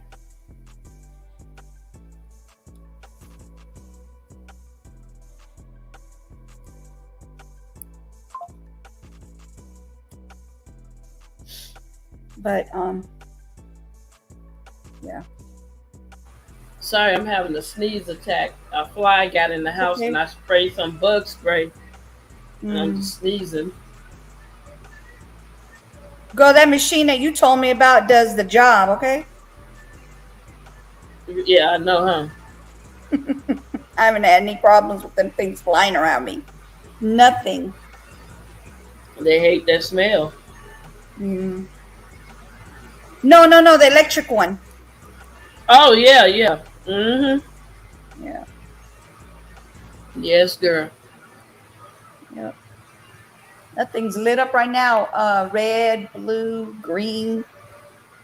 Oh, yes. I told you I wanted to talk about it. I want to do a raffle. Mm-hmm. Everybody got to put in, like, send it to New. If you got to put it in her chat, she'll check, or on her community wall. I want to do a raffle for your favorite NFL team, college football team, basketball team, and college basketball team. I don't know what your team is, but I'm gonna pick a team, and if it's your favorite team and you like it, maybe me and New will come up with something. And I want to do a raffle. Okay. So we'll organize it. Sounds like a plan, Stan. Okay. I'm going to go ahead and get down because I want you to rest. And I know my brother-in-law is on his way home. Yeah, he worked late today. He called me and he said all he wants is chicken noodle and they call it neck bones. I was like, what? Yummy. I was like, what? Yummy. Mm, mm, mm. Well, when I get some money or something, I don't play the lotto, but if I decide to hit it, I will give you my order before I get there. I want my crab boil and my chitlins. I feel you on that one. I feel you on that one. You I'm gotta cook surprised he both. hasn't hit me up for chitlins because I'll be cleaning the heck out of them things. Girl, you might have to send me some freeze dried. And my Girl, husband, look. he don't want me cooking them in here. Yeah, they do stink. If you don't wash them properly, they do. And then also if you don't boil them and then rinse them, boil them, rinse them, boil them, rinse them, they'll do the same. It'll also stink too, and it'll make all that oil. Like when I make my chitlins, all you're gonna get is seasoning and the juices from the chitlins, but there's not gonna be any grease in it. There's no No, oils. I think it's something to do with his family used to make them, and he can't stand the smell no matter what. Mm-hmm. Could be. I definitely want some. I gotta find somebody to make me some. He like, no disrespect, babe, but please. I said, okay. But where you guys sell them over there, don't you, in California? Mm-hmm. I can come over and clean them at your house if you want me to. Girl, I'll show you how to do it. He not gonna let me have them chitlins up in here. Do it in on a barbecue pit. Mm-mm. No. Why not? Mm-mm. Take a pan and put it on the barbecue. Put it on the barbie. What you think, Armando? I think He's it's not that porky. yet. It's that real porky smell. I think you don't like. Mm-mm. But after you cook them, like after they all cooked and was all said and done, I don't think he have a problem. But I think it's the process that just tears him up. Yeah, it's out. You could cook that out. You know what? I gotta see when I go to Cali. I gotta see if somebody will let me cook some at their house, and then I'll just make enough for you. And okay. I'm serious. Look, I'm talking about putting them in the look. You make. I'm gonna tell you what. I'm gonna try to buy some or give you the Shoot, money I'll back cook them in a hotel room, and then one of them ones with the Put what in the hotel room? Put what in the hotel room? Chilling. Yeah, no. You know how many complaints you'll be getting from other people on the same floor you on? I'll be like, hey, I Unless paid you gonna just do like it in one y'all of them paid. extended stays or something like that. Look, cook them out on. Look, take a little barbecue grill out on the patio and cook them. They won't know. I'm just saying, it ain't gonna stick. I'll just make sure I have a spray around. Like, like when I do mine, I have bleach. I use bleach around the area, so all you smell is more of the bleach than you smell all that chitlins. Just saying. I do a lot of bleaching, so it does kill a lot of that smell. Oh, okay. Yeah. Yep. Yeah, but when you cook them, I'm telling you, I'm gonna put them in the freezer. Mm-hmm. Not only that, I'm gonna freeze dry them. I gotta see if you guys even have any, because aren't they seasonal? I don't know. I gotta check. I thought they were seasonal, because we don't have them here all the time, and we in the South. Oh, wait a minute. Let's talk about something. Check this out.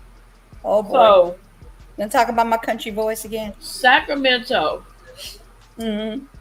The people voted in black leaders, like 12 black Democrat leaders, to represent them during the reparations process. Do you know somebody caught the guy voting against reparations, a black guy, knowing what his ancestors went through? The dude put him on camera, and he started yelling at him really loud. So the police end up coming in, trying to remove the guy. The guy said, "You ought to be ashamed of yourself. You ought to be ashamed." He said, "I know why you did it, because they greased your pockets. See, this is why we don't need to be voting for our own people, because y'all get in office and they offer y'all this big old lump sum of money, and y'all turn your backs on what your original mission was, and you see the people on the outside cussing them out. Like, y'all need to be ashamed of yourself. We hired y'all to do a job, and y'all turned around." But the Republican black people were all for it. But the Democrats said no, that we don't, that they don't need it. But the city, San Bernardino, California, slavery was out there in San Bernardino, California. That was one of the first. What? Well, down here in Georgia, baby, these black Republicans are strongly against it. You know, but I don't know about the thing about it is, you know, it don't matter what party it is, because you got blacks on both sides of the parties or both sides of the aisles selling out. You know what I'm saying? It goes both ways. You got sellouts in both parties, you know, and it's just unfortunate.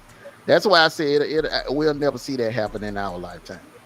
The I keep telling people we're not getting no reparations. They're not gonna give it to us. They're too busy giving it to the other countries. It will eventually happen as the demographics change, but right now, it ain't happening in our lifetime. You might be looking at maybe another 50 years, 50 to 100 years before that ever happens. I don't think it's gonna be that long. You just said it ain't gonna never happen. I'm just saying it to be like facetious. Yeah, we ain't gonna see it happen in our lifetime. Yeah, we will. Watch. We will. We will. You said the same thing about having a woman president. Well, you know what though? It ain't happened yet. Yes, It right. ain't happened yet. Yes. I mean, women been knocking on the door. We thought Hillary had it in the bag in September 2016, and what happened? So it ain't happened yet. But Hillary had a husband that did some stuff. So her stuff was swaying. He was down on her knees and please, daddy, please. and a lot of people didn't like Hillary. Hillary didn't have the momentum, nowhere near the momentum that Kamala had. If anybody had the momentum in 2016, it was Bernie Sanders. Is he still alive? Yes, ma'am. He's still alive. Oh. He's still alive and kicking. My bad. Together be trying to unalive people out of nowhere. She's like, are they still alive? I wasn't doing it on purpose. That's okay. I did the same. I did the same thing to somebody else. I did the same thing to somebody else, girl. I was like, aren't they dead? No, they're not dead. They're not dead. Hello, Rudy. Hello, Grant. They killed off Ric Flair about several different times. Huh. Oh, somebody's trying to say Michael is alive. If y'all know what I mean. They said they found the truck he was supposed to be in, or the van that he was supposed to be in. Who? Did y'all hear about that? Who? There's a van that Michael Jackson was in, and they're saying that he is alive. And there's a guy who's pretending he's Michael Jackson, and he's pretending he's this old-looking kind of guy. I'm sorry, they're not putting no money in my matches. pocket. I'm sorry, I don't care. Yep. Like, who birthday is it today? Let me see. Who birthday is it today? A celebrity. Today is September 4th. Don't go look. Don't go look. Y'all need to know this. Because they is celebrated worldwide. Who birthday is it today? I do not care. Michael Jackson? I know, right? Oh, you said she. I said, could you pay on my mortgage? And they blocked me. Anyone? They blocked you? Anyone? No one? Who blocked you? I don't know. I know it ain't Michael Jackson was born in August. Man. And it's a guy. She said she. It's the other one. Somebody from the Pretenders. No, ma'am. This person got a reign over all of the QWSRTTTW. What they call themselves? The who? Oh. CIA. She's talking about the different alphabets. Mm-hmm. I don't even keep. It was a lot of them that was in the closet, so that could have been in. That could be. I don't know either. Well, I don't know. This person got them in her pocket. Oops, I said her. Oh yeah, they got her. Madonna. Is it Madonna? Ooh, together they will toss darts at your face. Okay. Madonna. Are you mad? Madonna is into all that. She look like she might be into all that witchcraft. No. No, this woman, whenever they play her song, everybody just knows. Beyonce. Oh, bean. Yeah. See, I don't. You said Sting. I knew who you were talking about. Beyonce. I never really went all gung ho over her like that. You know what I'm saying? I think she a little. If it wasn't for her looks, if it was not for her looks, she would not be that popular. Because I can name several artists right now that can blow her out the water. Blue Cantrell, Shantae Moore. Look, Armando. Her. Kiki Wyatt. Janae. That Monet. Janae girl. Yeah, Janae Monet. Jennifer Hudson. I'm just saying, today is her birthday, and they Alicia playing a Keys. lot of her songs.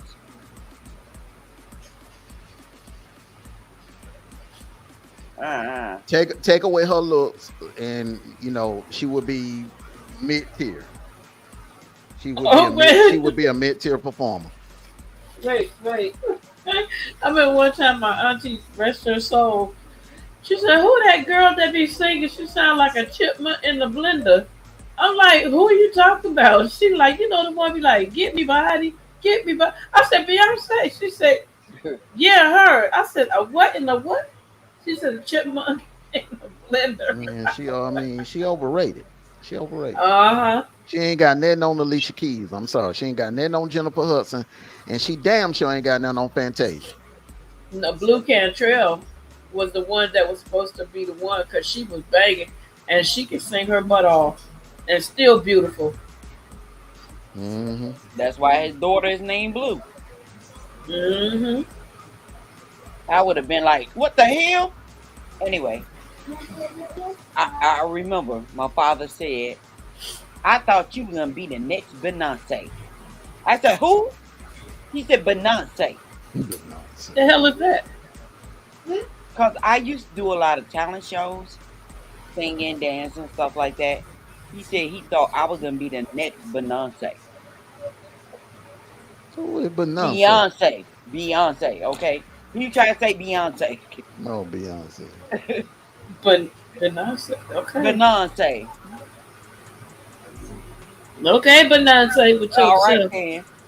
What was the girl they had kicked out the group, and she went into Latoya Luckett. The hell, Y'all need to quit over here. Y'all need to Luckett. quit over here. Y'all need to quit. I'm in the kitchen trying to fix food. I couldn't say nothing because I didn't want Lola to bark in the computer. So I had it on mute. I was busting my ass off over there. Y'all crazy. Y'all talking about Beyonce and all that crap. I was like, Latoya, hold on. Latoya Luckett. Yep. I think she was the prettiest one in the group. Oh. And I do. She black and Chinese. She could sing better too. Then they threw in. What's her name? Michelle, the gospel singer. The church girl. The church girl, Michelle. She all right. Oh, wait a minute. Did you see when she was on 106 in Park or something like that and her ass slipped and fell? Beyonce looked at her like, "You better get your ass up and keep singing." Yeah, I remember that. I remember that. That mess was so funny. I laughed for days on that one. Beyonce looked at her and stepped right over, and so did Kelly. So y'all remember when they were Destiny Child, right? Yeah. I used to work at a newspaper company in Chicago. Yeah, Chicago Sun-Times. So cool. Anyway, we had backstage passes. You remember when they were wearing the bandana stuff? Yeah. The bandana top and all that. I got a chance to meet them at that time. And my editor was doing a report on them. And then they performed, right? I watched as Beyonce. She was singing and all that stuff. And this guy who did not look attractive tried to grab her hands. And I saw the look of death on her face at that man. And I said, oh, that's not good. I hope he's still alive. That's all I got to say. Mm-hmm. But I took those pictures that I took and sent it to one of my roles that was in, incarcerated. Oh, Lord. Mm-hmm. Give him something to look at. But now I'm He like, was, dang, he I was should have doing kept a told. he was I should doing a have little kept told. Kim. How many licks can you wait till you get to the? He was doing a little Kim. How many licks? Mm-hmm. Double XL in the cell. Oh yeah, I met Megan Good. I She's met pretty, huh? Alfonso Ribeiro. He's arrogant. Huh? He's arrogant. I met Barack Obama. I met who was the people? Oh, he was for the Bears. But anyway, you was about to say something? Nope. Oh. No, go ahead. Go ahead.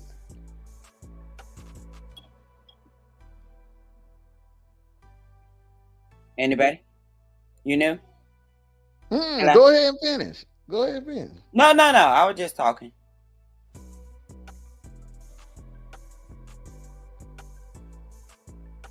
They muted up.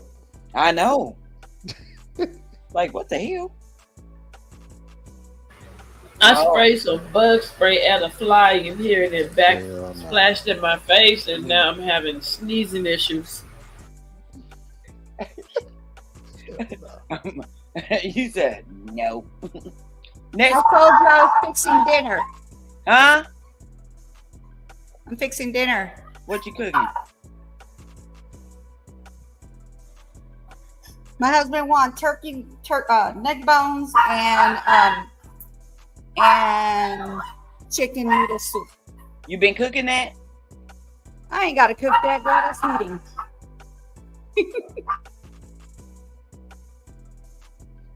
And all that food, y'all don't never have no leftovers. I know some people that don't eat leftovers. Are you one? Yeah. Armando? My wife is one. She don't eat leftovers. What the hell? My father was like that.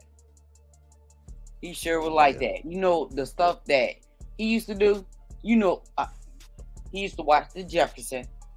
My mom used to make everything from hand scratch in the kitchen.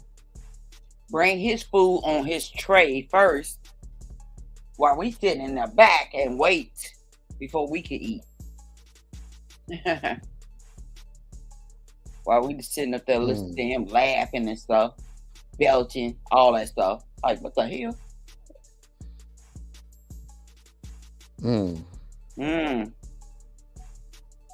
He was the baby of the family of 13 kids. So they catered to his needs. Oh, yeah. Some of them was outlandish. Very outlandish. They did. But yeah. The baby of the family. The baby of the family, they get all the benefits. You better not mess with his 8 sisters. So yeah, my mom used to cook from scratch every day. And then and we had dessert too. We had cakes, pies, whatever my father wanted, he had to cook.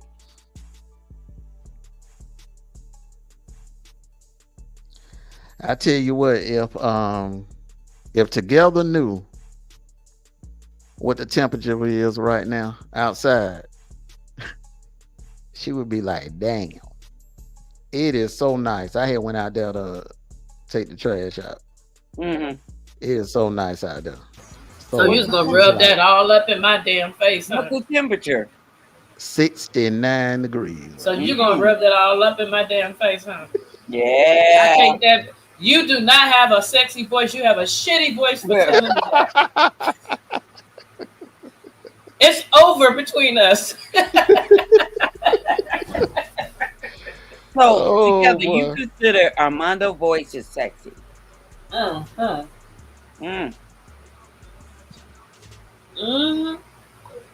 put I him can in sit there and listen to talk all day. I put him in the alpha male vocals because you don't got a lot of guys that talk with that deepness in them. But I got one that sounds like Barry White at work. It's the right tone. You got the right tone. Don't say nothing, Armando. Be quiet. Armando got the right, perfect tone. Don't you That's say why nothing. I said. Yeah, I don't like that voice. Hell, I don't like mine either. You got a sexy voice. I don't know why you say you don't like your voice. You got to see your voice sexy as hell. I've always said that. When the first time I heard you, you and D-Troop did that little that name thing. I said, damn, she got a sexy voice. I'm glad my voice matched the way I look. Yes, it does. Yes, it does. You say you got a I say you got a powerful voice. Who do, me? Yep. Yeah. Thank you. You do too. All three of y'all got nice voices. You don't want to know. Depends on what you like. You like the West Coast accent, that sexy West Coast accent, that sexy Midwest accent, or that sexy country bayou Gulf Coast voice. The thing is, I was born and raised in Chicago, but people tell me I have a Southern accent. Nah, you ain't got no Southern accent. Yes, you do. I don't see it. I don't hear it. You got a little bit. She got a grown woman Midwestern accent. So that's what that is. She sound, when you hear her talk, you can tell that's a grown woman. Oh, I'm gonna have to soften my voice. You say that shucks for sniper. Don't be over here talking like that. Oh snap! Don't even talk. And that would probably intimidate some men. Really? Hell yeah. You know what you want and what you want to do. Okay. Because it's a perception that Midwestern women are usually educated, smart, what my pictures at, my dog? with like corporate jobs. What my pictures at, my dog? Huh? Hey. What my pictures at for these shirts?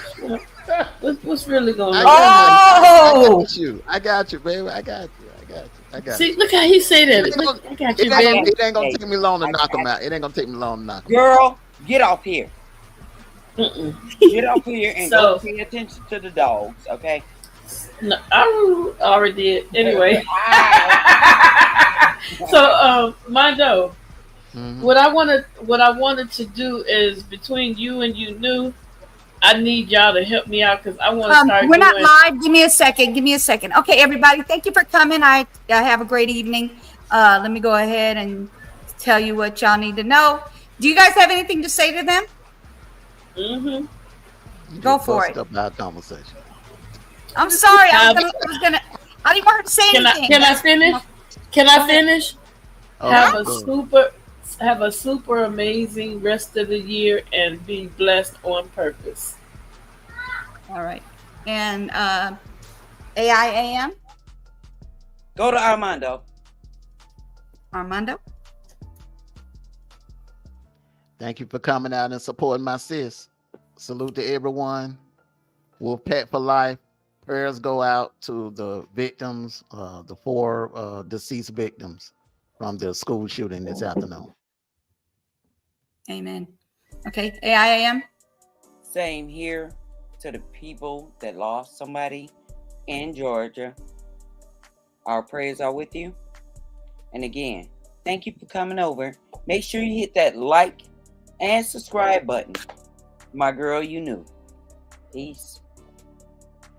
Thank you, Armando, and together. Yes. Thank you guys for coming up. I appreciate y'all.